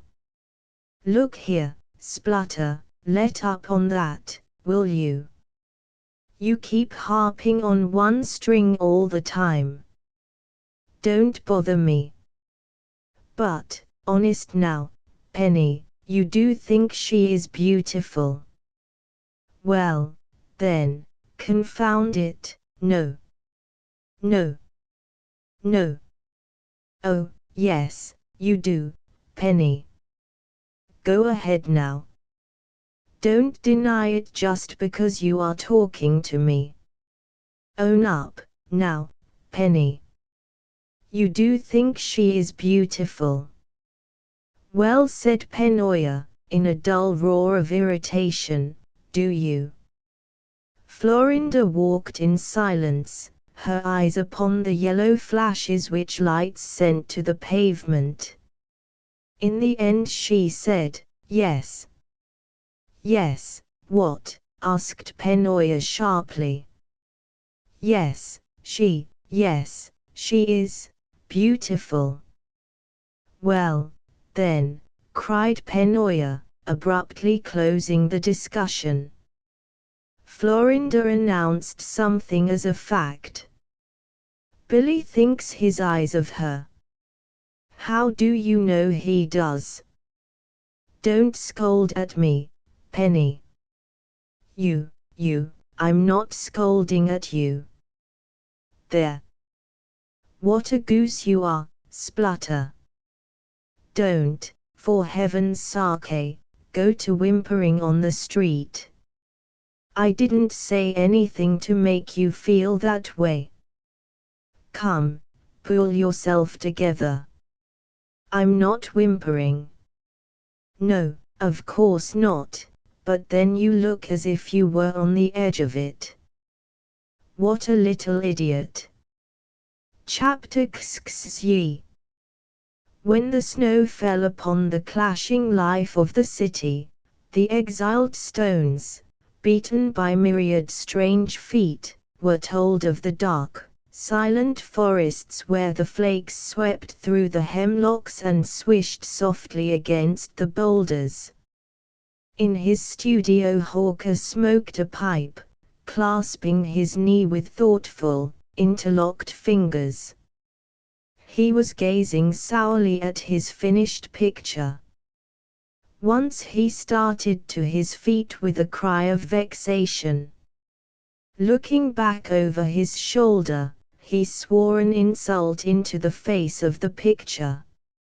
He paced to and fro, smoking belligerently and from time to time eyeing it. The helpless thing remained upon the easel, facing him. Hollenden entered and stopped abruptly at sight of the great scowl. What's wrong now? He said. Hawker gestured at the picture. That dunce of a thing. It makes me tired. It isn't worth a hang. Blame it. What? Hollenden strode forward and stood before the painting with legs apart, in a properly critical manner. What? Why, you said it was your best thing. Or, said Hawker, waving his arms, it's no good. I abominate it.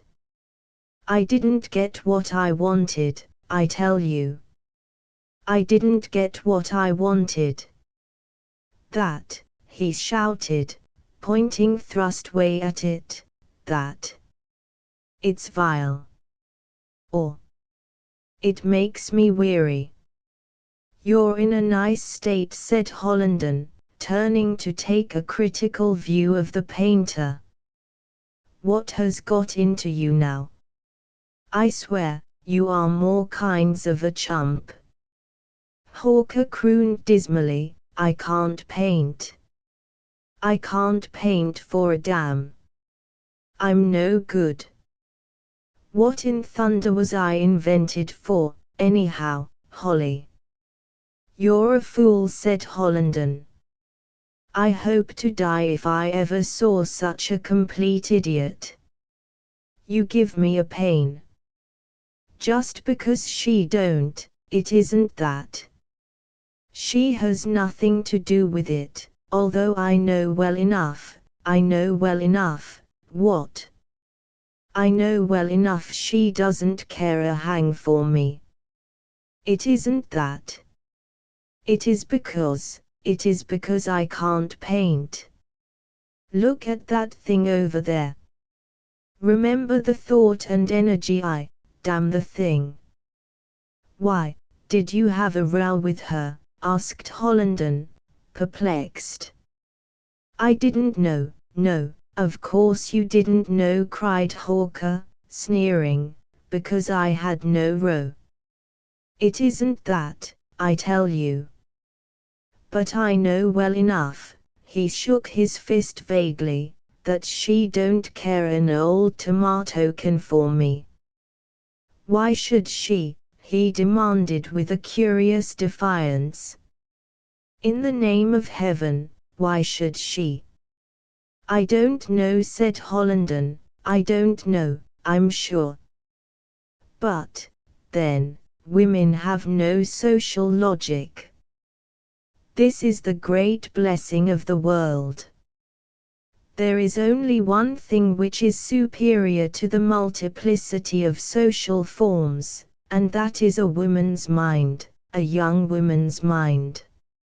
Oh, of course, sometimes they are logical, but let a woman be so once, and she will repent of it to the end of her days.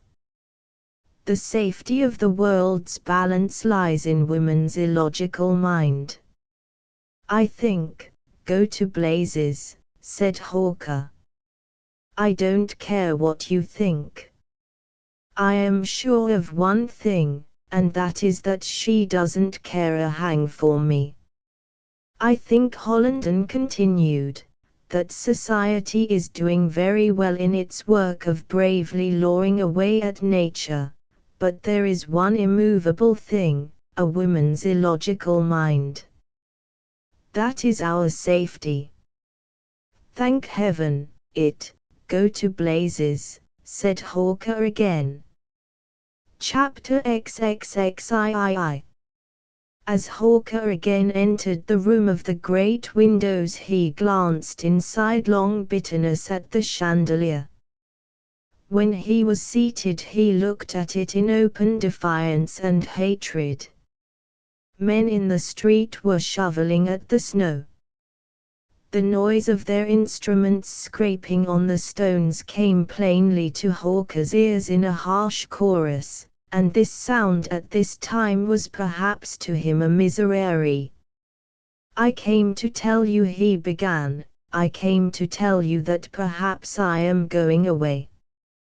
Going away, she cried. Where? Well, I don't know, quite. You see, I am rather indefinite as yet. I thought of going for the winter somewhere in the southern states. I am decided merely this much, you know, I am going somewhere. But I don't know where. Way off, anyhow. We shall be very sorry to lose you, she remarked. And I thought, he continued, that I would come and say adios now for fear that I might leave very suddenly. I do that sometimes. I'm afraid you will forget me very soon, but I want to tell you that. Why, said the girl in some surprise, you speak as if you were going away for all time. You surely do not mean to utterly desert New York. I think you misunderstand me, he said. I give this important air to my farewell to you because to me it is a very important event. Perhaps you recollect that once I told you that I cared for you. Well, I still care for you, and so I can only go away somewhere, some place way off, where, see. New York is a very large place, she observed. Yes, New York is a very large. How good of you to remind me. But then you don't understand. You can't understand. I know I can find no place where I will cease to remember you, but then I can find some place where I can cease to remember in a way that I am myself. I shall never try to forget you. Those 2 violets, you know, one I found near the tennis court and the other you gave me, you remember, I shall take them with me. Here, said the girl, tugging at her gown for a moment, here. Here's a 3rd one. She thrust a violet toward him. If you were not so serenely insolent, said Hawker, I would think that you felt sorry for me. I don't wish you to feel sorry for me. And I don't wish to be melodramatic. I know it is all commonplace enough, and I didn't mean to act like a tenor. Please don't pity me. I don't, she replied. She gave the violet a little fling. Hawker lifted his head suddenly and glowered at her. No, you don't, he at last said slowly, you don't. Moreover, there is no reason why you should take the trouble. But, he paused when the girl leaned and peered over the arm of her chair precisely in the manner of a child at the brink of a fountain. There's my violet on the floor, she said. You treated it quite contemptuously, didn't you? Yes. Together they stared at the violet. Finally he stooped and took it in his fingers. I feel as if this 3rd one was pelted at me, but I shall keep it. You are rather a cruel person, but, heaven guard us. That only fastens a man's love the more upon a woman. She laughed. That is not a very good thing to tell a woman. No, he said gravely, it is not, but then I fancy that somebody may have told you previously. She stared at him, and then said, I think you are revenged for my serene insolence. Great heavens, what an armor, he cried. I suppose, after all, I did feel a trifle like a tenor when I first came here, but you have chilled it all out of me. Let's talk upon indifferent topics. But he started abruptly to his feet. No, he said, let us not talk upon indifferent topics. I am not brave, I assure you, and it might be too much for me. He held out his hand. Goodbye. You are going. Yes, I am going. Really, I didn't think how it would bore you for me to come around here and croak in this fashion. And you are not coming back for a long, long time. Not for a long, long time. He mimicked her tone. I have the 3 violets now, you know, and you must remember that I took the 3rd one even when you flung it at my head. That will remind you how submissive I was in my devotion. When you recall the 2 others, it will remind you of what a fool I was. Dare say you won't miss 3 violets. No, she said. Particularly the one you flung at my head. That violet was certainly freely given. I didn't fling it at your head. She pondered for a time with her eyes upon the floor. Then she murmured, no more freely given than the one I gave you that night at the inn. So very good of you to tell me so. Her eyes were still upon the floor. Do you know, said Hawker, it is very hard to go away and leave an impression in your mind that I am a fool. That is very hard. Now, you do think I am a fool, don't you? She remained silent. Once she lifted her eyes and gave him a swift look with much indignation in it. Now you are enraged. Well, what have I done? It seemed that some tumult was in her mind, for she cried out to him at last in sudden tearfulness, oh, do go. Go. Please. I want you to go. Under this swift change Hawker appeared as a man struck from the sky. He sprang to his feet, took 2 steps forward, and spoke a word which was an explosion of delight and amazement. He said, "What?" With heroic effort she slowly raised her eyes until, alight with anger, defiance, unhappiness, they met his eyes. Later, she told him that he was perfectly ridiculous. End of the Project Gutenberg ebook The Third Violet updated editions will replace the previous one, the old editions will be renamed. Creating the works from print editions not protected by U.S. copyright law means that no one owns a United States copyright in these works. So the Foundation, and you, can copy and distribute it in the United States without permission and without paying copyright royalties. Special rules, set forth in the general terms of use part of this license, apply to copying and distributing Project Gutenberg trademark symbol electronic works to protect the Project Gutenberg trademark symbol concept and trademark.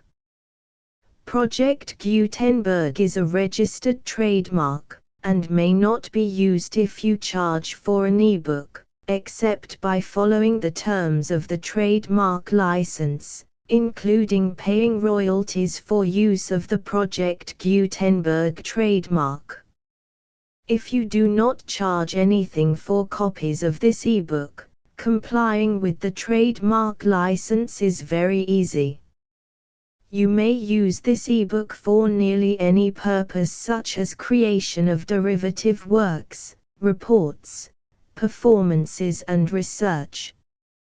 Project Gutenberg ebooks may be modified and printed and given away. You may do practically anything in the United States with ebooks not protected by U.S. copyright law. Redistribution is subject to the trademark license, especially commercial redistribution. Start. Full license. The full Project Gutenberg license. Please read this before you distribute or use this work to protect the Project Gutenberg trademark symbol mission of promoting the free distribution of electronic works.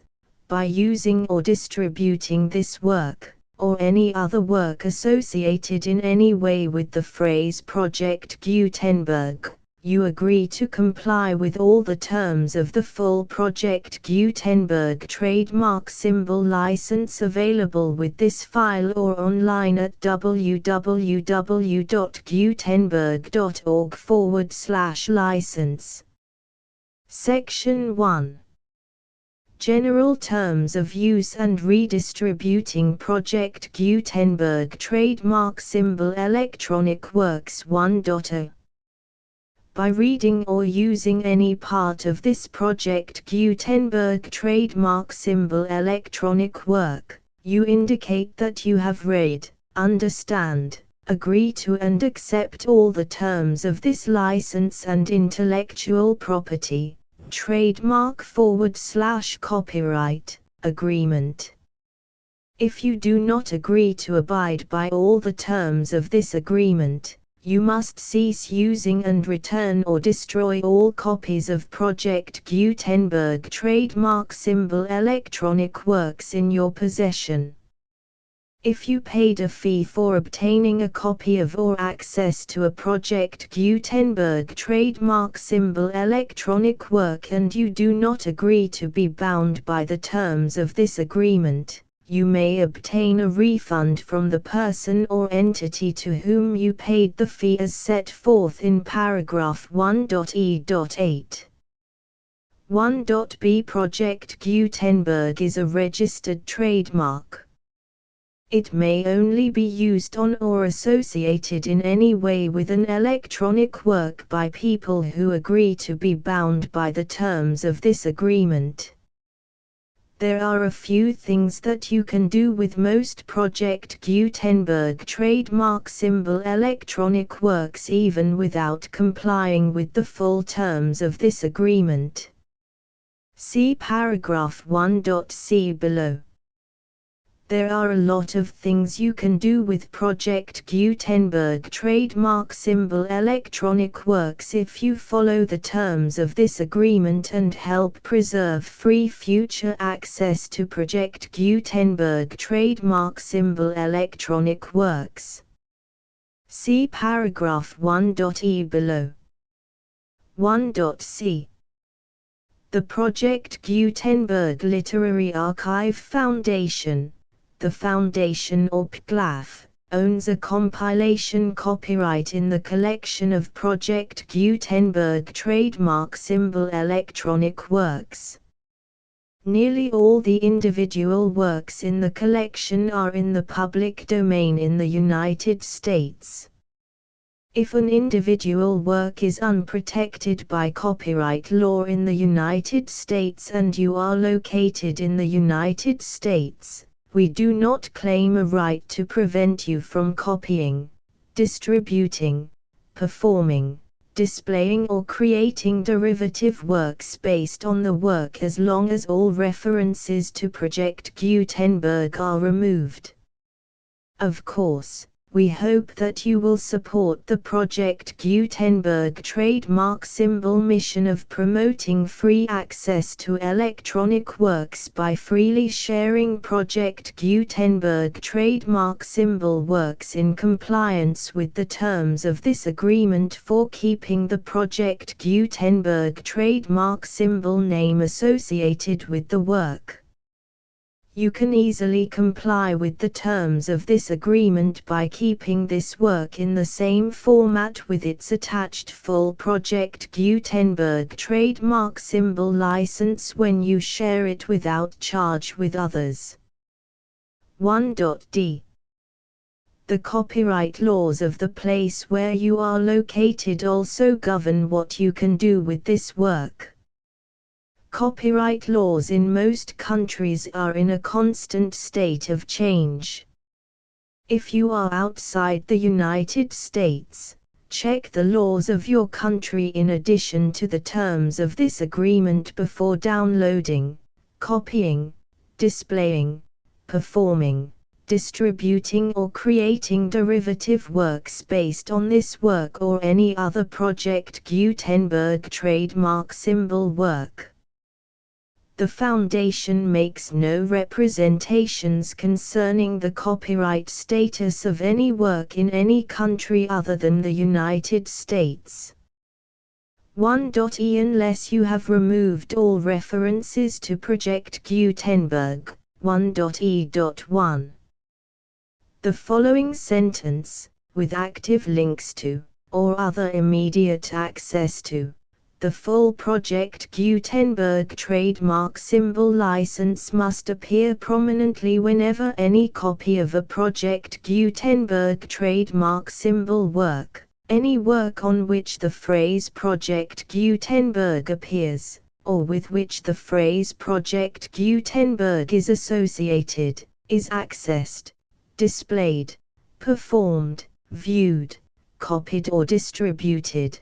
This ebook is for the use of anyone anywhere in the United States and most other parts of the world at no cost and with almost no restrictions whatsoever. You may copy it, give it away or reuse it under the terms of the Project Gutenberg license included with this ebook or online at www.gutenberg.org. If you are not located in the United States, you will have to check the laws of the country where you are located before using this ebook. 1.e.2 If an individual Project Gutenberg trademark symbol electronic work is derived from texts not protected by U.S. copyright law, does not contain a notice indicating that it is posted with permission of the copyright holder, the work can be copied and distributed to anyone in the United States without paying any fees or charges. If you are redistributing or providing access to a work with the phrase Project Gutenberg associated with or appearing on the work, you must comply either with the requirements of paragraphs 1.e.1 through 1.e.7 or obtain permission for the use of the work and the Project Gutenberg trademark symbol trademark as set forth in paragraphs 1.e.8 or 1.e.9. 1.e.3 If an individual Project Gutenberg trademark symbol electronic work is posted with the permission of the copyright holder, your use and distribution must comply with both paragraphs 1.e.1 through 1.e.7 and any additional terms imposed by the copyright holder. Additional terms will be linked to the Project Gutenberg trademark symbol license for all works posted with the permission of the copyright holder found at the beginning of this work. 1.e.4 Do not unlink or detach or remove the full Project Gutenberg trademark symbol license terms from this work, or any files containing a part of this work or any other work associated with Project Gutenberg trademark symbol. 1.e.5 Do not copy, display, perform, distribute or redistribute this electronic work, or any part of this electronic work, without prominently displaying the sentence set forth in paragraph 1.e.1 with active links or immediate access to the full terms of the Project Gutenberg trademark symbol license. 1.e.6 You may convert to and distribute this work in any binary, compressed, marked up, non-proprietary or proprietary form, including any word processing or hypertext form. However, if you provide access to or distribute copies of a Project Gutenberg trademark symbol work in a format other than plain vanilla ASCII or other format used in the official version posted on the official Project Gutenberg trademark symbol website, www.gutenberg.org, you must, at no additional cost, fee or expense to the user, provide a copy, a means of exporting a copy, or a means of obtaining a copy upon request, of the work in its original plain vanilla ASCII or other form. Any alternate format must include the full Project Gutenberg trademark symbol license as specified in paragraph 1.e.1. 1.e.7 Do not charge a fee for access to, viewing, displaying, performing, copying or distributing any Project Gutenberg trademark symbol works unless you comply with paragraph 1.e.8 or 1.e.9. 1.e.8. You may charge a reasonable fee for copies of or providing access to or distributing Project Gutenberg trademark symbol electronic works, provided that you pay a royalty fee of 20% of the gross profits you derive from the use of Project Gutenberg trademark symbol works calculated using the method you already use to calculate your applicable taxes.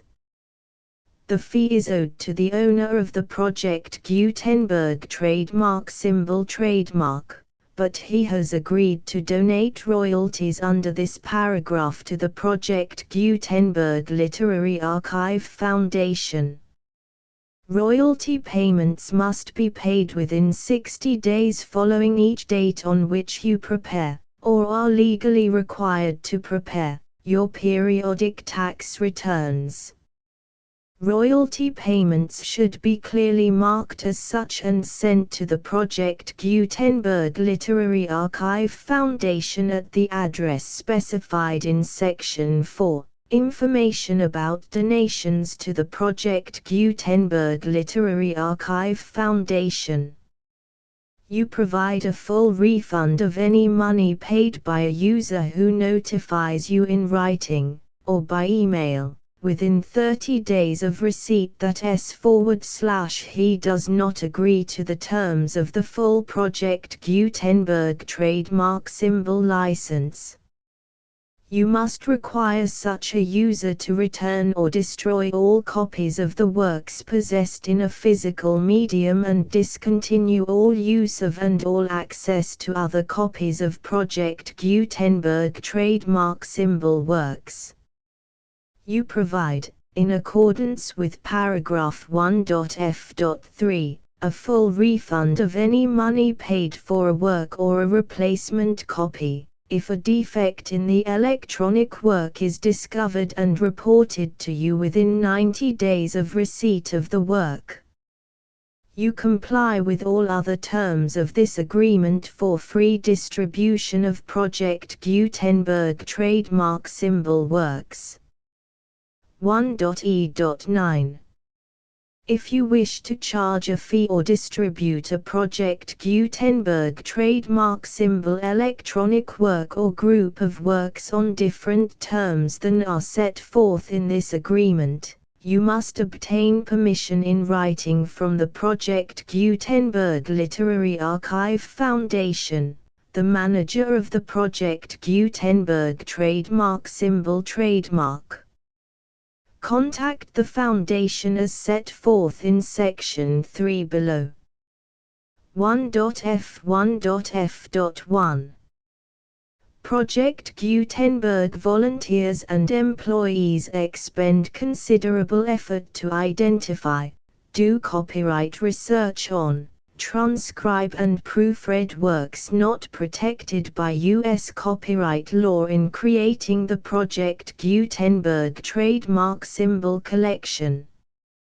Despite these efforts, Project Gutenberg trademark symbol electronic works, and the medium on which they may be stored, may contain defects such as, but not limited to, incomplete, inaccurate or corrupt data, transcription errors, a copyright or other intellectual property infringement, a defective or damaged disk or other medium, a computer virus, or computer codes that damage or cannot be read by your equipment. 1.f.2.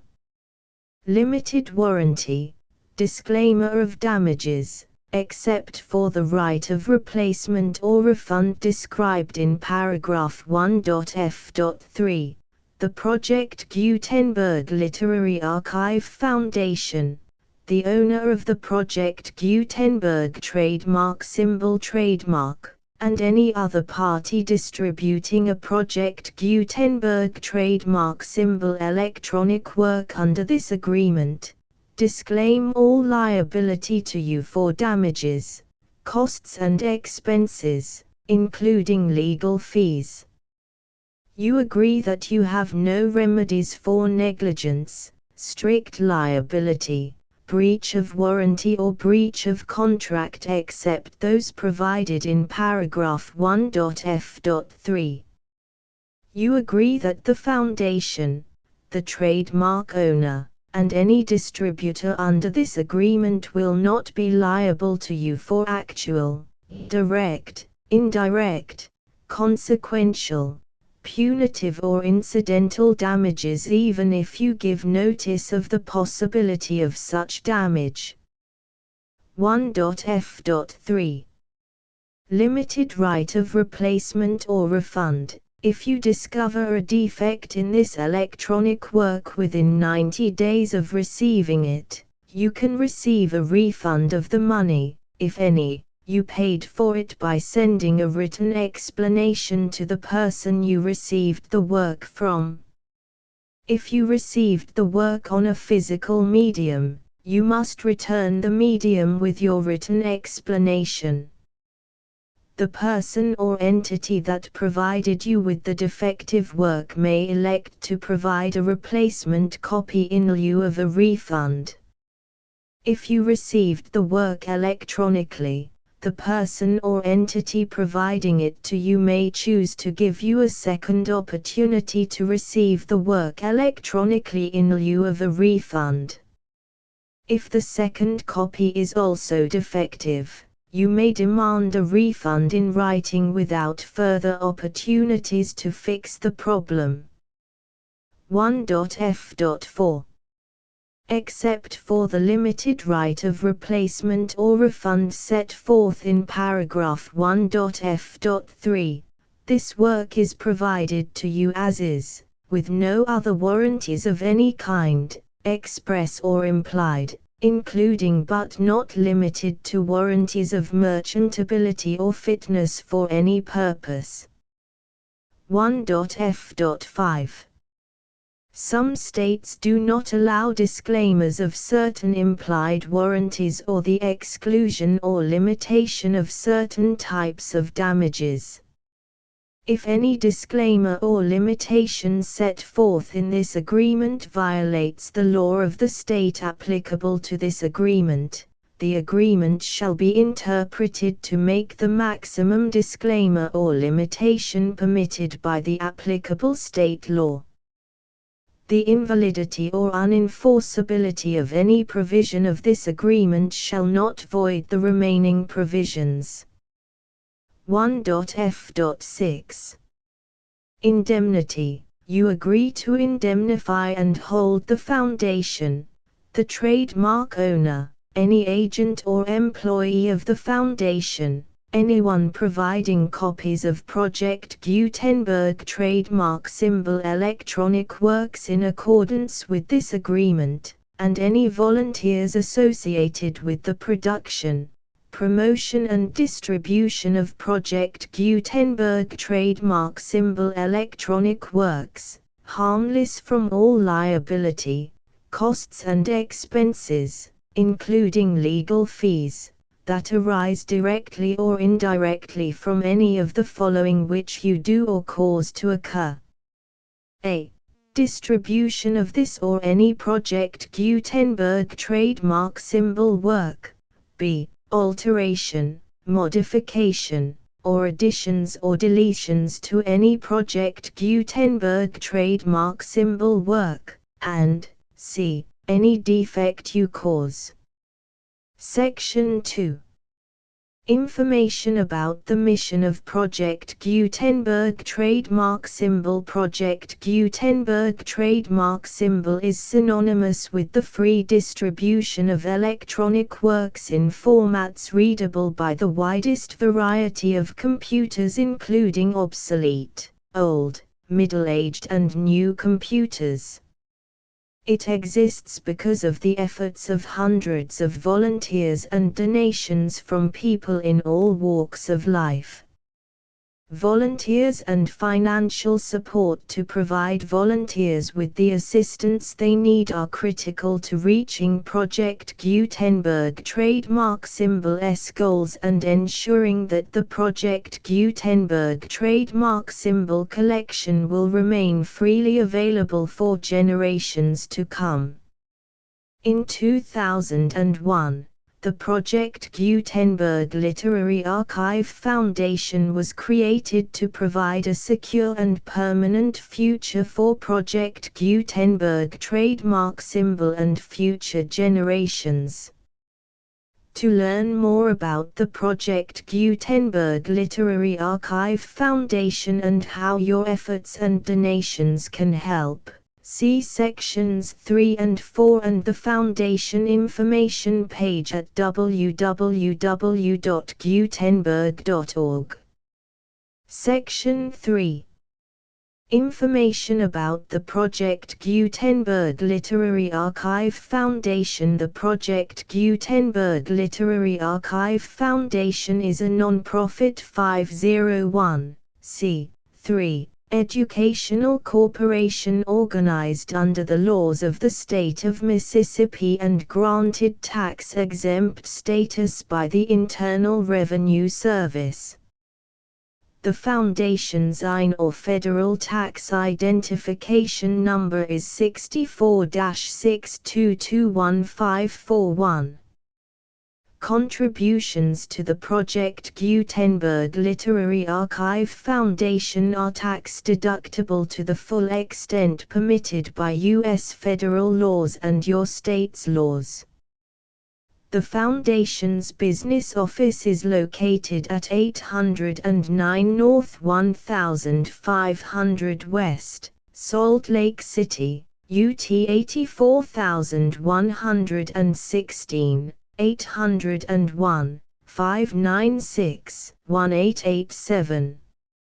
Email contact links and up-to-date contact information can be found at the Foundation's website and official page at www.gutenberg.org/contact section 4. Information about donations to the Project Gutenberg Literary Archive Foundation. Project Gutenberg trademark symbol depends upon and cannot survive without widespread public support and donations to carry out its mission of increasing the number of public domain and licensed works that can be freely distributed in machine-readable form accessible by the widest array of equipment including outdated equipment. Many small donations, $1 to $5,000, are particularly important to maintaining tax-exempt status with the IRS. The Foundation is committed to complying with the laws regulating charities and charitable donations in all 50 states of the United States. Compliance requirements are not uniform and it takes a considerable effort, much paperwork and many fees to meet and keep up with these requirements.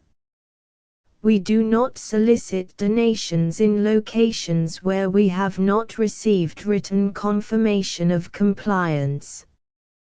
To send donations or determine the status of compliance for any particular state, visit www.gutenberg.org/donate. While we cannot and do not solicit contributions from states where we have not met the solicitation requirements, we know of no prohibition against accepting unsolicited donations from donors in such states who approach us with offers to donate. International donations are gratefully accepted, but we cannot make any statements concerning tax treatment of donations received from outside the United States. U.S. laws alone swamp our small staff. Please check the Project Gutenberg web pages for current donation methods and addresses. Donations are accepted in a number of other ways including checks, online payments and credit card donations.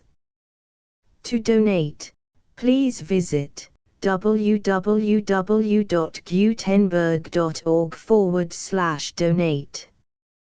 Section 5.